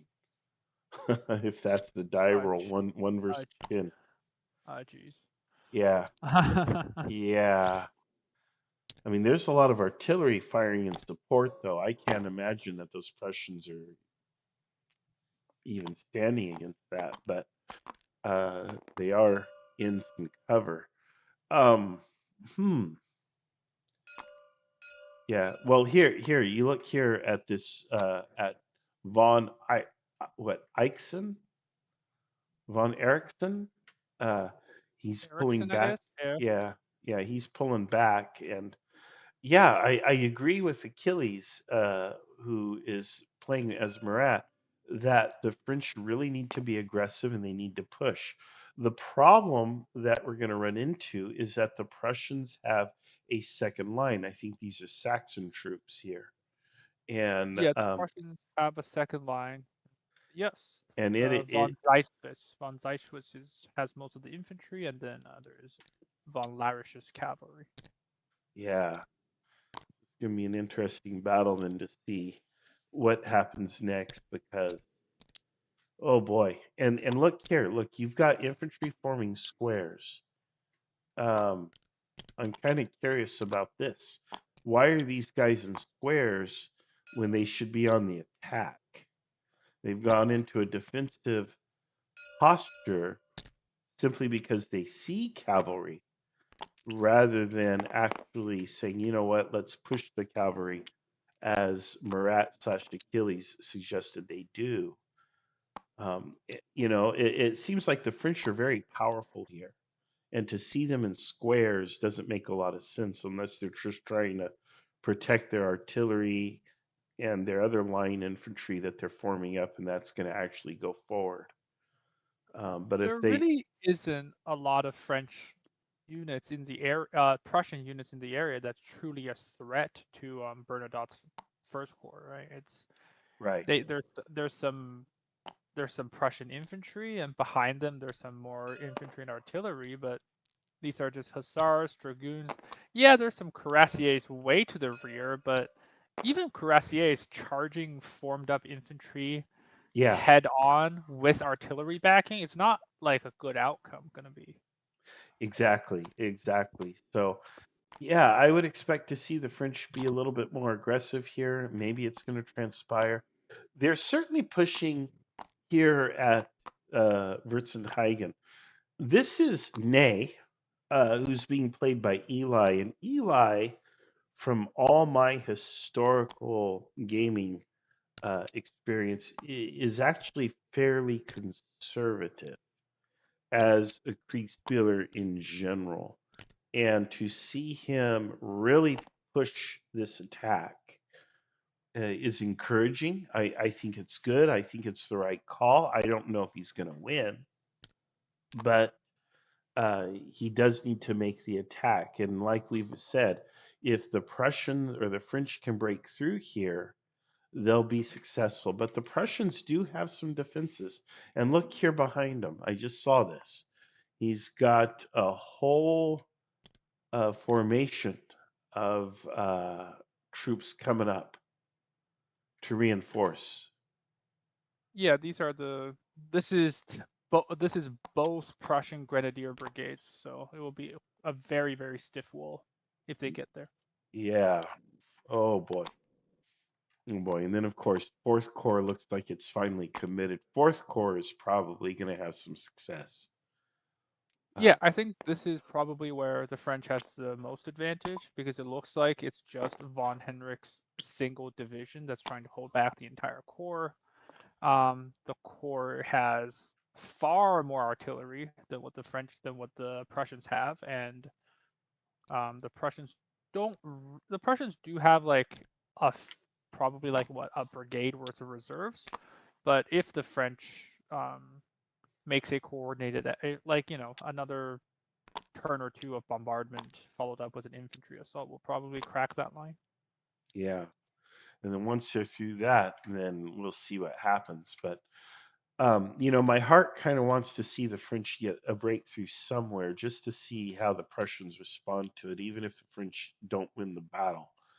I want to see the Prussians deal with and resolve that dilemma. And I'm optimistic they'll break through somewhere, but the Prussians have done a good job setting up their defenses. Again, having this layered defense is key, because they'll almost certainly break through the front line, but that second or third line, that's going to be a lot harder. And that's how historically the combat was run, and that's how the system works, and that's how it's supposed to be. If you don't layer your defenses, you're in trouble. And it looks like the Prussians did layer their defenses. So the Prussians are doing better than I expected they would in the face of the French attack. It looks like the turn just got resolved. So if there's anyone that we want to speak to, now is probably a good time. All right, and I see Jan is back. Welcome back. Hey, welcome. Good to see you, man. The French have finally sort of shook out their lines, and now they are pushing in their attacks there. Yeah, as I said, they shouldn't. They shouldn't. They should go in columns. Yeah, well, they've done that too. And the Prussians have successive lines of defense. So I think they expect the Prussians to have a single thin line between Hermstedt and Wurzenheiligen or whatever there.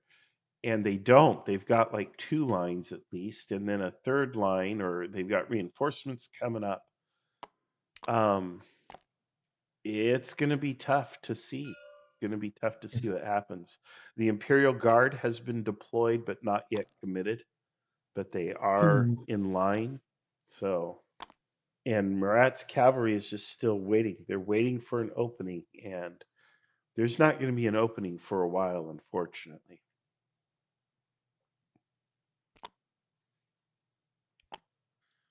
All right, where do you guys want to go?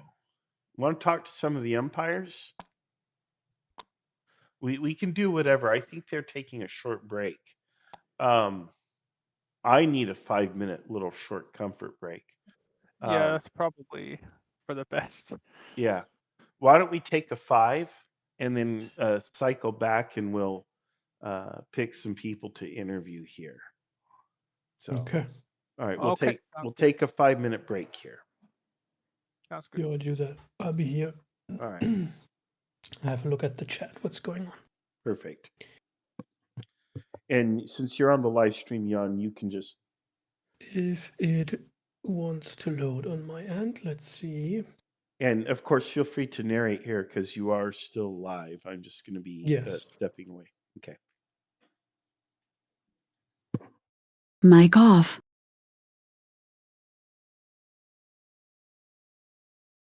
Okay, I think I have that muted. So let's see. Chat in new window, please. Looks like we got a good amount of views here. How are you guys enjoying the battle so far?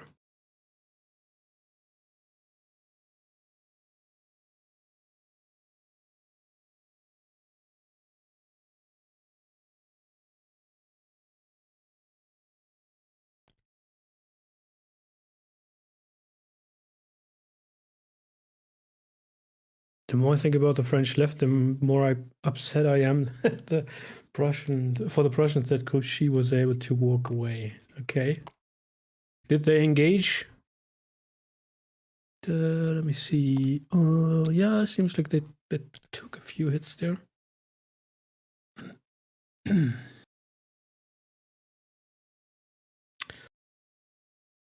I don't see the unit counters of the French cavalry here, but I'm again still surprised that they are still present. Same for the Hussars of Schimmelpfennig.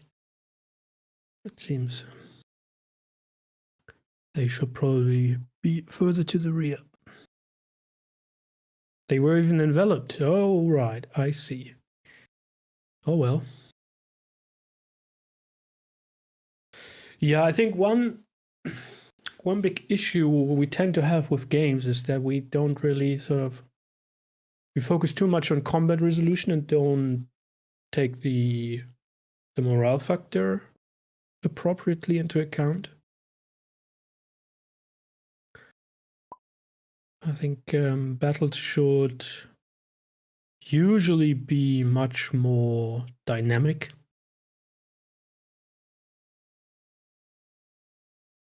She was even nearly encircled. Okay.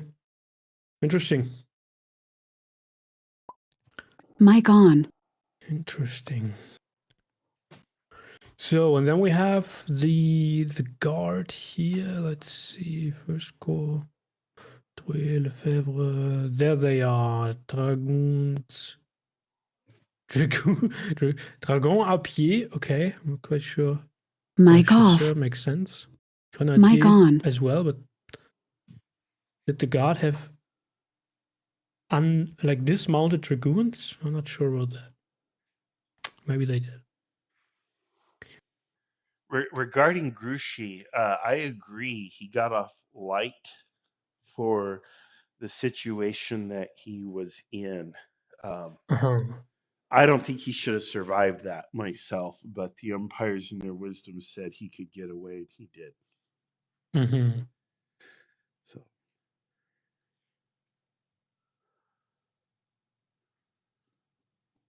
I do like the battery down there facing von Brückendorf. What's that? That's Legrand's division.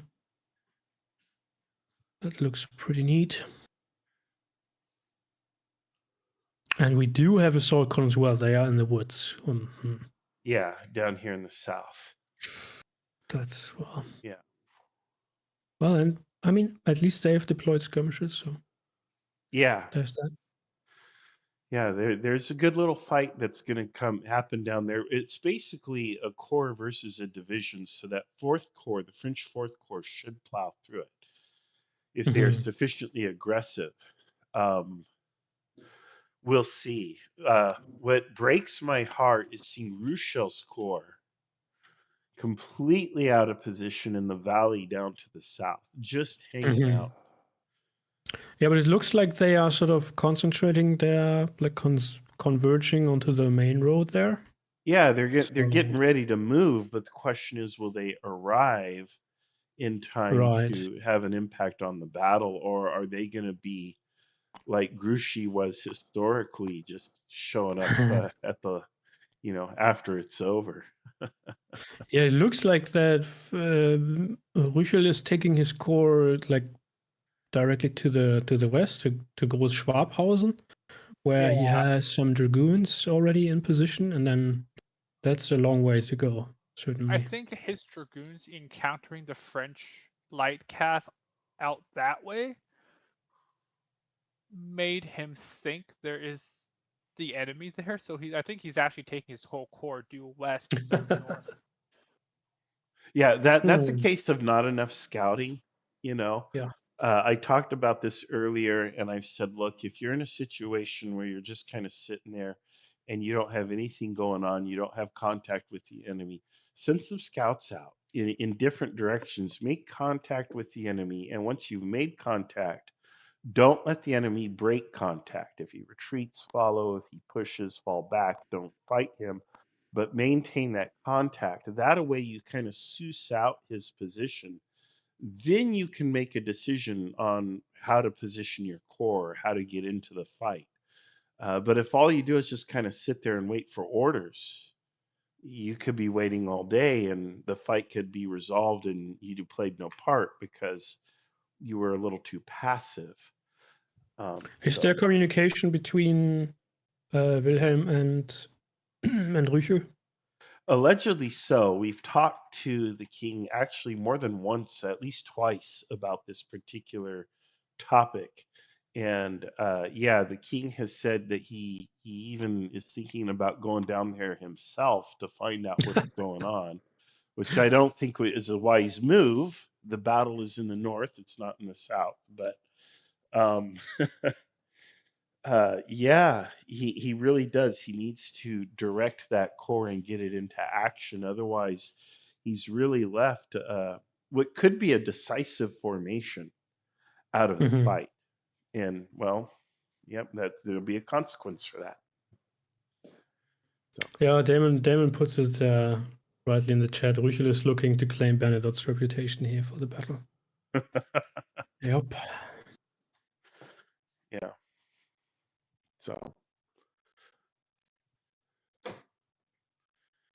All right. I have to prepare something to eat for myself. Today is my son's 12th birthday. He wants to go to sushi, so we're going to sushi.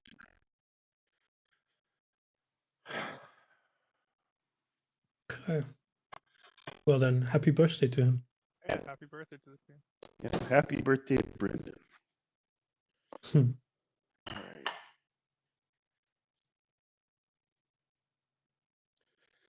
Let's see here.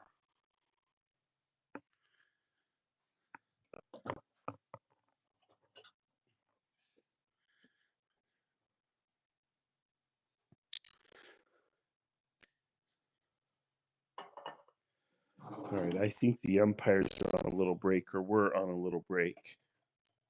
Yep. Has has the guard been ordered forward by the emperor himself, or are they just going because there's space to go? Or That I don't know. I don't think they've been committed. They certainly haven't been committed. I would No. assume they've been ordered to follow Bernadotte's first corps. Hmm. Because it seems like that's where he wants to make the breakthrough.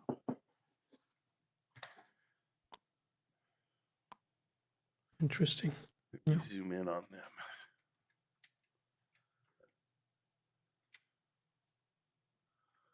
I mean, he has the reserve cavalry corps, and that's a big formation. So if they manage to actually break through,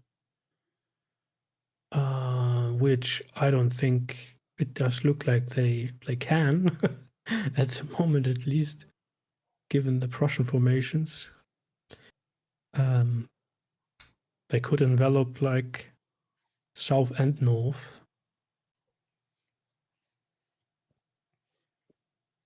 I just heard about the Imperial Guard movement. As the Empire, I can shine a light on it. They moved up, and now they are staying there where they are, because. All right. But the last communication were Mic off. to Napoleon wanted to know what the Bernadotte's first corps was facing, and if he needed to send the Imperial Guard either north or south, depending on what Bernadotte's facing. Mm-hmm. But okay. Yeah. See you.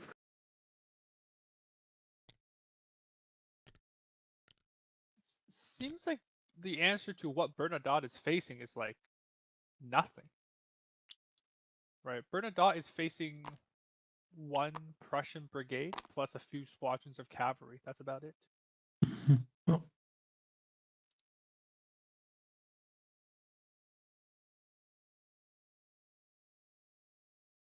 So the fact that Bernadotte hasn't made an effort to attack is unfortunate for the French.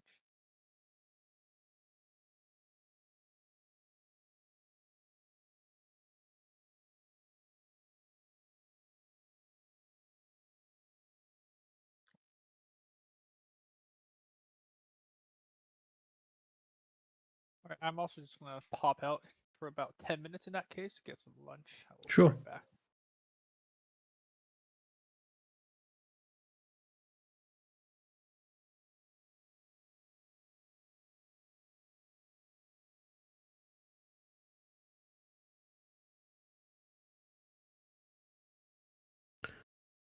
Scores there, 6 core.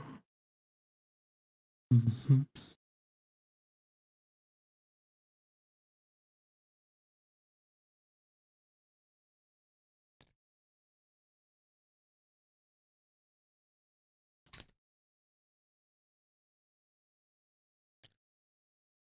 Where is Napoleon at the moment? Let's have a look.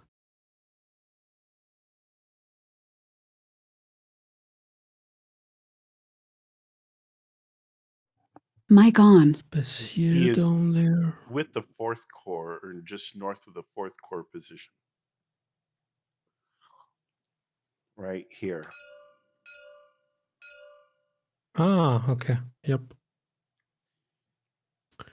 I see. So if you want to talk to him, we can pop in there. It's up to you. Or anyone for that matter.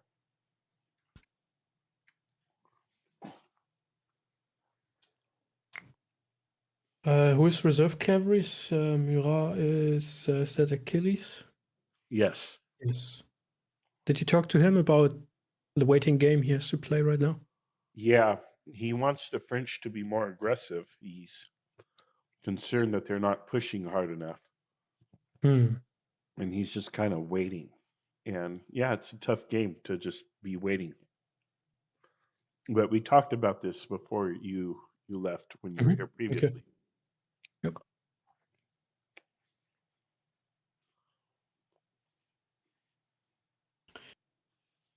Question here from Steel. What happened to the calf battle in the Mic north? off. Well, apparently they managed to disengage in somewhat good order. And now it's the French pushing in their dragoons. So Hughes division is going in. It looks like.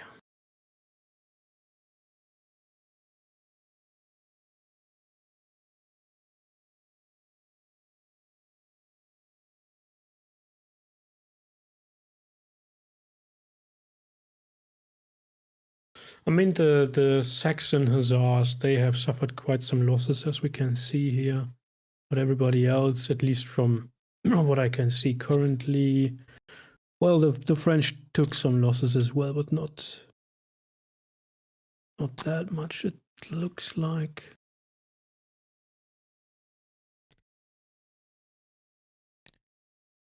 So both sides will probably have to reorganize here, and then Mic on. it's good for the French that they have the dragoons coming, and I would assume, unless the Prussians get their artillery online here, that they should be in a good position to attack Schimmelpfennig's hussars and the Saxons, who have seen some fighting before. Yeah, we're not however, sure. Yeah, go ahead. However, there is von Kraft's brigade there in reserve still, Chevalier and dragoons. And further to the north, well, these guys also have to screen Grouchy in case he fancies to push forward again. But those are also heavy cavalry here, so it's a bit of an interesting situation. They could potentially push, but do they then have themselves reserves who are in a position to secure their flanks? Probably not. Right. Well, it looks like the Prussians have just ordered an attack. So let's see who that is. Yeah. Okay. Schimmelpfennig. Yeah. Well, they do the hussars. All right. All right. Hussars are gonna hussar. Mm-hmm.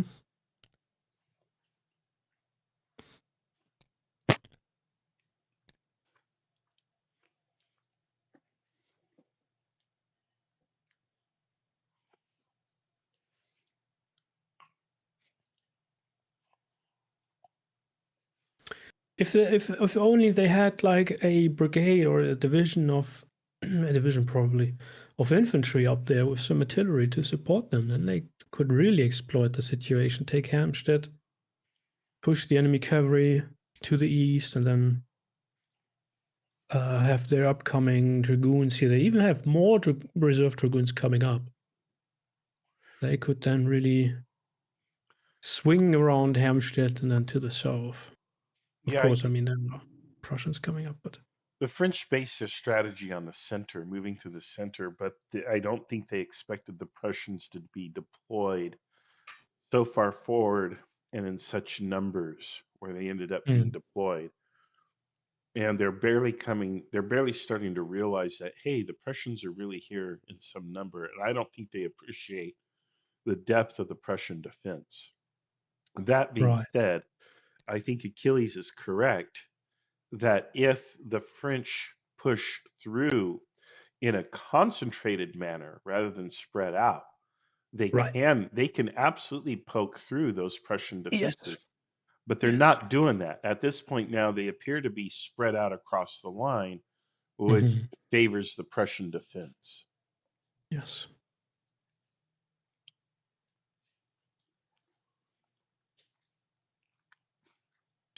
It's rough to watch as an umpire or a spectator because, you're like, oh my gosh, come on, you can totally win this. You have it. All you have to do is this. And they're doing everything but that. Right.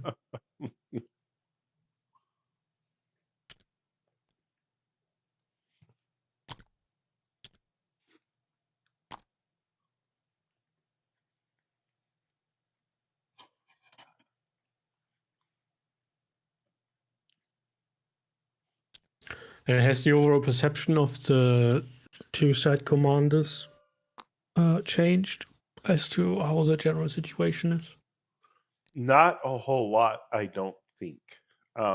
Maybe we can go back and do another round with them, but I think both of them are still sticking more or less to the strategy that they had before the battle. So they're not doing much. They haven't changed much. They're kind of committed to this fight between these two villages. And I'm just really interested in seeing what happens with the Fourth Corps down below. I see a lot of yellow lines drawn on the map. And I think it seems like they are actually relocating some of their reserve brigades to Isenstedt. And for some reason, they are pulling 2 of their battalions. It's because right back up here, north. They've spotted some Prussian Jaegers down here. Right, but why are those battalions then leaving Isenstedt or Iserstedt? Oh, they are. You're right. They're being drawn away. I thought they were deploying to face what they would expect. If they were smart, they would be expecting Ruchel's corps to be appearing at Iserstedt. But no, you're right. They are committing to this attack here. I wouldn't abandon Iserstedt because I don't know where Ruchel is. I see these Jaeger battalions down there to the south. I would be assuming maybe he's going to come that way. I don't want to fight him. I want to be fighting towards the east because that's where the battle's going to be decided. But I also don't want to be outflanked, so I would keep something down there and keep a lookout. I mean they are relocating like 6 battalions. Yeah. Which division is that though? Leval's division, I think. Yeah. So Leval is going down there. He's taking 1 of his batteries. He's taking 2 of his brigades. And that, I think, I mean, that's for nothing, basically. That's just to face some Jäger, some light infantry. Well, the other thing is those are woods. And there's no, you really can't do much in the woods. That's where the light infantry needs to go and push through the woods. But yeah, I'm not sure what he's thinking there. But he's got that beautiful battery lined up that should be doing a lot of work for him, especially firing into trees. Whatever is right here in these little woods right here, that should be dying. That should be melting. Yes. And there should be an opening created through which these then infantry can move. The Trialiers, I can't pronounce them. Those guys are light infantry, aren't they? Tirailleurs, yes, they are light infantry. They should be in the front. Yes, they should. They're in the very rear. But anyway. They actually also considered historically like pretty top-notch units. Tirailleur Corps, like from Corsica, and the Tirailleur Depot. So that's basically Italians who have been fighting with the French for a while. Mm-hmm. And they are considered to be like elite light infantry formations. Okay. Huh. Well. So yes, but you're right. I mean, once Legrand thinks his bombardment of this small patch of woods there was enough, then it should be the light infantry swarming forward and taking that position. Yeah. I don't know what it is, but players have another mean tactic, I suppose, but players often have this notion that if you get into the trees, you're from just about everything, that there's somehow safety in the trees. Marshall, I'm sorry, we get a little bit of a Robocop voice from you at the moment. Okay, it's because you're breaking off. Okay, I'll be right back. Yep. All right. Yeah, I'm at the edge of the range of my headset. Mhm. The problem is if you put infantry in trees and the trees are being fired upon by artillery, well, the wood turns to splinters, doesn't it? Yes, it does. You know, that's a lot of splinters and shrapnel. It's not the defensive position that people think it is. Mm-hmm. So, yeah, I would punish that deployment, especially in the face of all that artillery. So anyway, Fourth Corps is the big hope for the French, I feel, from my perspective. And I would like to see if Fourth Corps is suitably aggressive and they push through or not. Mm-hmm. So I have high expectations for Fourth Corps. If Fourth Corps just stands there and they don't push, then Fourth Corps and the French army deserves what it gets. But we'll see. Yeah, it's interesting. And the do you know that are the Prussian battalions, are they weaker in Yes, hit they points? are. Yes, Okay, they are. Yeah, they're weaker. So the French should really be aggressive. They should really be pushing. And Mm-hmm. it just feels like they're not. Yeah, and I don't know why everybody's deploying their infantry in line formations. I know. I mean, especially the French, like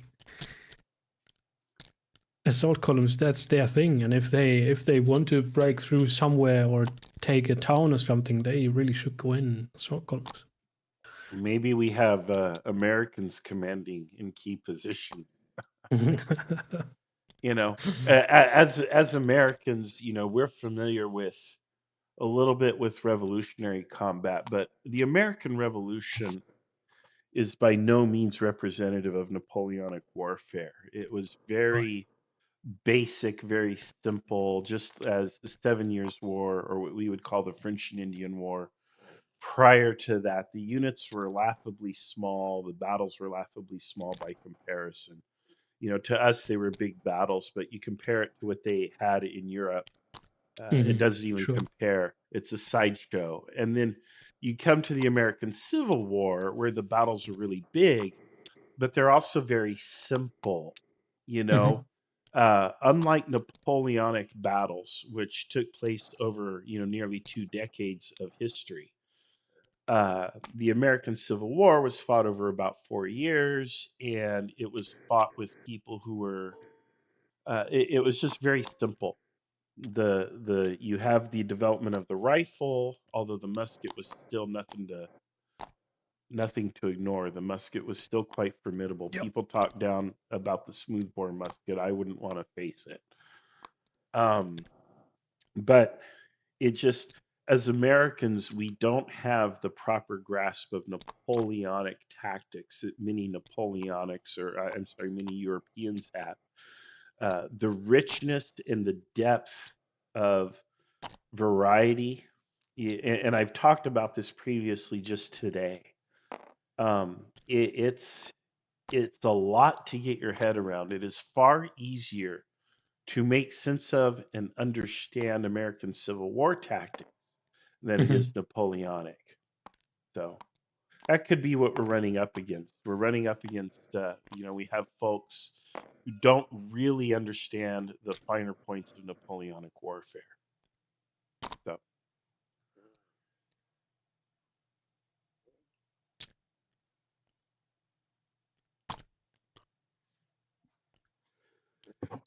Mic off.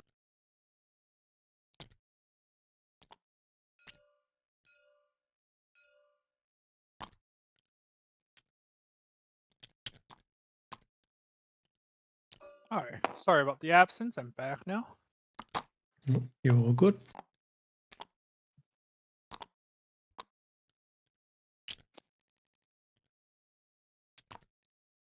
Ah. Okay, so they are pushing forward now. Levasseur's taking his line infantry brigade through the cannons. Yeah, and now he's running into space issues.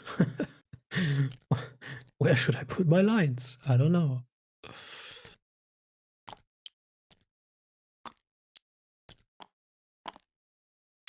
Yeah, got a few frontal attacks, infantry attacks up and down the line, basically, looks like. Mic on. All right. Hello. Ah, the Prussians here have been pushed back, it seems like. What's that? Von Brückendorf's brigade.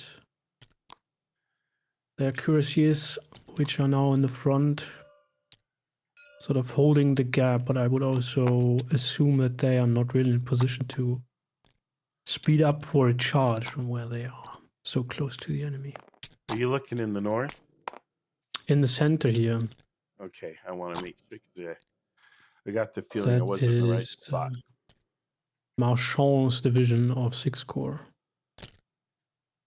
Just south of Vierzehnheiligen. All right, there we are. I see. Yeah, it's getting interesting.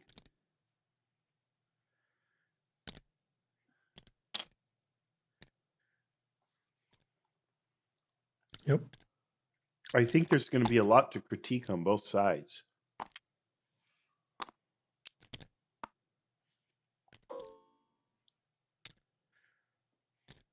When I first saw how the battle was laid out, I expected the French to win very easily. But like we've mentioned, they kind of broke out to this long line, which negates one of their big advantages, which is their concentration of force, and they're not using their assault columns. So, I mean, we even wrote special rules for them. You know, Gotta use the rules. You gotta Yep. use the rules.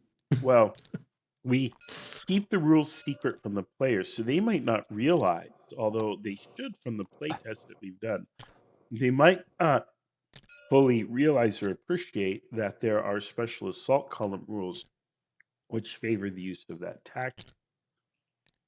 Although I think they should know because we've talked about it before, I believe, but I don't know. But just so people in the live stream understand, in case you're wondering, the rules are kept secret from the players simply because we want them to focus on the tactics and not gaming a rules system. You know, we don't want them to make decisions because it adds a die roll modifier. We want them to make a decision because it's sound tactically. You know, let's occupy the high ground, not for the +1 DRM, but because the high ground gives you, advantages in lines of sight and so on. So things like that.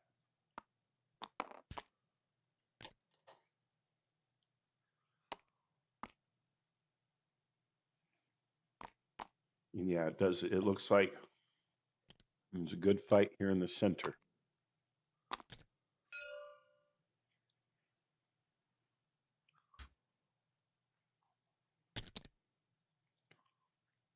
It does look like the French are pushing into the town with success. Yep. Yes, it looks like the Prussians are slowly being pushed out of their initial line. And based on reading the different dispatches, it sounds like Murat's reserve cavalry is also being diverted north. Interesting. So Murat has received an order, huh? Oh, we have to looks talk to like, him. Yeah, it looks like Murat's going north. So I think it will be the reserve cavalry, the Imperial Guard, all backing up Bernadotte in an attempt to create something south of Hermstedt, it looks like. All right. Well, Right. let's pop in with Murat and just listen in or talk to him. Yeah, what is quite interesting in the south of Fürstenheiligen is that, I mean, the Prussians are being pushed back, but what is coming up there to form a sort of secondary line, that's all the concentrated grenadier battalions. So Yeah. basically their best units. Yeah. Wow. Okay. Yeah, let's go to talk to Murat. Looking at the unit ratings there. Okay.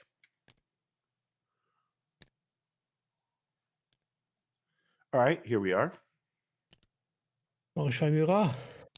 Ah, hello. Oui, baguette. How are things in the rear? Mic off. Kind of quiet, but we've got orders from Napoleon to shift our 2 cuirassier divisions to the northeast. Apparently, Bernadotte's run into some problems, so we're moving up that direction now. We'll have one of the divisions will be behind the Imperial Guard, the other one will be just to the right of the Imperial Guard, and I'm going up to find Bernadotte to see where he wants us to employ. So I have no idea what's going on up there. Okay. However, Have you heard from other locations on the battlefield? What's going on there? I've heard nothing from Ney. Apparently, doesn't write dispatches to me. Apparently, LaSalle, however, I've gotten some dispatches from him.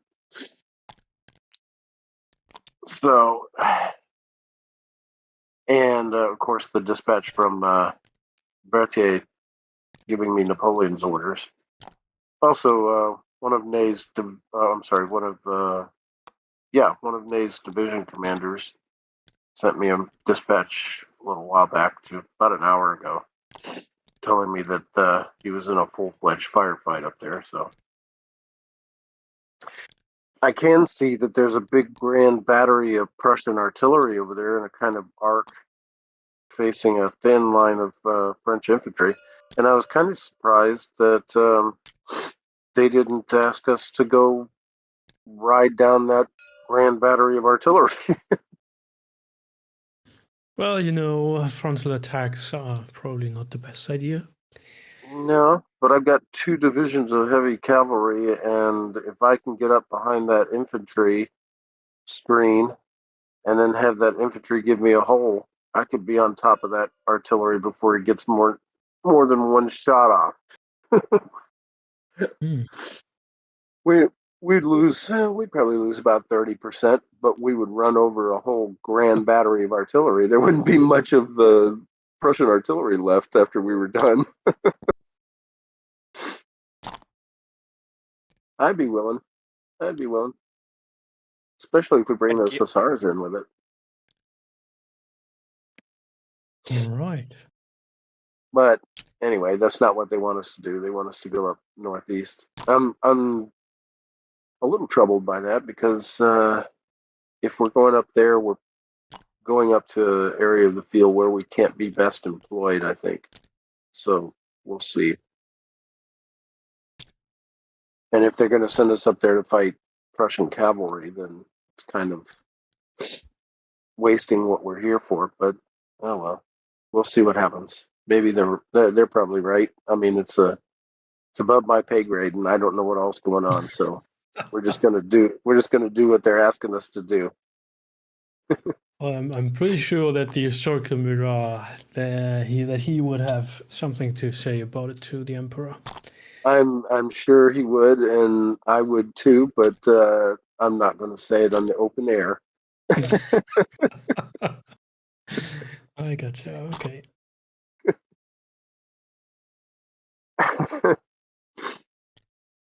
No, I just got a dispatch from Napoleon to Murat and Bernadotte. Please coordinate your actions. I'm heading south to Soult, where we have encountered Prussian artillery and heavy cavalry south of Versa. How do you pronounce that, by the way, Jan?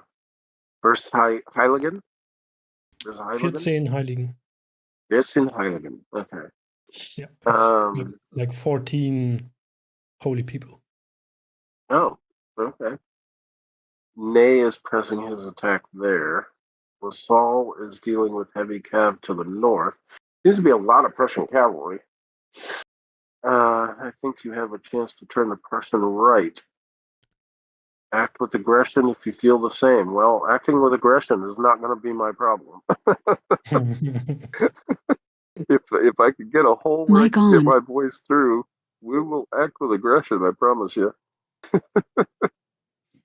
Okay.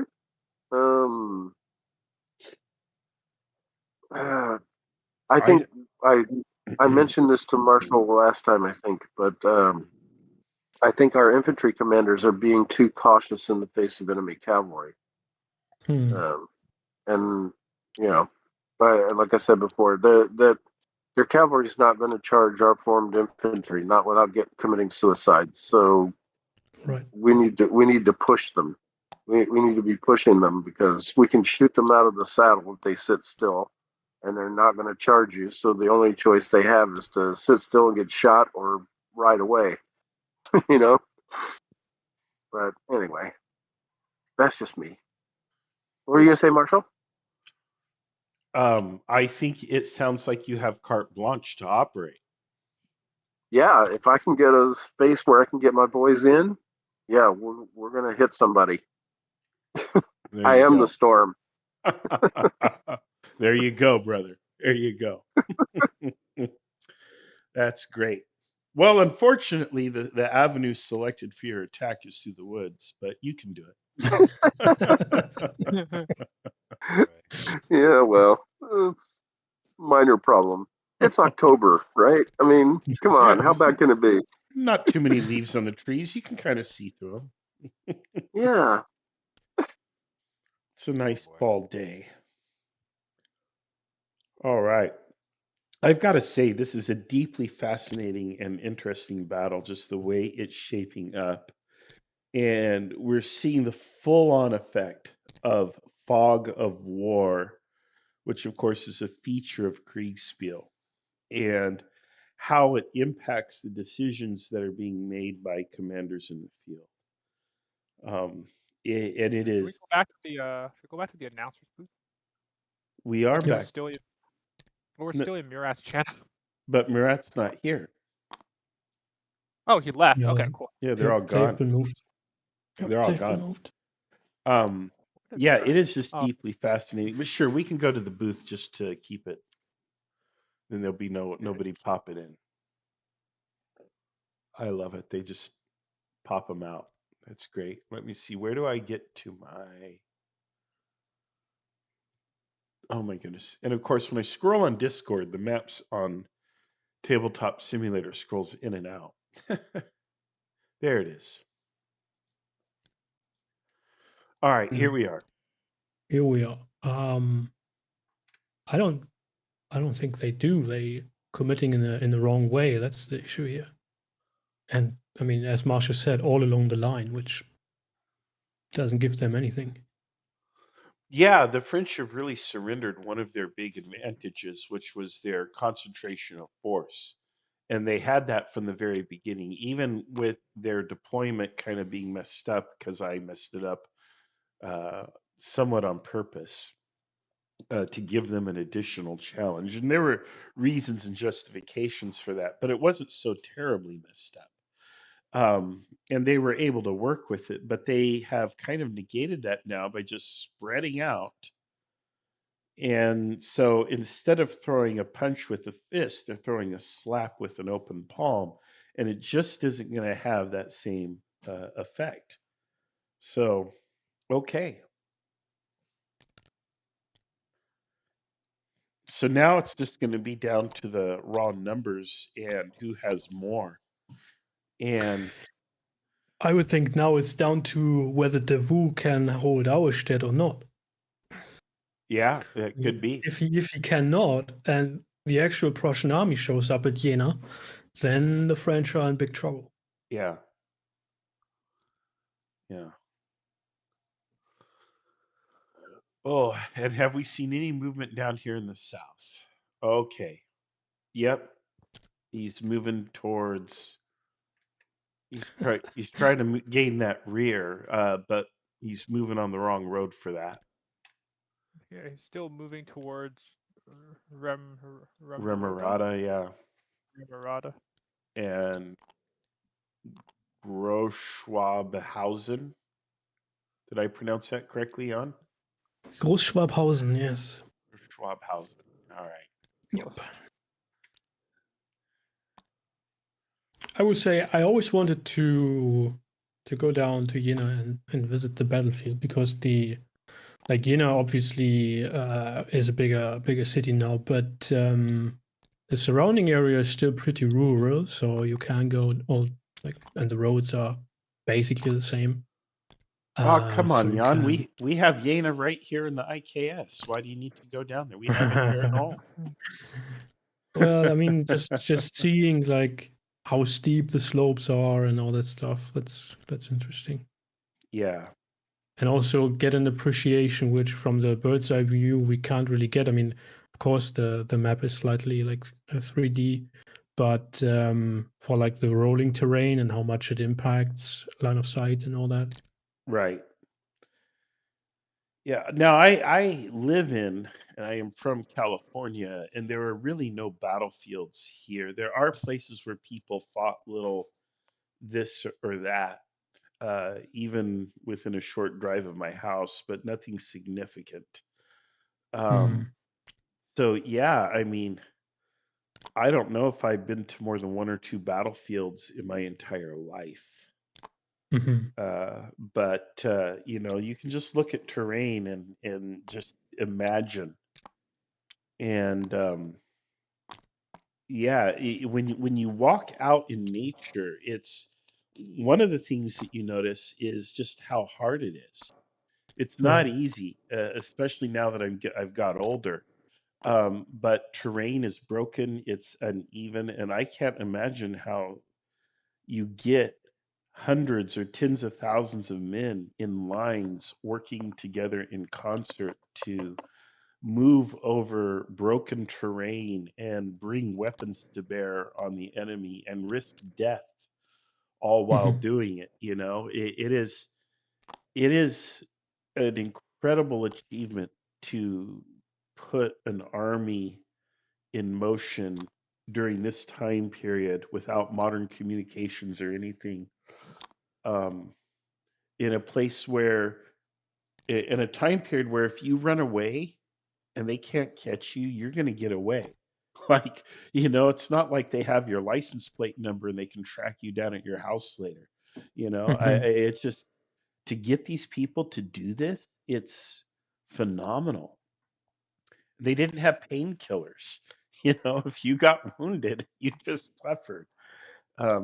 It's just astounding to me that you could get human beings of this time period to do these activities and to coordinate in these massive sweeping movements and then bring about a decisive result that changes the course of history. There's something impressive about it. It's grim, it's dark, it's horrifying, but also impressive. It's also awesome.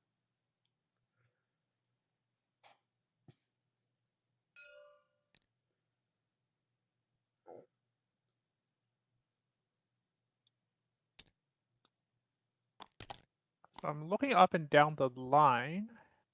It is, what is the game time? The game time is now 8:30. So it's been 2.5 hours in game time, roughly 10 turns. Right. And it still looks relatively indecisive. There has not been really I would say a major assault or a major attempt to create a breakthrough yet.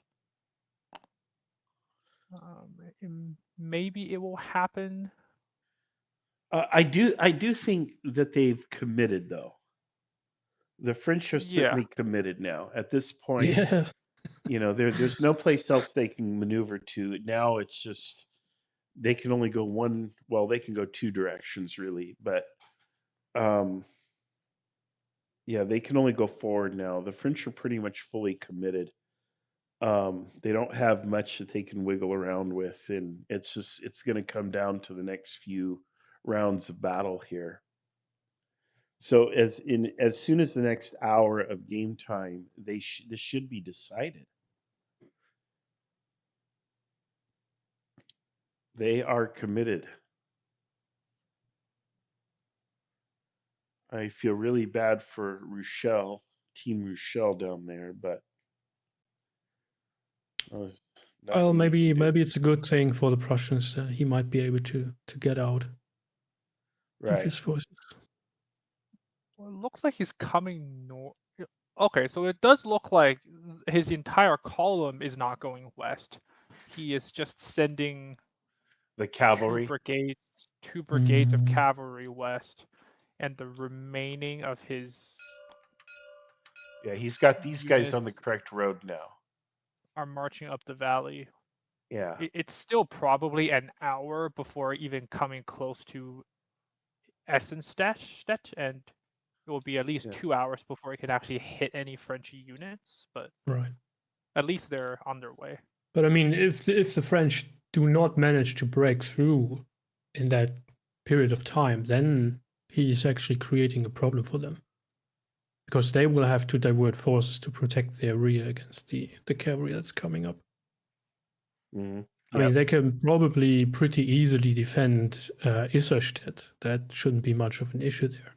It's a perfect position. It's a town surrounded by woods, and the only road leading sort of into the rear of the French is through the woods and through the town. So that's easily blocked. But the cavalry that's going the long route, that will soon be outnumbering the Chasseurs Cheval of Guillot there. And then somebody has to screen them. Yeah.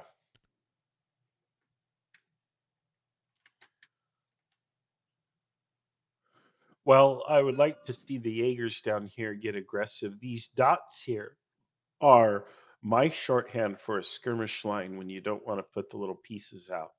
So it could be that they've left like a company, a skirmish company in the town here. But if I'm the Jaegers, again, they should be pushing through and flanking through. They should be doing something here, but also doing something this way. Because why not? Yeah, issue is probably that brigade, of course, is not player controlled. It is. This one here is. It is. Yeah. Oh, interesting. Yeah, that's a. Well, then yeah. I don't know why he's already in the town. Yeah. He may be proceeding with great caution, but now is not the time. Because his simple appearance here. I mean, look at what the French are doing. They're sending these guys over here, and here's a whole column. Now, I don't know if they plan to send that whole column there, but if they do, then he is tying down, a whole division. Yeah, almost. Yeah. Yeah. And that's pretty good, especially without firing a shot. That's great. So, yeah, take a whole French division out of the battle just by showing up. Oh, and the Prussian cuirassiers are mounting the countercharge. Oh, here they are in the center? Yes. Well, That'll be Not interesting. sure that is a good idea against deployed line infantry, but oh well. Also, it's like, is there even a need to? They have infantry, they have artillery in the area, they have grenadiers coming up. Is there really a need to charge here? No, probably not. They just need to screen this position long enough for the grenadiers to get in position. Yeah, and here are the grenadiers. Yes, a whole division of grenadiers. That's well, he's gonna sacrifice this cavalry, at least this front rank of cavalry here. Yeah, but it will burn up this French infantry here. I mean, realistically speaking, the cavalry is not far away enough to actually mount a proper charge that could have any impact. And then they are charging frontally against deployed line infantry. So the line infantry will just simply blast them to pieces. The horses will get scared, and then they bugger off without achieving anything. Don't know how, if that's how the umpires rule, but that's what historically would happen, unless the infantry is shaken up already, which I don't think they are, because they just pushed back a Prussian infantry brigade, a very small one. But remember, and I repeated this when teaching people the system. I repeated this extensively. The attack must be properly formed and supported to have any chance of success at all. And that's probably even written in the rules doc.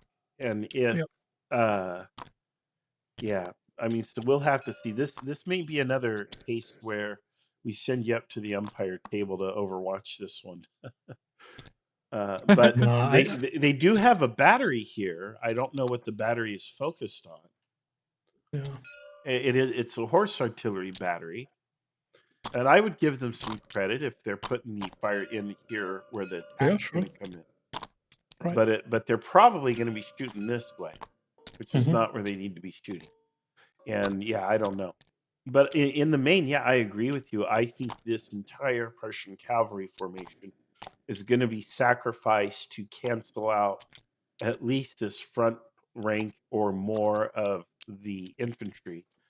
Then the Prussians will come in behind. They've bought their time, and the Prussians will hold this line. But they are paying a price. They're paying more to hold the line than they should be paying to hold the line. So it's an error on the part of the Prussians, I suppose. We'll see. All right, they are fighting for this town. They are pushing hard for this town. This charge really just looks quite dangerous to me. Yeah. I think the biggest thing is that there's not a need to be. If the French, if the Prussian southern flank is exposed and someone has to bring it under control, then so be it. But and here's the French now. They've made their movement. Look at that. The whole division against these guys here. Well. Also, they may accidentally block these French chevaliers that are coming up the valley. So maybe it's like an unintended effect. Yeah. And it looks like Marshal Soult is also launching his assault in the south. We actually have assault columns. Look. Who is this man? Mr. de Saint-Hilaire? Yeah. Mr. de Saint-Hilaire and Mr. Legrand are both using assault columns to attack. All right. Well, all right. Awesome. So now let's see if the French plow through as expected. Again, Jan, we might have to dispatch you to the umpire table to overwatch. No, I don't want to mess with them. No. It's Oh, that was a powerful roll for the French. It's a 12 for the French and a 5 for the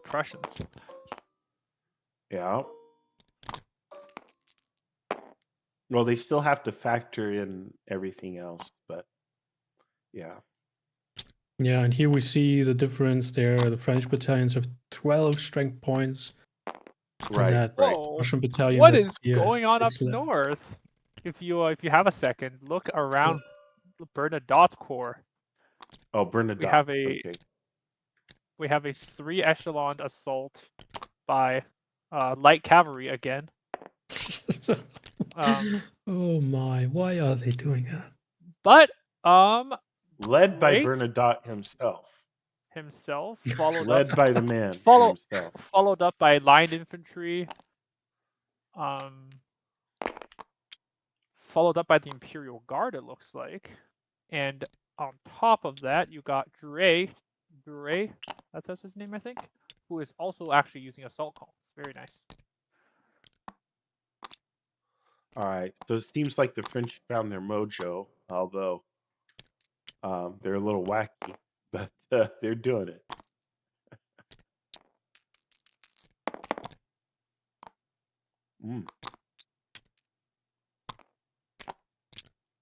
Yeah, the issue I'm seeing with that attack there by Bernadotte, who certainly is not known for leading cavalry shots.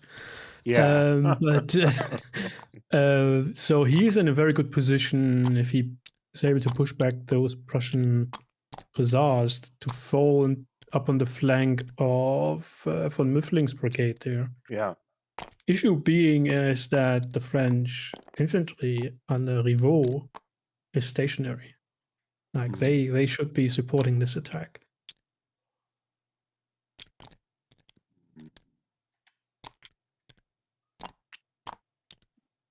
Otherwise, the Prussians will, I mean, if they are surprised by this movement, then probably not, but otherwise they will just form like massed columns and repel the cavalry that way. What is going on in the north? You know, I've got to say, at this point, another mass cavalry assault. Yeah, I don't think any of this cavalry should be doing anything at this point. The horses should be spent by now. Yeah, I mean, at least we see that Schimmelpfennig and Trütschler's brigades are severely depleted. Yeah.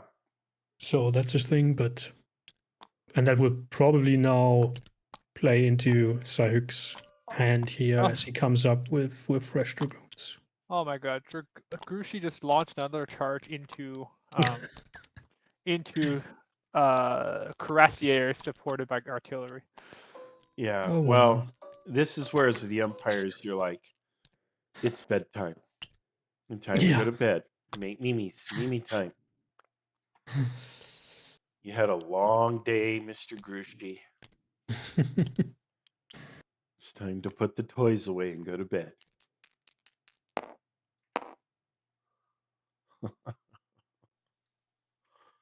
Wow.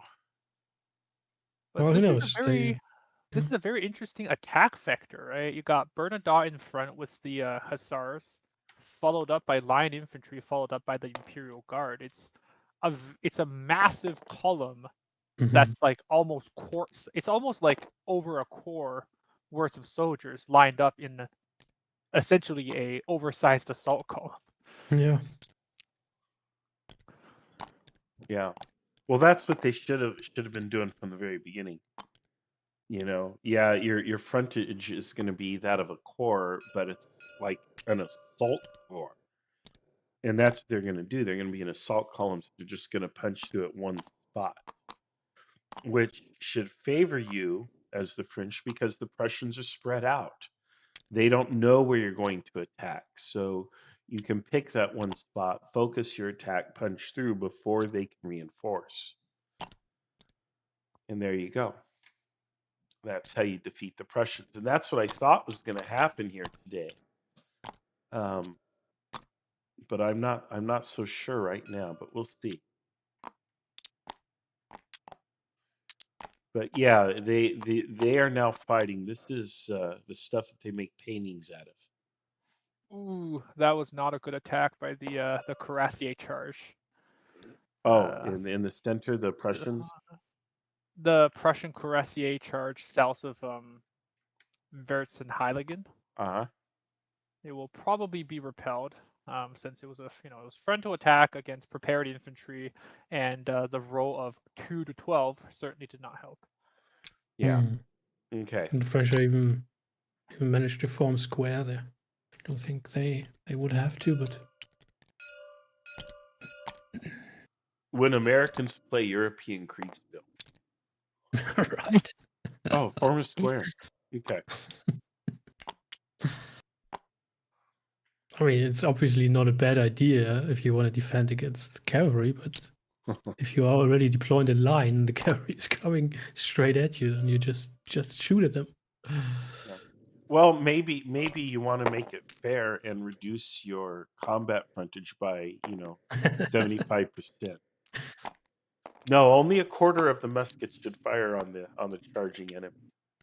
The Right. other 3/4 we want you to point other directions, just to make sure you don't But hit the it. thing is, though, that the cuirassiers, like, just because of how the horses react to squares, they would probably sort of be funneling around these squares. Yeah. Into the rear. Not that there would be any space for them, but that would then actually give the chasseurs who are behind an opportunity to face them and pick them off one by one. Mm-hmm.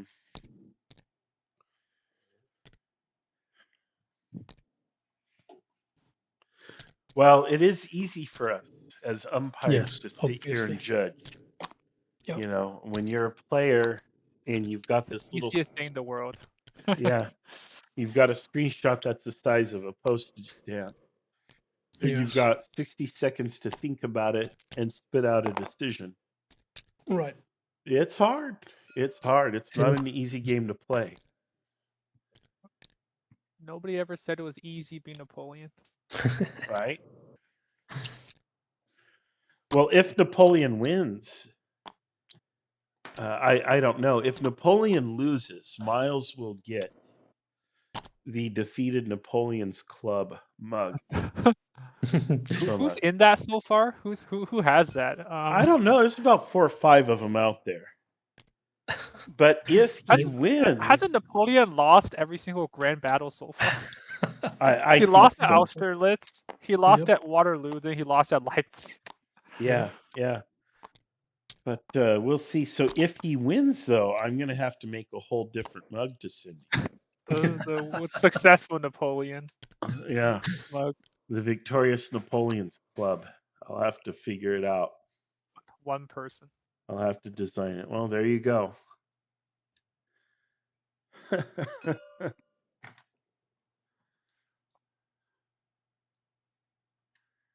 There, this battle in the north has just turned into something weird. Yeah, it's become one of those meme things, if you will. The cavalry under the SoCal Advanced System, really, the cavalry should be a single-use item, and these guys are just going back and forth. The idea is once they do a charge, they get the effect of the charge, but then they're completely spent. Their effectiveness should drop to 0.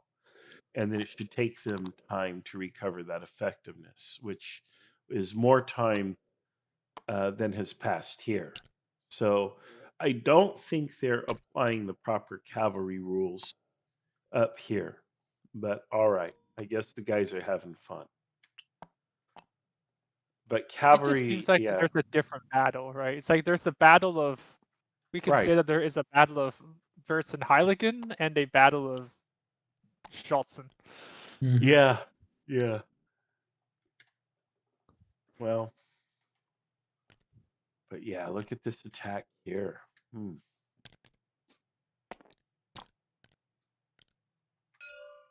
It looks like Bernadotte is making progress, right? Bernadotte is making progress. The cavalry attack did manage to push through this thin tree line, and his infantry attack also breached this thicker tree line. So now Murat and, well, it's not Murat, it's the Hotpult,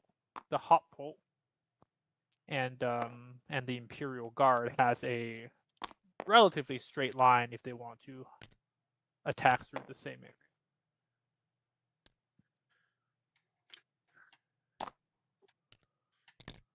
Let's take a look at the south. So in the south, there's been some success. Yes, they have pushed back. The Grand Battery has done its job, I think. The Prussians are on their back foot now in the south, and this is a big deal here. So who's Legrand? We should probably talk to Legrand. Legrand is one of is he one of Soult's men or one of Nate? No, he's one of Soult's men. See if I can find where he is. Yeah, he's up there. 4th Corps, Legrand. Legrand. Yeah, he is by himself. Let's Actually. go there. All yeah, right. let's go talk.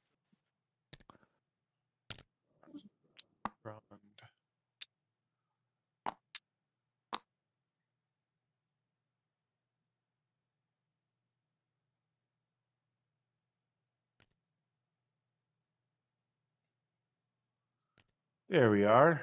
Finally found you. Hello. General Legrand. Okay. Hello. Hello. Why is there such special interest on me? Because Well, you we are were a very wondering. special person. See? We were wondering about your Thank you. assessment of the situation here. Well, I really don't know a lot. There seems to be a big fight north of me with Ney's Corps. There seems to be a big group of Prussian cavalry northeast of me, and then I'm attacking the woods now. And someone reported to me, I don't know who, but that there's Prussians southeast. So what I'm currently trying is occupying that little rectangle wood and hopefully splitting the Prussians in two. If there is any southeast, that is. I don't know that. I don't have that assured. It's just something Saint-Hilaire, I think, said once in a dispatch.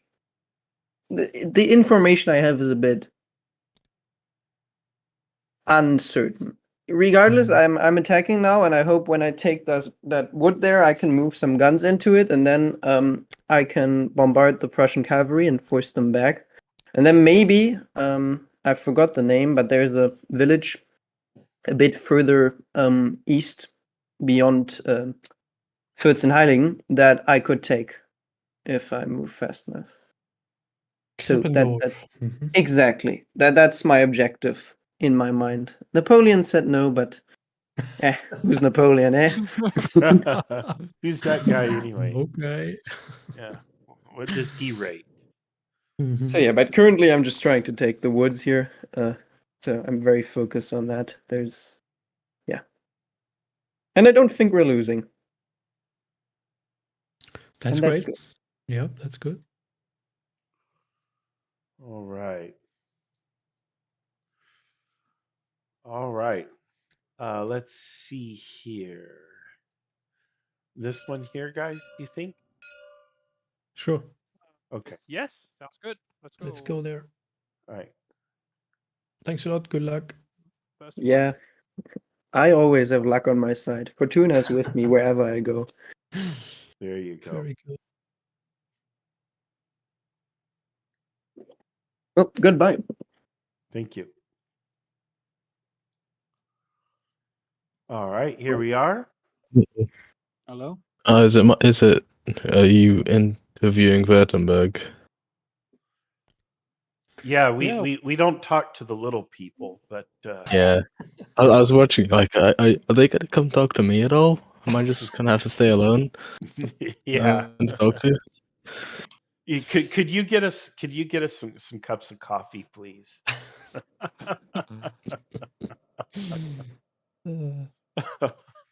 Oh, poor fella. No. What's your read on the situation? How are things going, in your guys' opinion? And any of you can answer. All right. Well, things are not going good at all. Mm-hmm. My corps has been standing here since morning, basically facing off against what I would consider most of the French army. and I've been sending desperate pleas to Rochelle and Orange to help me, and thus far little of Rochelle has actually materialized. We have this thin line here trying to hold off an entire French corps. We just threw in our heavy cavalry to try and slow them while our infantry from Orange comes up. I'm hoping that the thunder of their hooves or whatever can scare the tired French infantry columns, or I don't know. But I mean, the Waterloo production that they did. That's what I'm hoping. They're going to be like the extras who started fleeing from the cavalry. Well, what if I told you you really are facing the entire French army, and the rest of the Prussian army is on picnic back in Jena? I would believe you, because that's exactly what I think is happening. Is that how it feels? All right. That's how it feels. It feels horrible. I mean, we're fighting tooth and nail here, really. Yeah. My corps is my boys. I'm proud of all of my corps division commanders. They've really been fighting it since like the very beginning, actually. So is there I mean, any reinforcement that you know of that's coming to you, or have you heard only any the one news or promises or anything? only the one division that we have been Yeah. that is coming up from Orange. We Other just than got that, Vetvitz's division. yeah. Well, I mean, that's hardly going to be enough to hold back a corps, but we're going to have to try. Well, you could get lucky, right?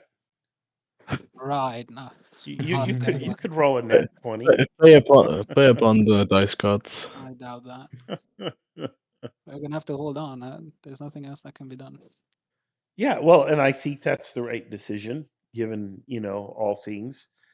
You could run away or complain or whatever, and instead, no, you're doing your best and you're holding on. You've called for reinforcements, and we'll see if and what arrives or not. But that's not on you. You've done everything that can be expected of you. So, what else You're can you talking as do? if you're talking as if defeat is sure to follow in the next few minutes.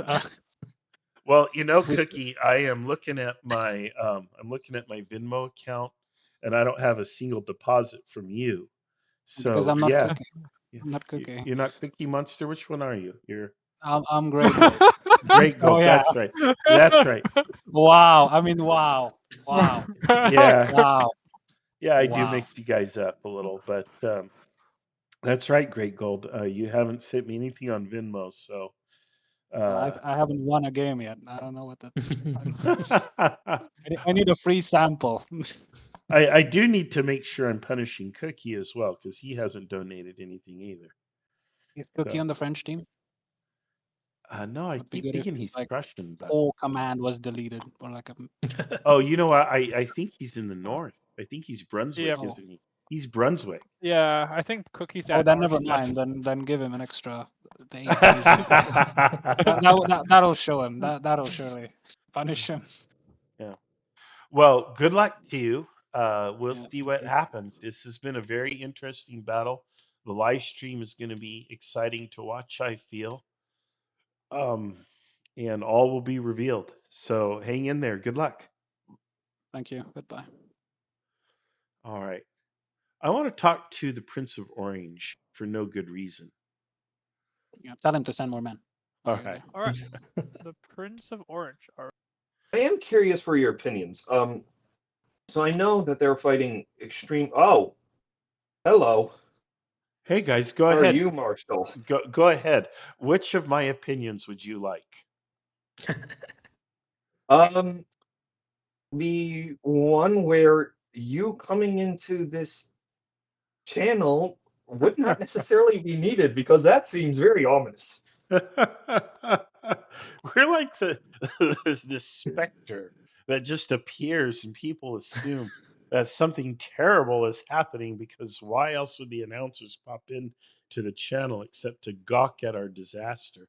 But no, we're just kind of bouncing around for a minute. It looks like the umpires are resolving some stuff. They're about to probably do another batch of reports soon. Actually, they're still resolving some orders, but we thought we'd bounce in here and see how things are going from your perspective.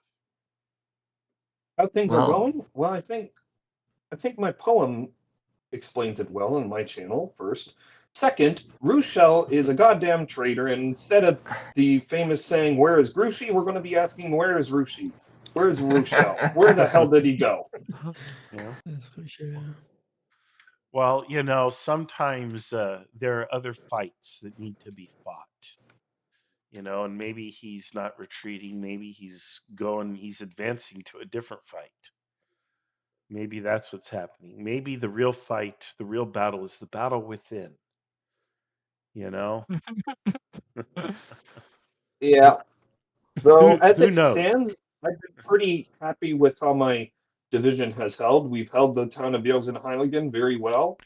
I was even, and as curious for your opinion here, Principal Wrench, because I know that Württemberg is so hard pressed, and I know the French have been pressing me hard, and I've been slowly wearing them away. I was thinking about doing a countercharge with my grenadiers in order to try to break them here, so that it gives us a little relief. It's risky. I recognize it's risky.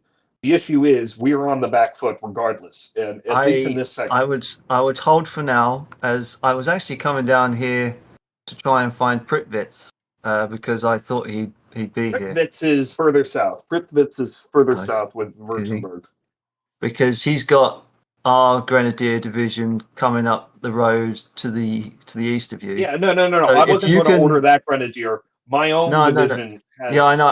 Grenadiers. So I just hold. I don't think you need to really tire your men out and charge Fair enough. and countercharge. I'd hold and wait for him to turn up. I think that's probably the more conservative point of orders, I would have thought.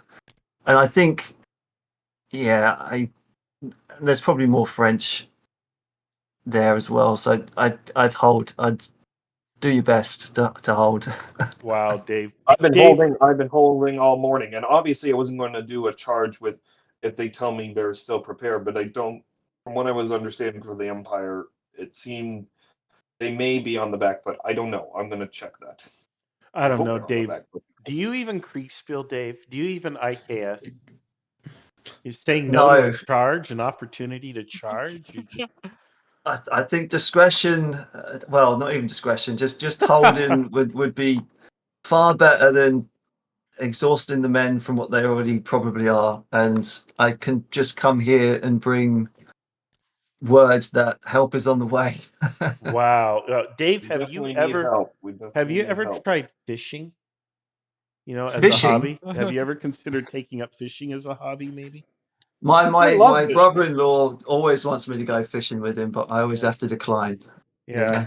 Because I'm not sure if Kriegsspiel's your thing. I mean, you're not just charging. I bet you still have a reserve somewhere. It's on its way. Unbelievable. May the record be known. I know this is being, well, you guys are live streaming, so I kind of said that half just to give some action. But also, genuinely, I think we're on the back foot. I think we need to get whatever advantage is possible. And if the umpires come and tell me, oh, you've been cycling very well, the French are very tired, yada, yada, yada, I don't know. We'll see. There may be a chance next turn or the turn after that I try some sort of push to retake the town and resecure our position to give us at least some edge. Do I think it'll work? I don't know. But we have to shake up the board somehow. Do it for the content. Do it for the content. Yeah, that's right. Do it for the likes. Do it for the likes. That's why Murat did it. What would Murat do? If TikTok existed back in the day, it's like right. Marshal Ney at Waterloo, 200 likes and I charged.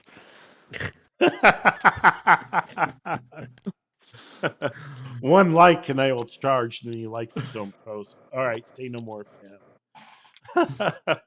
All right, guys. Oh Lord. All right, hey, good times. All right, well, hey, good luck to you guys. We continue to monitor the situation carefully. Sure. Yes, and Heiligen shall hold.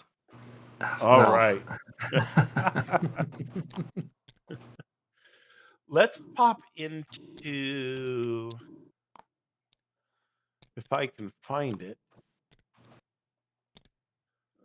von Kuhnheim. And just so you guys know, he's right here. Okay, I will. Let's see. Oh. Yeah, I want to Ah, see what's going on there. There's some interesting developments there. So let's head that way. Okay. Greetings, General. How goes it? Well, you tell me. You tell me. I'm just a passive observer. How goes it from your perspective? From my perspective, it's been quite entertaining. I manifested outside of the woods. I don't think the French were expecting me to appear where I did. They seem to be in a little bit of a tizzy. No shots have been fired as of yet, but I think that'll change next turn. If they don't advance, I will. And I also see an enemy HQ that is within range of my Jaegers, I'm fairly certain. That's just standing there, undefended. It would be very dishonorable of me to do anything. But, right. you know. Well, you're an It would honorable also... person, but not all of your men are. Yeah. I am very honorable. If they just so happen to see whoever is up there, I have no idea who it is, you know. Yeah, I can't control them, men. you know? Yeah. Well, yeah, Yeah. of course not. These uneducated brutes. Exactly. An officer for now, can't be everywhere at one time. Yeah, I have to make sure that the majority of the men are, you know, in good order and stuff. What the skirmishers do, that's up to them. You know, I trust them. Well, there you go. Well, okay, so you having fun? Oh yeah, it's been a lot of fun just messing around on their flank, and I don't know. There's been several points at which it's just you can just see them visibly frustrated by my mere presence, even though I'm not even doing anything. Yeah, we're able to, I mean, we see from the 30,000-foot view what's going on, and it has been interesting, and I'll just describe it as that, to watch the developments that you alone have provoked in the battle. I think you'll enjoy checking out the live stream. Yeah. So worthwhile. It'll be interesting to see what folks do next on both sides, and we're looking forward to watching that. Oh, absolutely. This is turning out to be a very fun game. Good. I'm glad you're having a good time. All right. Good luck to you, and we'll be checking back with you soon. Thank you. Y'all have fun. Yep. Thanks a lot.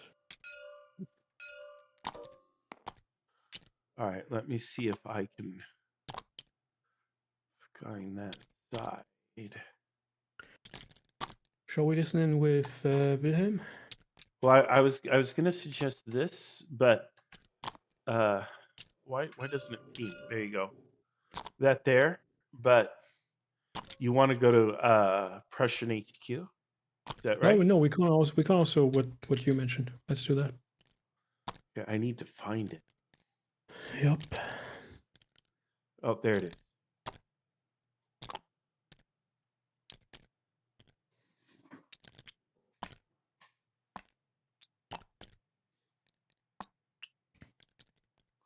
All right, I was waiting for Anna Kazan to get in, but might have to move. Hello, Marshall. Hey, we wanted to ask how you doing? How's it going? Not bad. Not bad. All right. So We're making progress. Okay, good to know. Progress is important. In fact, you are back in this town of Eiserstedt? Yes. What are you doing there? I was. I've received reports of Prussians coming up the Latrura Road. Uh-huh. So I sent reserves there to meet them. Okay. And I came down here to verify things, but I'm now buggering off back to the main fight. All right, fair enough. Let's see here. What tell me about the main action. Extremely cramped. Mm-hmm. But What are your orders to your commanders? General Sahaler has pushed over Hill 341 and is driving towards the edge of the woods. General Lagarde, last time I checked, was attacking towards the Vierzenheiligen to Lutzeroda Road. Mm-hmm. General Magron's cavalry launched a charge against some Prussian guns and scattered them, and has been ordered to return to position. Mm-hmm.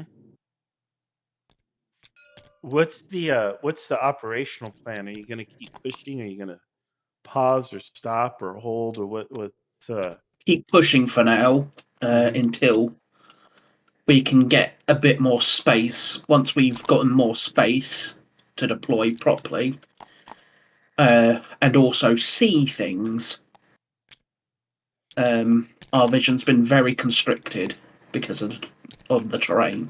Yeah, it's some rough terrain, especially excuse me, to your immediate south. Oh boy, but yeah, okay, interesting.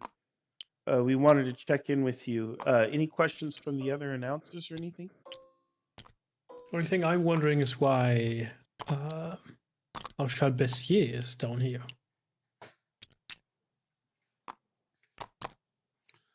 Let's see.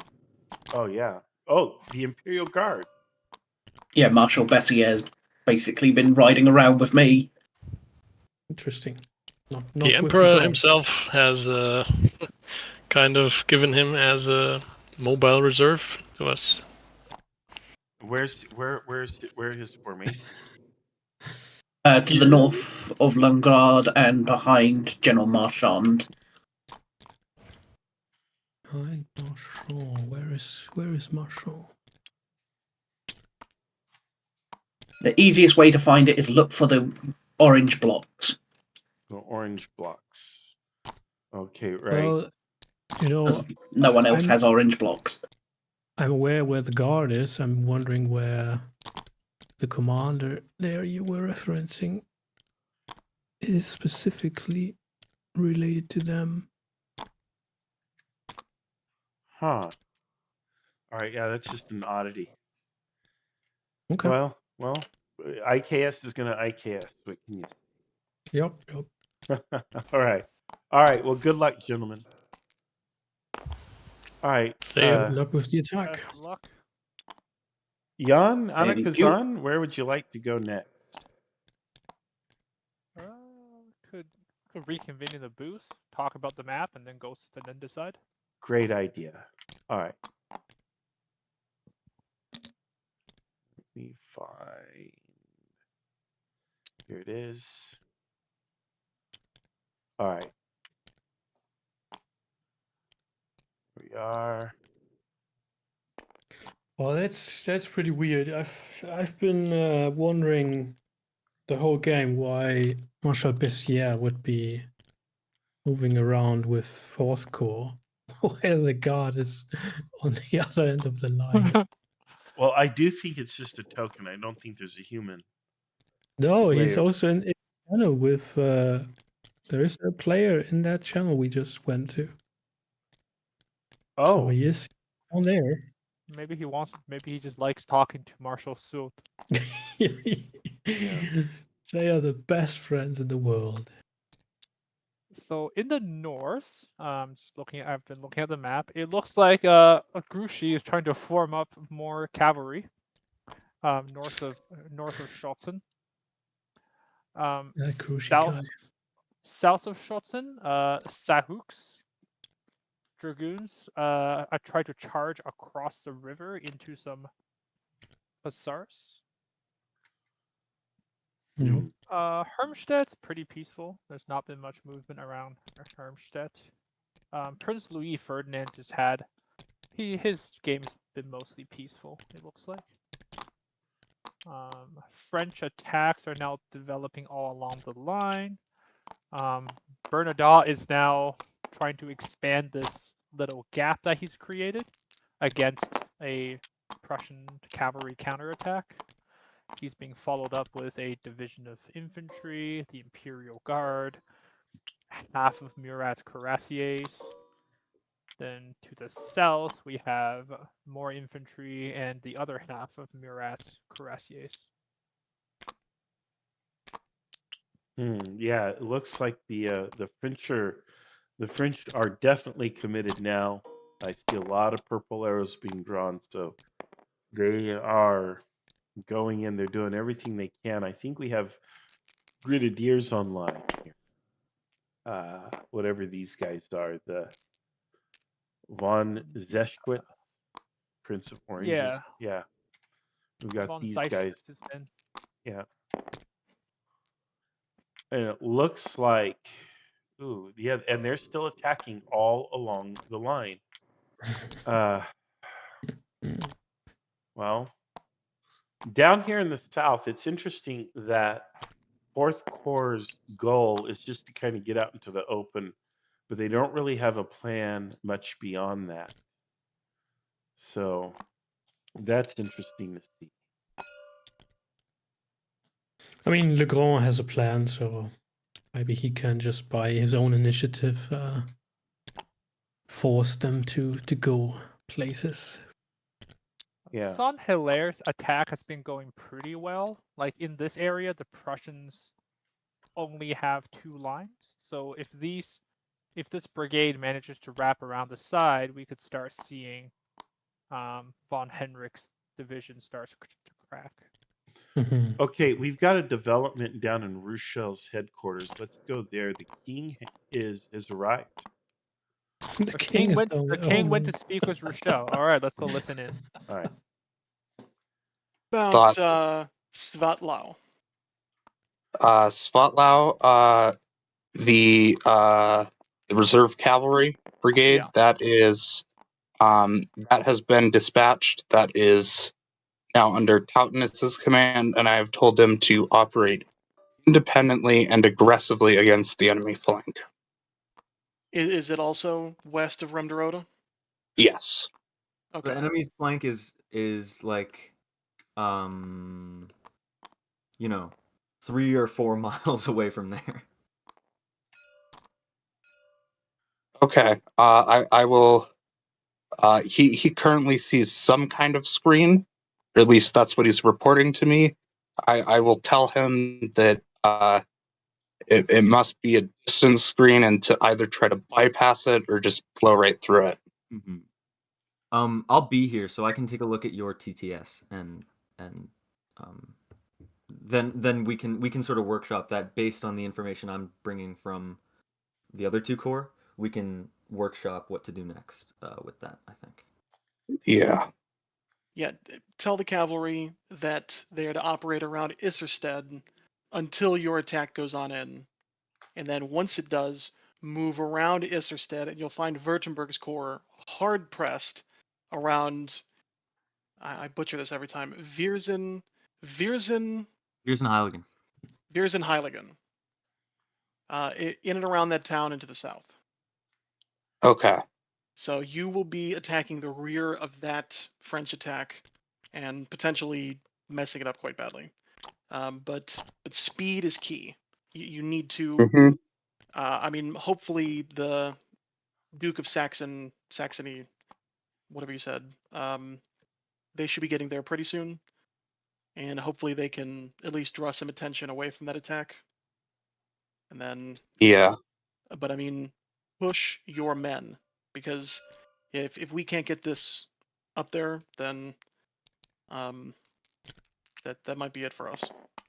Because I mean, I'm looking like our TTS is clearly very far out of date by this point. But we're looking at we have 2 defensive lines, and the first one is crumbling, we think, and we will have a second line, and so your attack still means something. If you can get there within an hour or 2, it still means something. Within an hour. If it takes 2 hours, it's too late. Yeah, like I said, this is why I need to find the Duke of Saxony, because when I received your 18 or your 800, I sent him a dispatch saying you have tactical control over everything at the crossroads. Immediately push your men as hard as possible and get to Iserstadt. I will catch up with you. So Is this von Vinning? Is that one of your division commanders? yes, he is with us. Okay. But he was with the cavalry. So I have sent the cavalry to Tautnitz because we don't need we don't need 2 divisions out there. 1 division can handle it. So Von Vinning, can you ride west and take command of the cavalry around that town with too many syllables for me to pronounce? Ride west. Ride west, take command of the cavalry at Versenheiligen. At Grossschwabhausen. no, there is already a division there. There's already a division commander Who's there. the commander? Yes, there's Okay. Tautnitz is already out there. Tautnitz. Yes. Can you spell his name? 'Cause I'm Tauentzien. going to send him a dispatch. Tauentzien. Okay. Oh, okay, good. Tauentzien. Damn it, those Yeah. names. Okay, that's fine. And he has command of all of the cavalry? Yeah, all of the stuff that's near him, yes. There was the cavalry that's detailed to screening out the left flank. I haven't recalled them. And then there's the Saxon cavalry. Okay.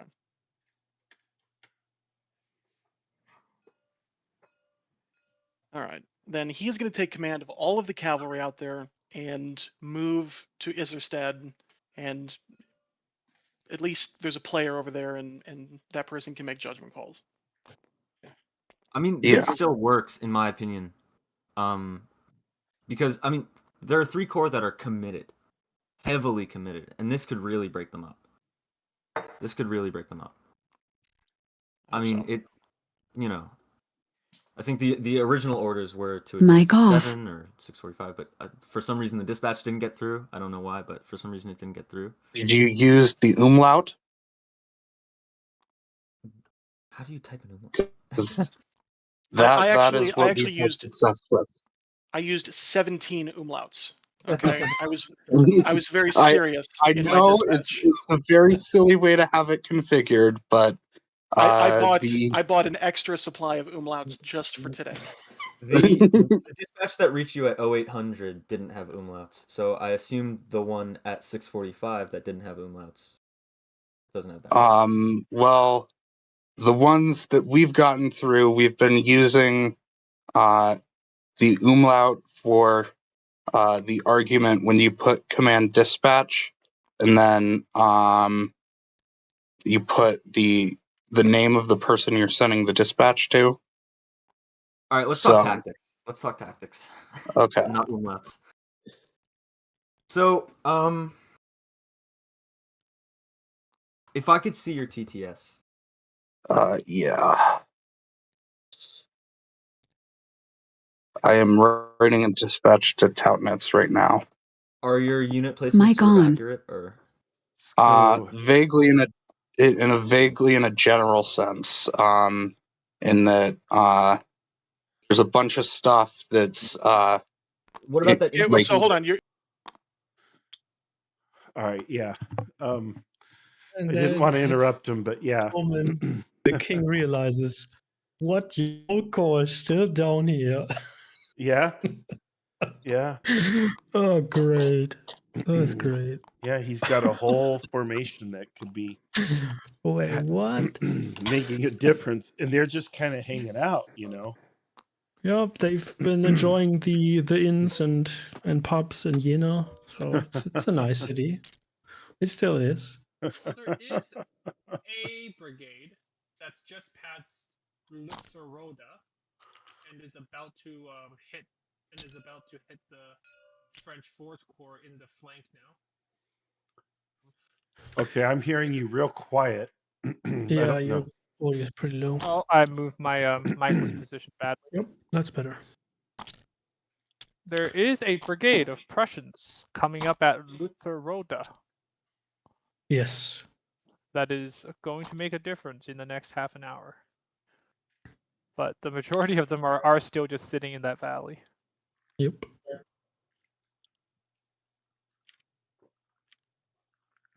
And it looks like the French are still making progress there against Württemberg's corps. As I recall, Clausewitz had a problem with troops standing idle. And, as I understand, he always thought that you should be doing something. And maybe I don't understand perfectly. But that's my understanding of him, is he didn't like the idea that troops are standing idle for any length of time, that they should always be doing something to contribute to messing with the enemy or developing the situation in your favor. Mm. And here we have a textbook case of a whole corps just kind of standing idle. And they weren't doing absolutely nothing. I mean, he had some cavalry out there, but boy, it's really a minimum. And I would like to know why he didn't get to be a little bit more proactive there, and why he kind of stood back in the rear and didn't do more to develop the situation. Because after a while, you should get a sense that there's nothing coming this way. Maybe I should be doing something, or call for orders. So I don't know. I don't know. Probably his issue is that the initial situation is they don't know where the French are coming from. Then he has some cavalry reports from the west, but he still doesn't know for sure. And just then enough to paralyze his command. Right, and then there are just like 3 roads he could go down, but they are all through the woods and through the hills and all that stuff. So if he then chooses one, it might always be the wrong one. Right. And he might get stuck there in those valleys. So yeah, maybe he just needed the king to come up and tell him, man, just take that road and get going. Yeah. Well, then the So next I think question I is. have a. Go ahead. Please. Oh, I just said. I just want to say I think I have a very good candidate if we want to talk to someone, which is Mr. Denansuti of the Reserve Cavalry. Denansuti, all right. Just north of Versenheidingen, he has about 3 full brigades of cuirassiers lined up, and it looks like he's probably about to charge. So let's figure out if he's actually charging. All right. Denansuti.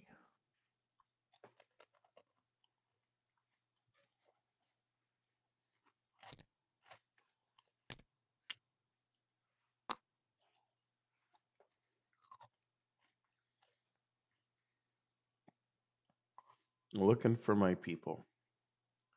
Ah, I found him. There he is. Denansuti. There he is. Oh, it's Collier. You can see they have serious depth as well. So it's as if you're charging at the sea itself. Oh, wonderful. The roar of battle is also preventing you from really getting any sort of situational awareness outside of your general vicinity, but you are now hyper focused on everyone right around you. So expect slightly smaller screenshots as you're in these tight conditions. Makes sense. Thank you. As far as your Mic off. formation goes, you each of your brigades has formed up into that kind of double battalion formation, and that's about all you could squeeze in. But it also means that you can't really squeeze your horse artillery anywhere. So I don't know if you had any ideas of what you wanted to do with that, but I would say that's the only major decision you have to make right here.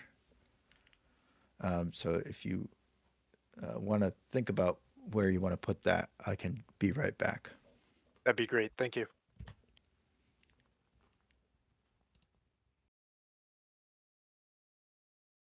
And hello, we have the peanut gallery here. We Hello. have. Hello. So, what's your plan? What's going on? So this was Achilles ordered, or ordered for on my behalf, let's say, the cavalry to charge into this this area. Personally, I would never contradict my commanding officer, but I'm not sure the Prussians are beaten down enough for us to make a breakthrough here. But we shall see. We shall see. My plan would be, it looks from what Achilles said, his screenshot when he was with the other commanders is that the Prussian line is quite thin. I would guess that maybe they have reserves farther back. So I'm trying to plan for that. So bring one brigade through, try and smash through the infantry and those artillery, and then bring the rest. That brigade will try and roll up their line, and then the rest will come to exploit and sort of prevent any counterattack or counter the counterattack. Hmm.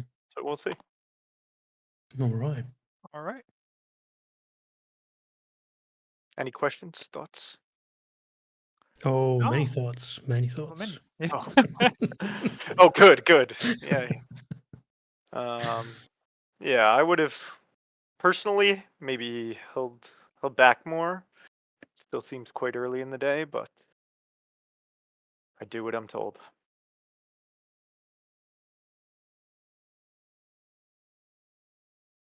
All right. Well, thank you very much. Marshall, you have anything? Mic on. No, I don't even know what a thought is, but No, I just looked and I said, oh, those cuirassiers are pretty close to the front. I wonder if they're charging. yeah, But we're no. charging, baby.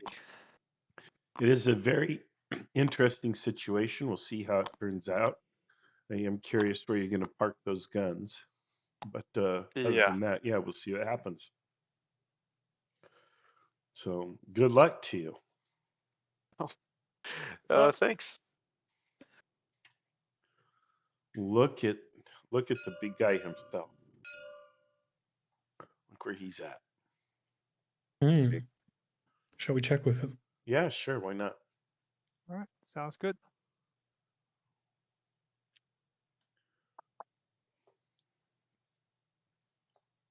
Good luck, Marshal Ney. I think you've got things well in hand here. Oh yeah, I'll pull it off. Thank you very much. See you in a bit. Okay. We always manage. Okay. Marshal Ney, you may want to bring Mic off. artillery on the southern outskirts of Fitzharrigan to completely finish the line to the south of the village. Yeah, I ordered them down there. They were just limbering. I don't know why they haven't left already. So This is 9 o'clock. Yeah, 9 o'clock. That is. And we have visitors. Marshal Ney, I see you finally decided to form assault columns. Well, I got tired of waiting. Great. So I got fed up with it and said, you know what, just go. You know? Yep. Well, I didn't want it to turn into a slog, so I just said charge. Bertha Heiligen. It's going to be the name of the day. Probably. I mean, historically, yeah, these town fights, they are quite sort of fascinating. Well, you know, it's a little bit different Napoleonics. It has to be a little bit more methodical, aggressive but methodical. Yeah, like usually during those historical battles, the possession of towns like changed several times over the course of a day, because everybody would just throw just another brigade in there and just another brigade, and then mostly about like morale impact more than casualties. But it just so happens in this case I can't bypass it because there's a big line on both ends of it, so I kind of have to push through it. Yes, and I mean even historically, I mean there often when we look at it, we think like, okay, well, why do you care about this town at all? Just bypass it and then go Yeah, wherever you exactly. want Yeah. to. But realistically, that is not really an option. That's why they often like spend half a day to just fight over one town. Because if you have enemies sitting in there, they can always sort of sell you out, attack your flank, scare your man, and even if they hold sort of remain steady and turn and face them, then they just go back into town. And so you always have that issue there that you sort of need to assign forces to just to keep them in check. So that's why they usually say, okay, let's just take that, and it's quite important to anchor your lines and your flanks on those towns. Well, that's where it becomes a numbers game. So if you Yes. have, because you have to be able to devote troops to the front end of the town on where your avenue of approach is, but then you also have to have enough troops to swing around on both ends of it to wrap it. Mm-hmm.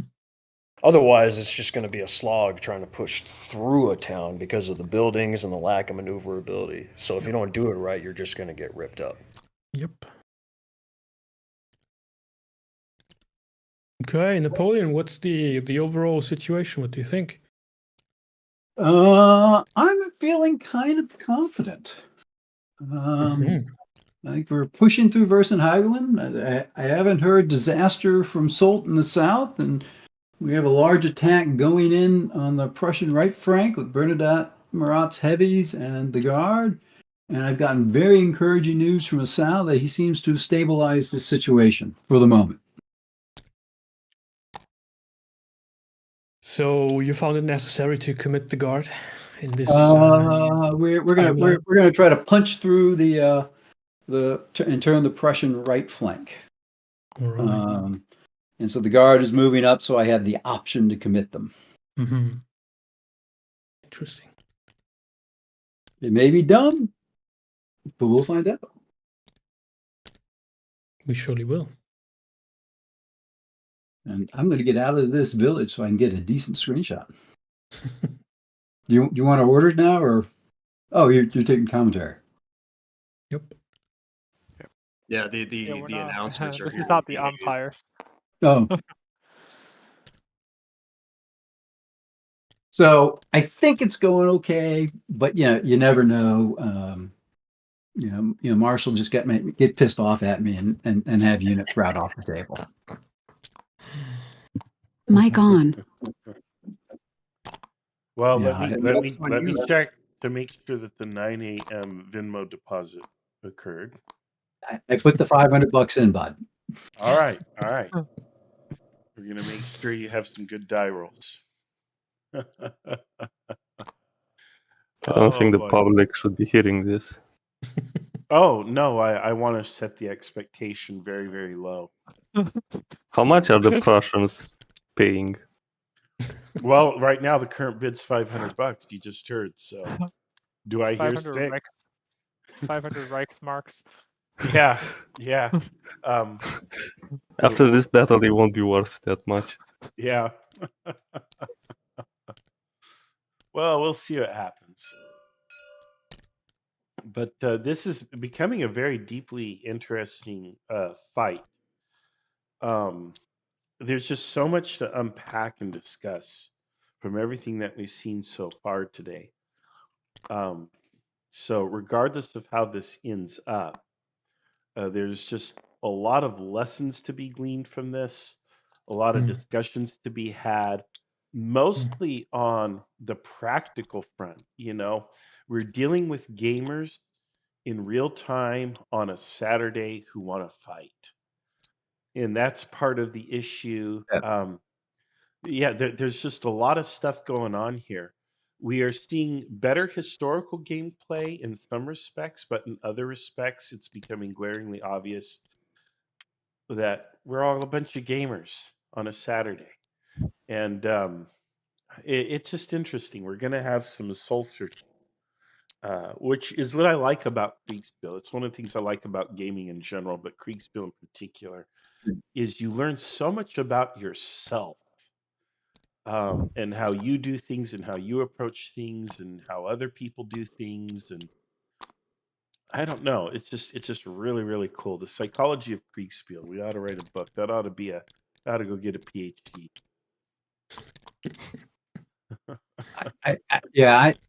How long are we going to keep this going? Because I think people are running out of steam. They are, but it's up to you. You know, when you reach a decisive conclusion, then we can finish this. But so far, you've not yet landed the knockout blow. Again, turn it right back on me. Well played, Marshall. Well played. Probably another hour or two at the maximum, I would imagine, because it's already past 8 or 9 o'clock, 9 o'clock Central European time, I think. Yes. So yeah, folks are going to be running out of steam. Looking at the overall situation, I do think we're getting close to a conclusion, but we probably need a couple, 2 to 3 more rolls of the dice to make it worth calling. But we'll see. We'll see. We'll But keep going. yeah, there will be an end to this, though, at a certain point, even if there is no clear resolution on the battlefield, for the very reasons that you mentioned. You know, A folks sudden thunderstorm halts. Right. I thought we were going to fight forever. Well, today is my son's 12th birthday. Oh, congrats. How old is he? Congrats. 12. So we got plans. We got plans, and so we got to do that too. So That is way more important than any of us. I agree. Is that why you had me up at 6 o'clock in the morning, Marshall? Yeah. Well, I had you up at 6 o'clock in the morning because Europeans are playing and they don't want to be up until 2 a.m. We have run some pretty phenomenal marathon sessions in the past. Oh man, what was it? Both of the Grand Gettysburg games went all night for them. Yeah. But I gotta hand it to them. They got more dedication than I do for that. Well, on the behalf of Europeans, I have to say thank you. Yeah, we've done remarkably well. You know, we can get games done now in about 3 to 4 hours sometimes, which I think is really reasonable for a Saturday. You know, for a Saturday game. You know, most people have a hard time committing more time than that. So. Yeah, I have a wife who's like looking at me like I'm crazy. Well, you are. Yeah. Again, we've been married 41 years, so this is not news to her. Right. But yeah, the richness and the depth of this experience. I mean, we're going to be mining this for nuggets of wisdom. The live stream is of high quality. We've had excellent commentary here from Jan and Anna Kazan. Yeah, it's going to be worth a watch and a rewatch, even as long as it is. I'm astonished at the quality of the game. Yeah, but it's you guys really have done a nice job. Yeah, it's a real privilege to play. Well, thank you very much, and I hope that the things that you learn from us here in the IKS improve things for Little Wars too. You know, new ideas, new innovations, new ways of doing things. Wait till you see our Talavera episode that's going to come out in about a month. We ran a little mini Kriegsspiel to do the setup for the battle. That is so cool. That is so cool. Yeah, you can't beat it. The whole double blind, you know, fog of war thing. It really changes the way that you think and do things. And I think the biggest lesson is you learn not to judge too harshly. You know, how many people look at Lee at Gettysburg and say, "Oh, what an idiot! He should have gone around to the right." You know, but the fact of the matter is, when you yourself have the same limited information, sometimes you find yourself making the same decisions that the historical commanders made. You understand why. You know. Well, as I was speaking earlier, we got it completely wrong. What we thought the Prussians were going to do when we were doing our pre-planning. They did not. They did not decide to oblige us as to where we thought they would deploy. Yeah, as I said, the enemy gets to say. Yep. So they've had their say. So I mean, honestly, I expected it at one point south of where I am right now to turn into a big old kill box, but looks like that's not going to be the case, which actually I'm happy about. I thought I was going to march into a firestorm. Yeah, there's some interesting decisions. There's some interesting blunders on both sides that we'll be able to talk about, some missed opportunities. But all in all, I think it's shaping up, and I think we're shaping up towards a conclusion here pretty soon. And it'll be a very interesting debrief. And we'll probably do a full podcast or two to debrief and follow up from this battle, talk about all the things we've gleaned from it. So good Well, time. I want to echo too, if I may, real quick. I want to echo what Miles was saying. I mean, I really have to. This game, and I don't know if it's because of your rule set that we're using for it or otherwise, it just seems like it has a more historical feeling and flow to it. Like it actually feels like a Napoleonic battle and less like a Kriegsspiel. Yeah. Interesting. Yeah, to me anyway. But that's because I'm kind of looking at it and it has I don't know, the maneuvers, the outcomes of fire. I even at one point saw that battalions in open order weren't getting eviscerated by the guns, and I thought to myself, perfect, because that's exactly what would happen. Those were the rules that Jan contributed. Yeah. Well, and the thing is that because they're in open order, it actually makes it really difficult for those guns to do any real damage, anything appreciable. So the fact that the open order light infantry were able to hold against that gun line is actually spot on. So there's just certain aspects that I'm seeing so far that actually happen and operate like a Napoleonic battle actually would. So with this rule set, you're closer to the historical mark than I think you might think you are. Well, that's encouraging because I've noticed some places where I think it falls short. I think this rule set would be better adapted for American Civil War, where there are fewer complexities. But again, that's a whole nother discussion for another time. But I appreciate the compliment. And a big emphasis on this whole battle, and one of the things I've talked to the umpires about is use your head, free Kriegsspiel, what you have to free Kriegsspiel to make sure that historical results are coming out of this instead of just whatever the dice say or whatever. At the end of the day, we want an experience that feels authentically Napoleonic as opposed to one that it's not so much a game, it's an experience. And so I think we're getting this from the umpire team, so it's a compliment to the umpire team as well.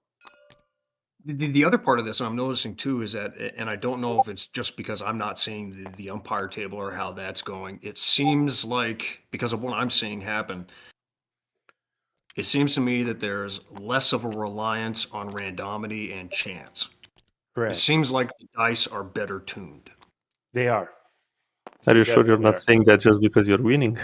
Well, on the other hand, though, on the other hand, I mean, I'm still looking. I mean, now granted, there's an element of this where it is luck because of the dice, but on the other hand, there's not as much randomity and things just kind of happening that I've seen in other games. I'm not seeing that here. I mean, in other Kriegsspiels that I've played, this attack would have been more kind of seesaw instead of one way or the other. Yeah.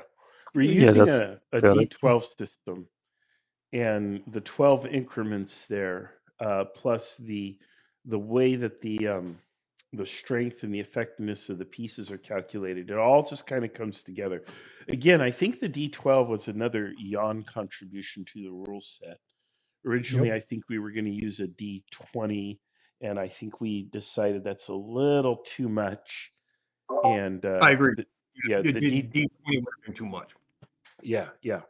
So, yeah.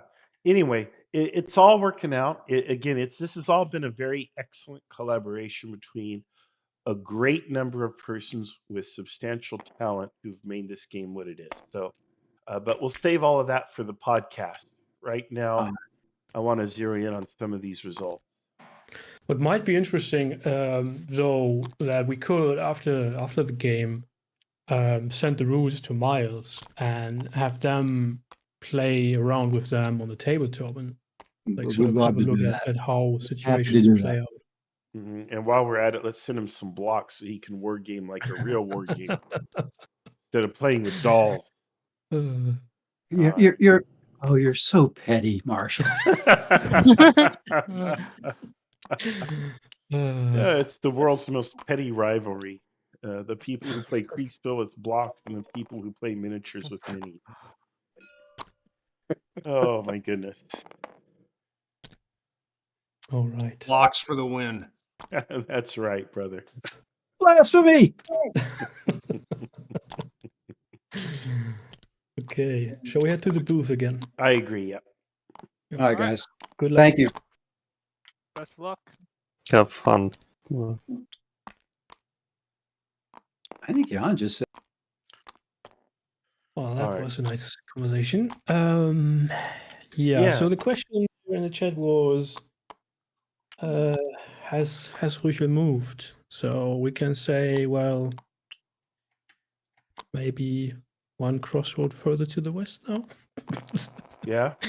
Yeah. Oh boy, that will take them ages. I don't think they will have an impact on this battle anymore. No, they're out of it. That's too late. I could see this going for one or two more turns, and then we just kind of got to call it. Yeah.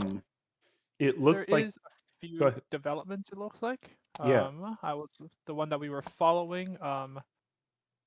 The charge there seems to work. So now they've managed to. It's not a huge gap, but the cuirassiers managed to open up a little bit of a gap between the French cavalry to the north. Well, the thing is, there is like one unit that formed square, but that's not really going to hold back three cuirassier brigades. And behind it, there's some hussars and some Prussian heavy cav coming in, so we could see another back and forth cavalry engagement here. Oh, where are you looking? Are you looking at Bernadette? I'm looking immediately north of Weiterheligen. Yep. Oh, I see it. Immediately north, yeah. Yeah. Oh, yeah. Yeah. And That's just a really north thin of line. that, yeah. That is a thin line for the Prussians right there. And just north of that, we see Bernadotte's breakthrough being somewhat contained, but now there's a lot of infantry that's beating up on that on von Mifflin's brigade. So we could see that group there being reduced in the near future. Yeah, that And collapsed. Ooh, and yeah. if- This could even be if this could be the Bernadotte- yeah. This could be decisive right here. And behind Bernadotte, we have the Imperial Guard being thrown in. And then to the north of the Imperial Guard, we see the other half of the cuirassiers under Murat that's going to attempt to wrap around the north. So there is like a sequence of major attacks going in between Hermstedt and Wurzenhelgen. Yeah. It's Interestingly, almost, though, further to the north, Sahuk seems to have been repelled by the remnants of Schimmelpfennig. That's impressive. Well, But the not ever seen Prussian that. cavalry in the north has done a good job. They've done a good job. The French certainly haven't broke through. Yeah, I mean that Grouchy is sort of contained there by the enemy cuirassiers and guns. I get that, but the attack that has been going in, like with the fresh Dragoon division there, that, in my opinion, I mean, I don't know how the dice rolls, and maybe the Dragoons got stuck in that little water run there. Who knows? But they have been smashing against Schimmelpfennig and the remnants of the Saxon Hussars there. So, yeah, surprising to see that they have pulled back, even though they still have like 3 completely fresh brigades. Or probably not completely fresh, but in significant strength. it's this attack along the Hermstedt Wurzenhelgen axis is almost reminiscent of like World War II Soviet doctrine, where instead of one unified attack, it's like 3 simultaneous major attacks by the Guard and the reserve cavalry, trying to create a breach from which then to develop. Yeah, and poorly, the whole lot of the Imperial Guard artillery will probably not fire a single shot in this battle. Yeah. Yeah. I didn't even know if Murat Achilles, who's been up since 9 p.m. Taiwan time. Oh, well. To play this game. I don't know if he's going to get much in the way of action, but I would say that his mere presence where he is. Let's see, where is he actually? Up at Helmstedt with Oh, there he is. Pool. I see him there. Okay, there he is. Oh, yeah. Oh, we need to talk to him. He should be plowing through. Even though that artillery is going to kill a lot of guys. The Hoyer artillery or whatever is going to exact a terrible toll. Likewise, the Saxon artillery up here. Both of those are going to take a toll. But at the end of the day, if he's determined, he should be able to punch through. But there's nobody behind him to exploit it. That's the issue again. Yeah, he's got a lot of cuirassiers. Where are his hussars? He had a whole bunch of hussars. Are those the ones he sent south? Is that right here? What's going in here? Are those no? Those are cuirassiers. Where are his hussars? Not quite sure, but there's still 2 brigades of the Imperial Guard cavalry, grenadiers and chasseurs cheval with the Mamluks down south, but even further south than Vierzehnheiligen. So not sure who they are assigned to, as we have come to realize that Bessières is just moving around with Soult. Yeah, these guys have not moved at all. Did they forget to command these troops, or? I mean, I don't know. They are in a correct position, I would think, for a reserve. Everybody else is sort of very closely stacked up. Yeah. But yeah. Huh. All right, guys. I'll leave you to it again. I might be tuning in again a little bit later. All right, Jan. Thank you for coming in. Pop back in if you can. Will do. All right. I think maybe we check in with Murat and see if he's feeling a little better at his prospects. All right, sounds good. It does sound like he might be going in soon, so let's check in with him. All right. Then you start in them to the south. Okay. Okay. All right, folks. How Hey, goes Sean. the war? Oh, well, you're right here at just almost the exciting moment. The tip of the spear. The exciting moment is it bedtime? Is it time to go to bed? Oh God, I wish. It's no, but the storm is about to break, so we're going in. Yeah. All right. So what's your order? What's the order? What are you doing? Hotspool here is about to go straight into the Prussian line here and to the right flank of the Prussian infantry that's just to our southeast. In combination with the infantry division that's to our south, which should hopefully be engaging at the same time. Yeah. And then down further south, the other Cuirassier division, Nansuti, will be hitting the other end of this Prussian line. So we're going to be hitting it from the north and from the south end. Wow. All right. Well, I guess I arrived just in time. To your left, about a mile to the north, a half mile, sorry.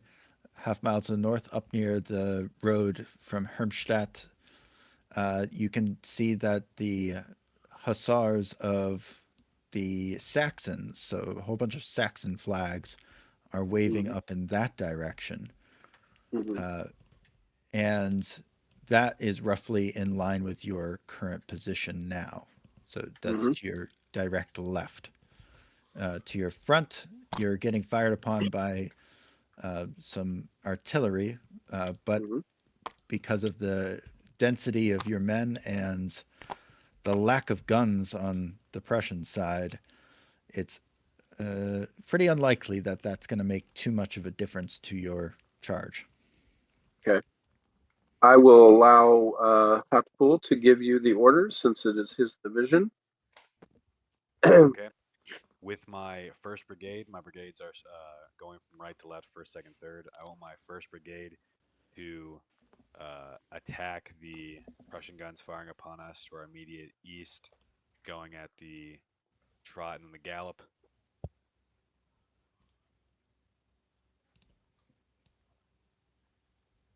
Okay.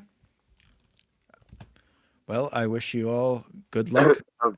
Don't forget his second brigade. Yeah, sorry, give me 1 second. I need to address something. Give me 1 minute. 1 minute. Nope. Sure. Right now. All right. Come on, it's one brigade. All right. No, it's two. His first brigade's going to hit the guns that are directly to our east. Right, I got His that second part. All right. His second brigade is going to go southeast to hit the end of that Prussian infantry line. Okay. And then my final brigade is going to be in reserve. I want the guns of the third brigade, the artillery, to swivel left and, if possible, start intermittently firing at any targets they can off to our left, just to kind of suppress those guys. Okay, great. Okay, and I'm going in with the charge, baby. All right. My ostrich feather will be flying. Attempting to become Duke of Jena, I guess. Or dead. Or perhaps King of Germany if the tides turn their way. All right. Well, thank you very much. Thank you, sir. All right. That is the bold maneuver. It is. It's not actually what I want to do, but the Emperor has asked us to make this maneuver, so we are going to do it. All right. Lia iacta est. Yes. Yes, the die is cast. Yep, ita. The die, ita, yes, the die is cast. So, there we go. Just randomly speaking Latin here. We do Roman Kriegsspiel. We'll have to give our orders in Latin, Achilles. Oh, that'll be fun, wouldn't it? Yeah. Oh, man. I have no idea how this is going to turn out. We could all get wiped out, or we could win a glorious victory. It's hard to tell. So we'll see. Hoping for victory. Yeah. Yes. Hoping for victory. All right. All right, guys. Well, good luck to you. We continue to monitor the situation. I think we're getting close to the end of our game overall. Probably 1 or 2 more turns, perhaps, but we'll see. Really? And yeah. Wow. Yeah. Well, it's also getting late for folks. Folks are running out of steam, so that's really what the big thing there. But we'll see what happens. There's a number of exciting developments taking place, and we'll see if one of them decides the outcome. So we hope. All right. Okay. Yeah. All right. Good luck, guys. Good luck. If we're right at the end, I guess, yeah. I'm hoping this charge does what we need it to. Yeah, no doubt. Yeah. All right, Marshall, we're going to be. Announcer booth. Sounds. All right, there we are. All right. So we have. Oh, this is this is actually very interesting, very funny. If you look at the very north of the board, you see the very north of the board, von Kraft's dragoons and cuirassiers. Yeah, von Kraft, the one that's like coming in. Oh, okay. I do see it. Yeah. They were called from the south all the way up to the north because they thought there was like going to be a major French attack, but now they're being called all the way back down to deal with Murat. Yeah, marching simulator. Well, there you go. Well, we'll see if they get there in time. This is going to be a tough call for the umpires. It'll be interesting to see what they decide. Yeah, if these Cuirassier attacks ends up being indecisive, then the battle is probably going to just be indecisive. Yeah. It might turn out the same way like Alau turned out, right? It could just maybe minus the frostbite death, but it could turn out just the same way as Alau, where one side cedes the field, but you're looking at basically parity in casualties. Well, ultimately, if the French don't get through, then it's hard to argue for a French victory because the Prussians will have held the French, and that's what the Prussians really need to do is hold the French. Napoleon can't get to Berlin. He can't achieve his aims if he doesn't have a breakthrough somewhere. So we'll see. We still have the Battle of Arstedt to play at some point. And we can run that and see if there's any difference. But right here, it is close. The Prussians are close to breaking, I feel. But as Jan pointed out, or someone pointed out, there's a lack of stuff to follow through. So, like, Murat is going to go in the north, but yeah, these random, cavalry formations like back here, they would be useful right now, but they're just kind of hanging out there. And for what? So yeah, it seems like Su is not using his what is fairly high quality cavalry, right? These are like grenadiers at cheval, right? These are fairly high quality. Yes, they are. Yeah, they are. Yeah. That's as good as it gets here. Yeah, I mean, these are right here. And to not have them engaged is a little worrisome. So it looks like they did get an order. They did get an order. They're going north. They're going north to follow up with the Cuirassier attack. Right, really, they should have been in position already, but that's just my opinion. And it looks like von Hendricks, who we spoke to earlier, is launching his counterattack. He has a brigade of grenadiers that will assault the French. All right, there it is. There it is. There it is. Yeah. Oh boy. Yeah. Well, that might hold. That might check Fourth Corps. It might check Fourth Corps, but at great expense. The Prussians are running out of reserves. They've got. Prussians are right. They've basically had to pull that second line. Yeah. To the first line, essentially. Yeah, they're running out of reserves. Both armies are pretty much fully committed at this point. The only fresh stuff is Prussians Ruchel's corps, and Ruchel's corps. That's right. They're not going to be playing today. So, oh boy, they could weigh into the umpire's final decision for the battle. But as far as throwing dice and actually contributing to the tactical fight here, I think they're out of it. So I will say one downside of these new chits, and it is a very minor downside, is that as a spectator you cannot clearly see which units are close to breaking. Because with the other ones, right, you have the disruption levels that's placed above the unit, whereas here it's beneath it. So you have to flip the chit over to see like what level of combat effective it is at. Right. So it's harder to see which units are close to breaking and which aren't, which it's not really a big deal for for the umpires or the players. It's just insofar as spectator goes, it's a little bit harder to distinguish. Yeah, well, and that is one of the things that I wanted to clean up anyway. because to me that just adds a lot of clutter and it's immersion breaking to have tokens on top of blocks. However, the block sizes do change. So as the formation takes losses, you can apply a loss and the blocks shrink, the frontage shrinks, like right here. This one Right. has been shrunk. And it does take I see. I see. yeah. And again here, it takes a trained eye to see it, I think, but it is visible. Now, there's two data that's used to kind of capture everything. There's effects and there's hit points.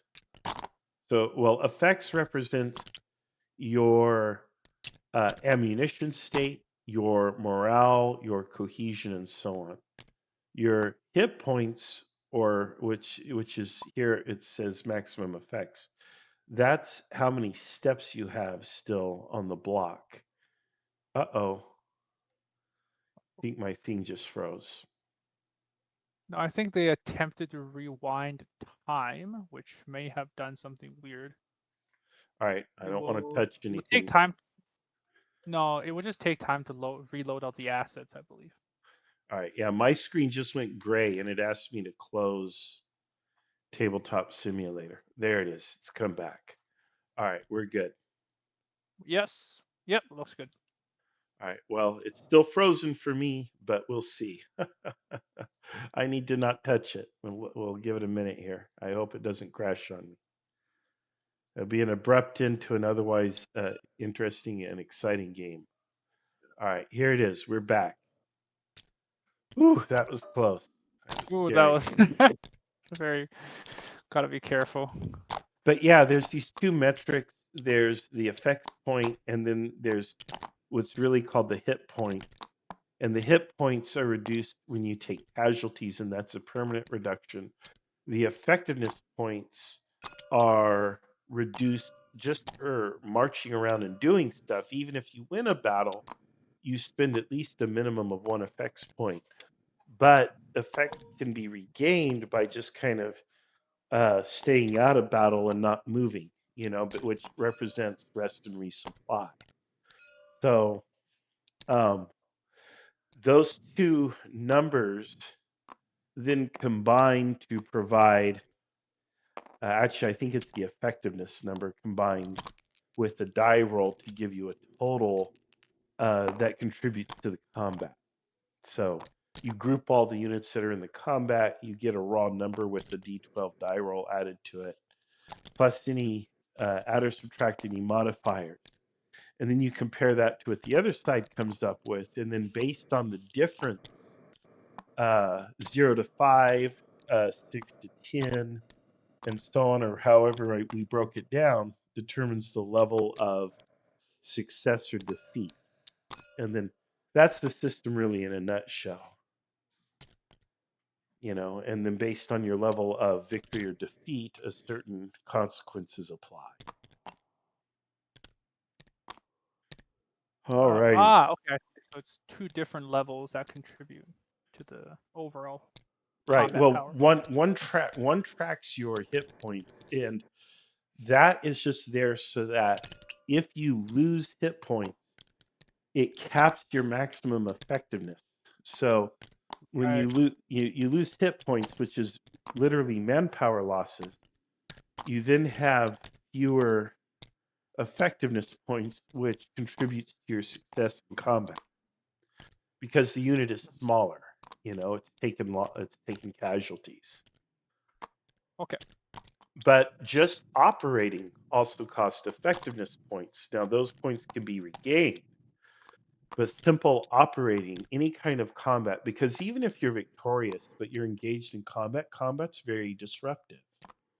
You expend ammunition, you take losses anyway. There are people who fall out of the ranks and so on. Over time, your effectiveness is going to diminish. And the entire point of that is you don't want a system where people do what I call Confederate Space Marines. And these are units that can fight from 6 a.m. to 6 p.m. from one end of the map to the other end of the map, and they don't ever stop. And there are war games that let you get away with doing that because they don't have a mechanic for something like fatigue or ammunition or resupply, whatever.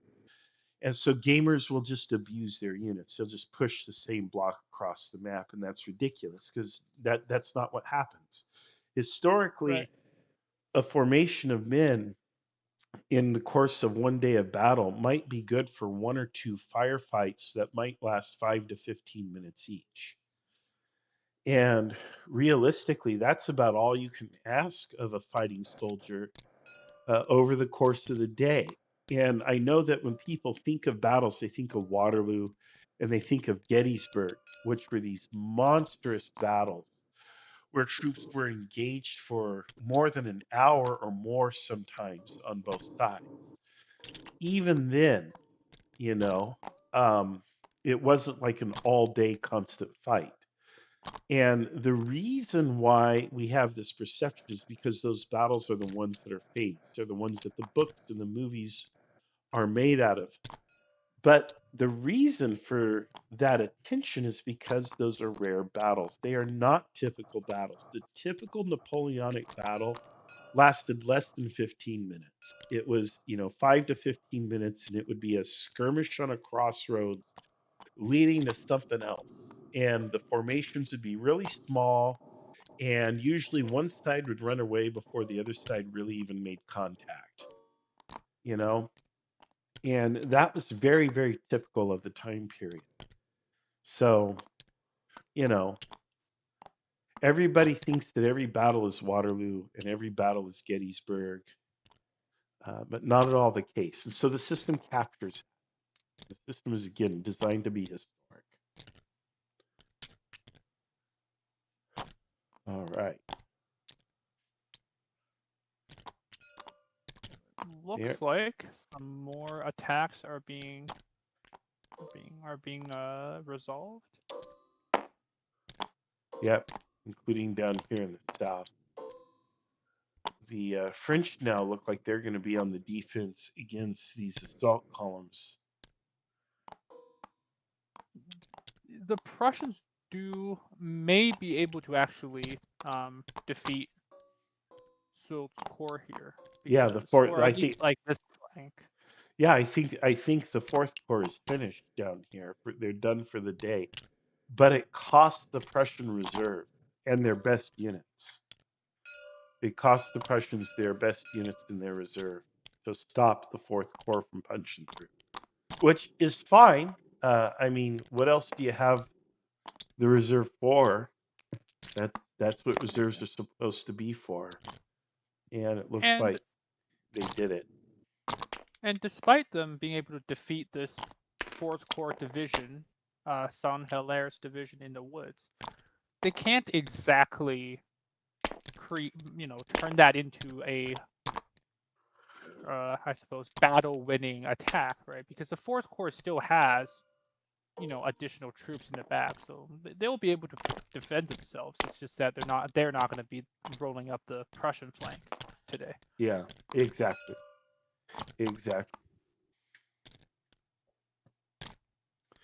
Okay, so here's the cavalry attack. Oh, that's not going to be good for the cavalry. That first cavalry line is going to hit.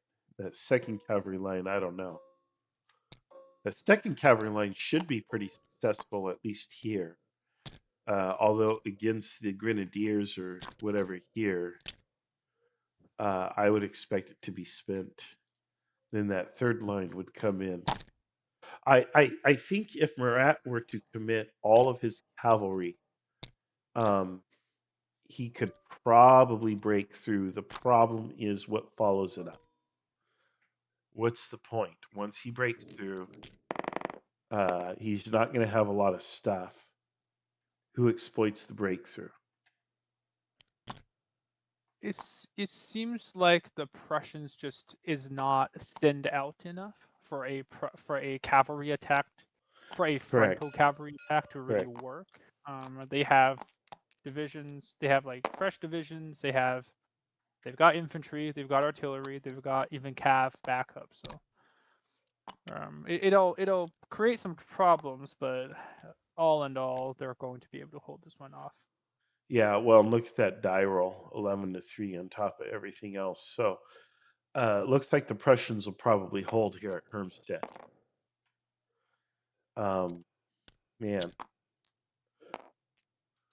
And then they're putting in this attack here. Now, this attack, there's no reason it shouldn't. Well, I'd like to know that this artillery supported the attack, but. Huh. I'm not sure the attack would go in that formation. I'm not so sure. Here's where I might disagree with how the attack is being applied by the cavalry, but I could be wrong.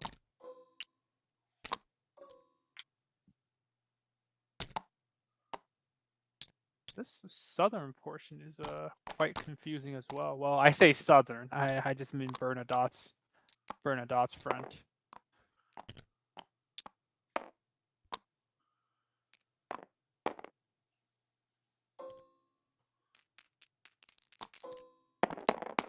Ooh. Oh, that French roll is an absolute whiff.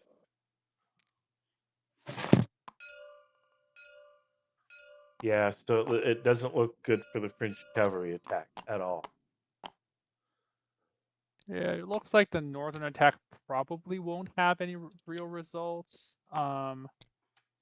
This attack through here is going to run into a Dragoon Brigade and a Prussian Cuirassier Brigade, so it might win that, but it's not going to be able to create, again, any breakthroughs of note. Yeah. Really, it's going to be this. If anywhere is going to actually have the possibility of a breakthrough, it will be the guard following up on Bernadotte's infantry attack, because this area is very thin in Prussians, and there is a few Prussian cavalry squadrons plus a infantry brigade that's going to be able to deal with the Imperial Guard. So I think that's if the French do manage to pull this off somehow, that's where we'll see it. Yeah, I'm starting to think this is starting to look more like a Prussian victory. At least insofar as they're able to barely hold and contain the French. I do think the French, had they concentrated at one point of attack rather than kind of spreading out and attacking all along the line, I think the French definitely this was theirs to lose. And I think the fundamental mistake then is spreading out their offensive power along the line. Now, they could get lucky on a die roll or something here, but looking at what the Prussians have almost committed all their reserves, but they do have some additional forces. I don't know. Like, could the French still win? Maybe, but the cost of victory would be pretty substantial. So, this is a tough one. It's a tough one for the umpires to call.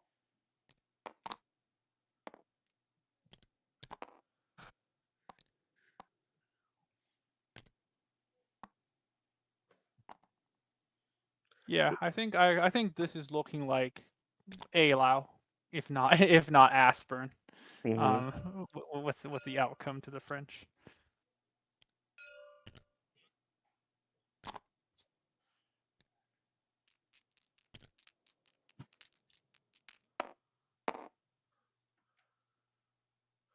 Another Prussian die roll. So not a whole lot of difference, though. Dear Marshal. Yes. Are you around the village of Vierzehnheiligen? As a grave news happened there. A certain general in the name of von Lariche died at the head of his troop against some French cavalry charge. Okay, let's see. That is, what's the name of the town? Vierzehnheiligen. So here in this. Oh, okay. The yes. town in the center. All right, what and French? he died. Oh no, did Murat die? No, it's the Prussian. Oh, the Prussian general officer. died. Von Larisch. All right. Well, And it was suggested that you would go and announce to that player his death. all right. So I am announcing to. Where's his token? His token is far in the east. Oh, I can bring it by if you want, but I've taken it out as he's dead. Yes, we need to see the body. All right, Von so Larisch. There I'll bring he it. is. And so he died as LaSalle's cavalry charge came in, huh? No, Or, it's no, infantry charge in the infantry. middle. Like he stood his ground, but his men fled, and suddenly he was surrounded by French infantry. All right, let's find where his. He's in the Württemberg Corps. All right, let's find his.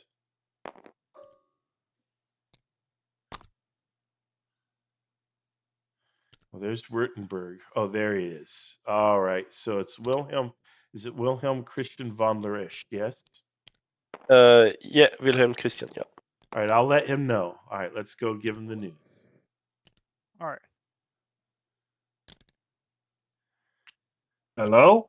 All right, hello. I'm waiting for my other fellow announcer. This doesn't sound good.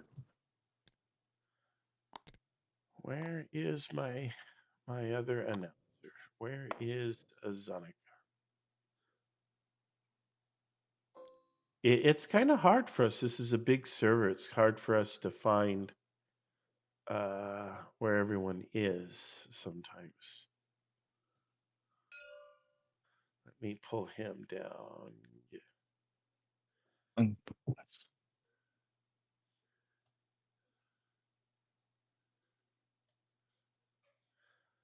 Oh boy. You know, Discord can be so fiddly sometimes. Trust me, I know. Just like Kriegsspiel. Hello. There we are. I was having trouble finding the channel. Yeah, I was trying to pull you down and Discord was being fiddly. All right, so what was your last order? My last order was to personally lead a cav charge in order to plug the gap in the north that was developing just north of Gelsenheiligen, because all the cav were not under my command. So I said, all right, make sure the line holds, and then I will personally go fetch those cav in order to rally them, despite the fact they're not under my command, because command be damned, in order to plug the gap. All right. Well, you know, when you do things personally, there is, of course, a risk involved, and sometimes, Oh no! sometimes, Did I die? Did I die leading that cav charge? you died a lingering, suffering death from a musket ball through the body. But you know, hey, you At least I died on a. At least I died leading a cav charge. right, That's good to right. know. So, yes, we have been given word that von Larisch has perished in Oh the no! valiant defense of the town. But alas, he has not survived, and so be it. Unfortunate, What but do you, wait? What do you mean the town? I went north, didn't I? well, wherever you were, actually, I don't. I think your token is sitting in the town for some reason, but it doesn't belong there. Huh? Yeah, My the token's been my destroyed. orders were to go get the cavalry and plug the gap of the crazy cav charge that the French were mustering to my north. That's So I right. can That's right. understand if I died there. I don't understand if I died here in the town because I left the town. They probably dragged your body back.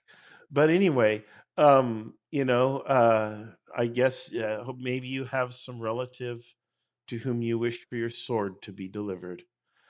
But that is the unfortunate consequence sometimes of the choices we make in Kriegsspiel. Well, Hey guys, everyone is we're going being to general chat for. All right. Please, everybody mute. If you don't mute yourself and you are hot There's still miking, I more? will mute you forcibly. All right. Marshall, please take over. I have a list of umpires who will give their impression once you are ready for it. Okay. Yeah. All right then. I'm caught by surprise here. I was in the middle of a discussion, but yes, here we are. We are at the end of the battle. I could sense it coming. Um, I'm going to. I'll be doing a podcast at some point, which will kind of do a whole debrief of all of this.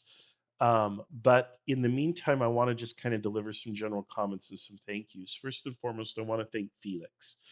Felix became lead master umpire for this event kind of by virtue of his incredible talent of organizing and overseeing and training and everything. And his decision to agree to be the lead master umpire for the game allowed me to act as the announcer for the game, along with Anna Kazan and Jan Heinemann.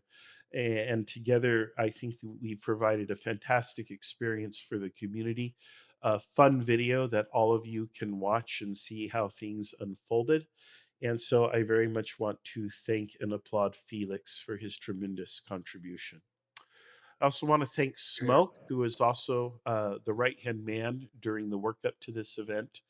I want to thank Sean Lambert, who prepared the map. I want to thank Damon for the pieces.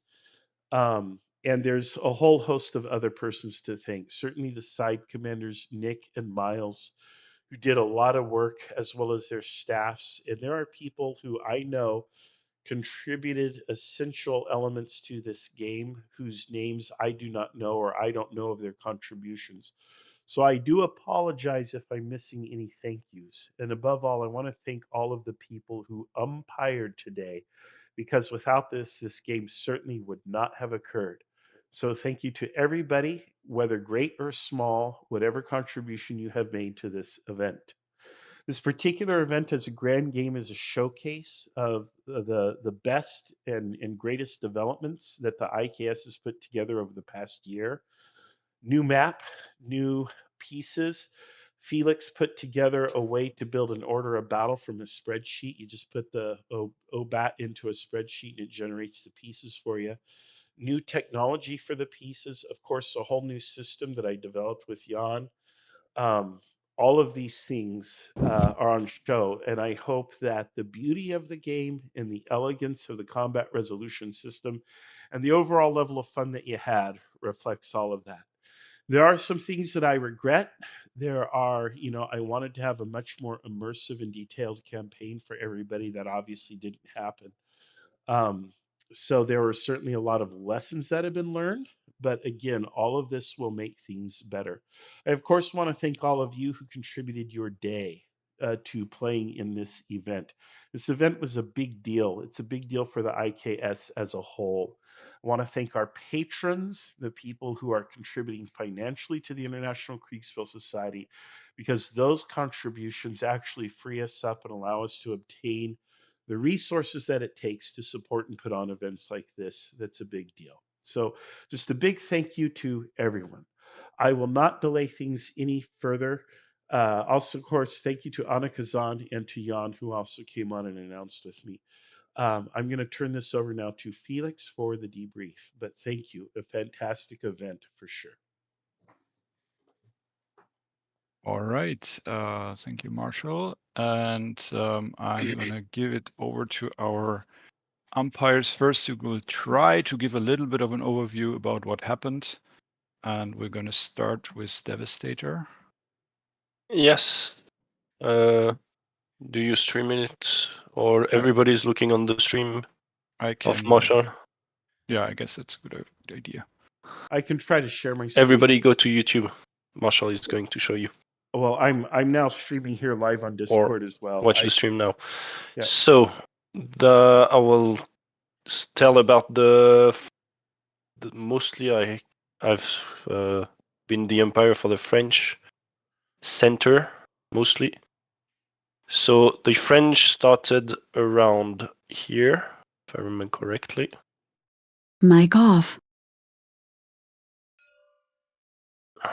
So yeah, around this field. while the Prussian were some elements in forwards around here, and the rest was in the back. The Prussian at first, at least their cavalry, gave way to the French as the whole French army just moved.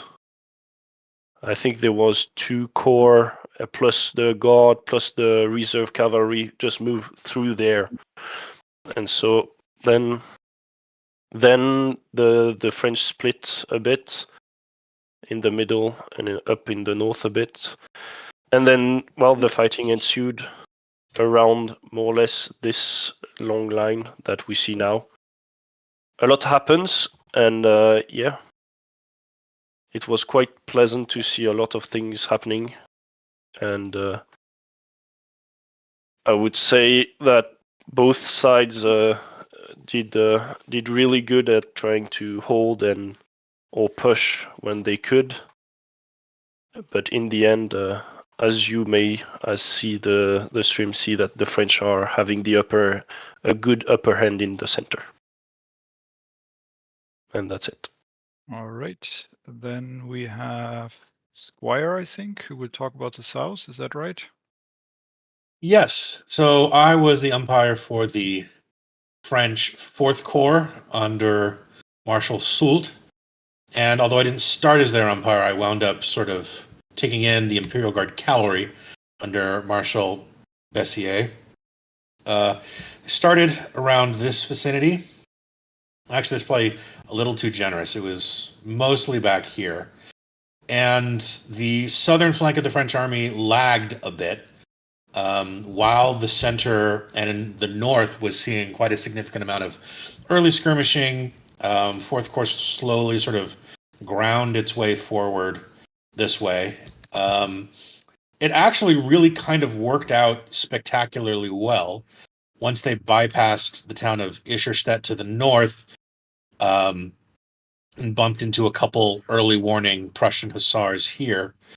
The center of the Prussian position was well and truly engaged by Marshal Ney and drew in quite a lot of reserves. So 4th Corps wound up being extremely concentrated into just about this segment of the field, forming a giant grand battery and just sort of steamrolling their way forward. The troops wound up even spilling over such that a whole division wound up going through the woods over this hill, where they wound up rolling over some troops that the Prussians had placed there in a reverse slope. Towards the end of the day, troops came up and are in the process of coming up from the extreme south where the Prussians had a position.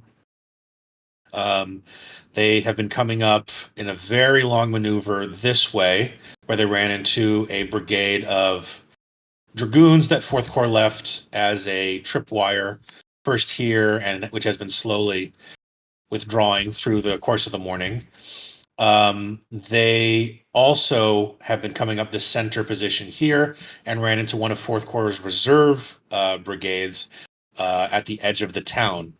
Lastly, and most successfully for the Prussians, what looks like an entire grenadier division came up around this way and slammed into what wound up being the flank of the French advance.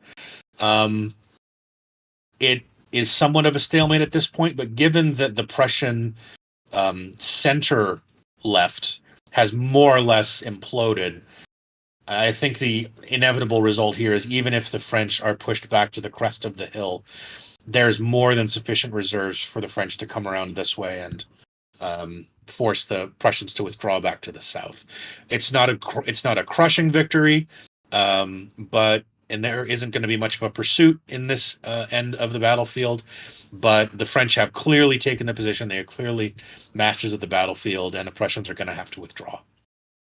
All right, and before we go to the north, I'm just going to add some things about Rüchel's corps, which was in the beginning the quite complicated deployment in the south near Jena, so on this mountain side and here, and they had some positions here, and had deployed some troops here and some reserves.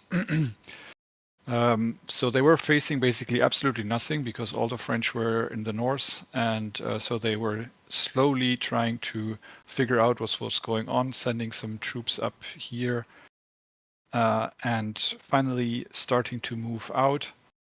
As Squire just said, some of them are moving around here, some of their troops were pulled up, and some are moving through this forest road here.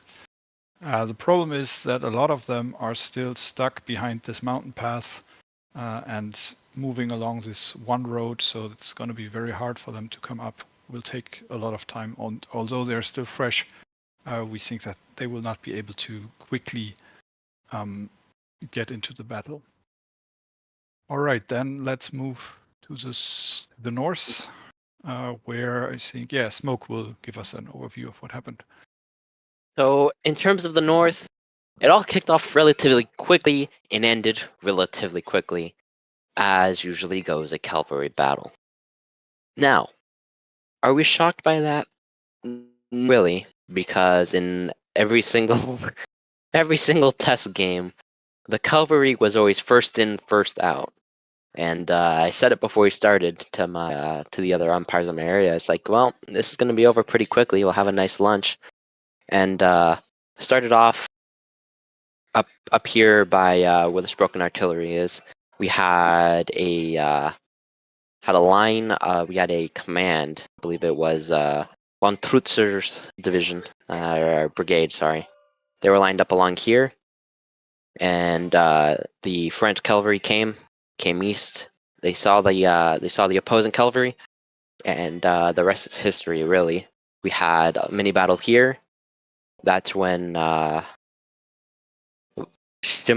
Stimmelfenig's brigade of hussars came forward, tried to support the fight.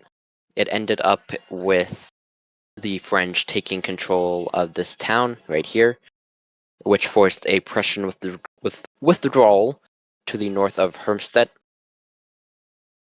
And from there, the French tried to wrap around the north of the town here, where we started. Can't pronounce that, won't pronounce that. I'm Canadian, not European. I am sorry. But we ended up having an inconclusive fight up here. We had combat for 2, maybe 3 turns, and then the French decided to back off and keep this flank. And for the last hour or 2 hours, maybe 3 hours in game, this whole northern part has been a complete stalemate with cavalry just staring at each other after neither side was able to find a decisive edge and gain a decisive factor in this battle, because whichever way they turned, there was more cavalry or there was more artillery, or there was something that was in their way stopping them from pushing back the enemy decisively. So in total, up here, there won't really be a pursuit. Both sides will kind of just stare at each other until ultimately one side goes away, because both sides are so beat up that a pursuit would be so tiresome they would be ineffective for days. That's all I got to say, really. All right, thank you. And I think Lake still wanted to say a few things. Most of it was really said. It was just a comment on how Bernadotte really historically was not that successful or that active in this battle, but this time personally led a cavalry charge of his corps, which opened up another section of the line, overshadowed by what the cavalry reserve did to the south, but still significant enough to essentially take out an entire division, or at least about to wipe out an entire division. That's all I want to say. All right. Okay, so in a big game like this, we'll unfortunately not be able to give every player their say. So I think we're gonna go at least with the commanders and the corps commanders, and then that will have to be it, unfortunately. Please try to be brief. Then let's start with Napoleon. All right. Well, we'll start with the dumbest person on the field. I really enjoyed the game. I want to echo some of Marshall's comments that it was really just a spectacular thing to take part of. The Prussians did exactly what we didn't expect them to do, and that put me on my back foot for a while. but my commanders rallied and performed really well. I'm very, very appreciative to have the people I had on the team, and they did a great job. So it was a wonderful game. Thank you all very much. Thank you. And then we have King William III. Yeah, well, I think everyone did a great job. Everybody deserves a pat on the back, except Rochelle's Corps. And Fuck you. thank you. Court martials for everybody down there at the Mountain Pass. But as it looks like the entire French army has been committed. We still have a third of ours fresh, so I don't know. Well, we'll see how that turns out. But congratulations and good job for everybody. All right, then let me see what we have on the French side in Corps Commanders. First Corps, Bernadotte. Yes, thank you. Well, let me just say this was an amazing game. You know, for all the troubles that it had early on, this really turned out exactly as I hoped for. Thank you to everybody. It was real fun. And I think we did pretty well. We encountered some unexpected trouble early on with the Prussians deployed where we did not expect them, but we adapted and we punched through and we won. Good job. Great. And then we have Fourth Corps, Soult. I echo the feelings. Very fun game. Happy for everyone who have helped and took part. I did feel very constricted because of Ney in the end, but my division, my corps still performed as it should have, so no complaints. Great. So thank you all. And then we have the Sixth Corps, Marshal Ney. I am really impressed with this game. I don't know if it was the rule set or the umpiring or both. This was impressive. Especially having looked at the map, I'm seeing a lot of historical dispositions, a lot of historical stacking of division and corps. That's rad.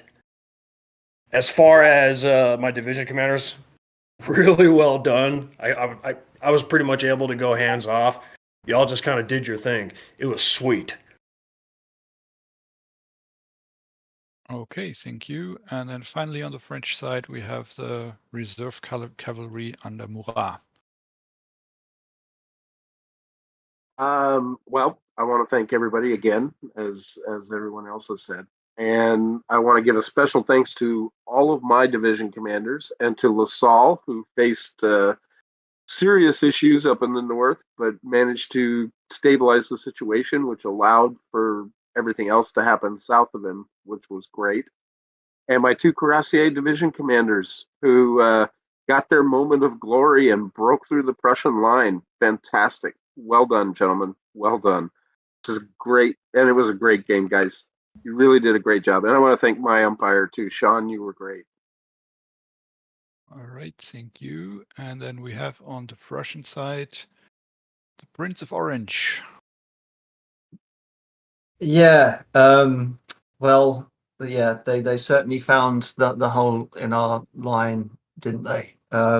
So I think that was my fault. I didn't fill it quick enough. But my division commanders, they behaved and coordinated admirably. I think we did okay in the end. And yeah, thanks everybody. Great. And Rüchel. I just want to say that it was really a space and time problem as well as a communication problem. The situation was not adequately communicated to me, and I feel that I reacted appropriately given the information that I had, and even if I had ordered the movement instead of to to Roder Mon.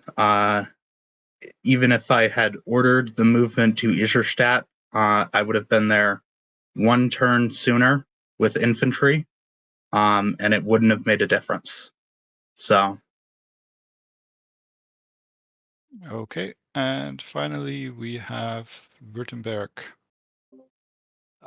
Yes, I would also like to extend my great appreciation to my division commanders, with whom we fought tooth and nail for basically the entire day against this huge, swarm of French, and we still have yet to truly buckle under this pressure. So I would really like to just thank them for their performance, and also the soldiers who gave their all for us to, I don't know, hold this long and try to complete the orders of our beloved king. That's basically it. Thank you, everybody. All right, then I think we're gonna close it here. I would say everybody's free to stay here and chat, but I think with like what is it, 50 people in this room, it's just gonna become chaos. So maybe you can do a debrief with your core or something if you still want to hang out and talk a little. I want to finish up by thanking everyone for playing. Also thanking Marshall for getting this rolling. I think we had, as far as I know, only one or two players who dropped out through the game. So everybody, or mostly people, stuck it out for, what is it now, 7 hours with us. So that's really gratifying, really happy. And thank you all, and have a good day or night or whatever it might be where you are. Can I Mike can I on. add Thank just one you more thing? very much. Thank you. Felix, can I add just one more thing? Sure. I really wanted to thank the umpires for the quality of their screenshots. They seemed much less restrictive. It felt like I could actually see what I would historically physically be able to see, which allowed me to build a much better picture of what was going on around me, so on and so forth. It actually felt complete. Thank you. All right, that's a nice final word, I guess. And I don't know, Marshall, if you want to still say anything. Otherwise, I'm done here. I'm going to bed. Goodbye. Yeah, go to bed. Well-deserved rest. Thank you very much, Felix.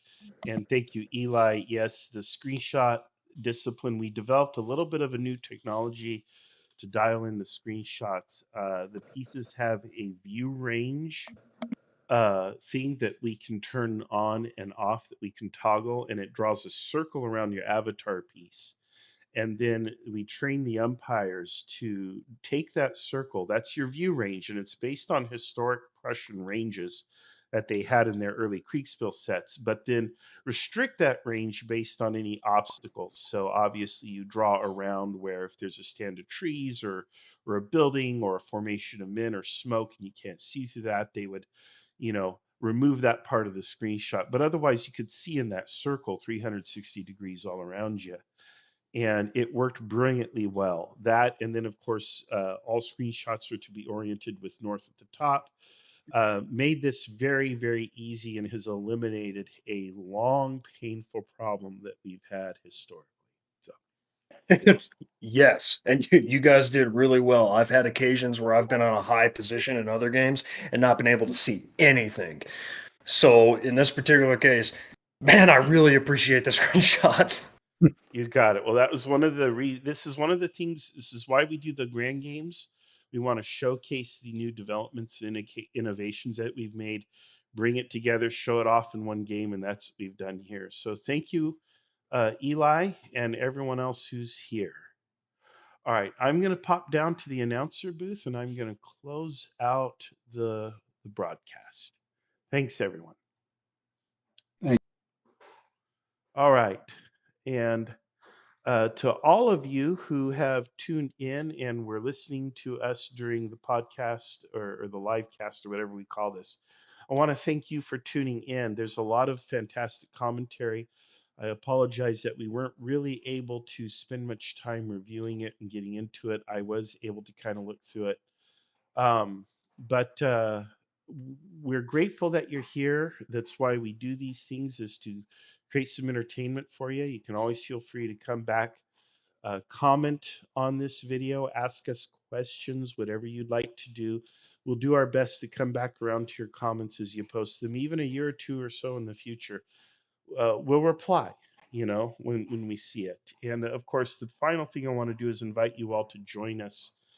Go to Kriegsspiel.org, join our Discord, and get involved in some of these games. You can play too and have fun right along with us.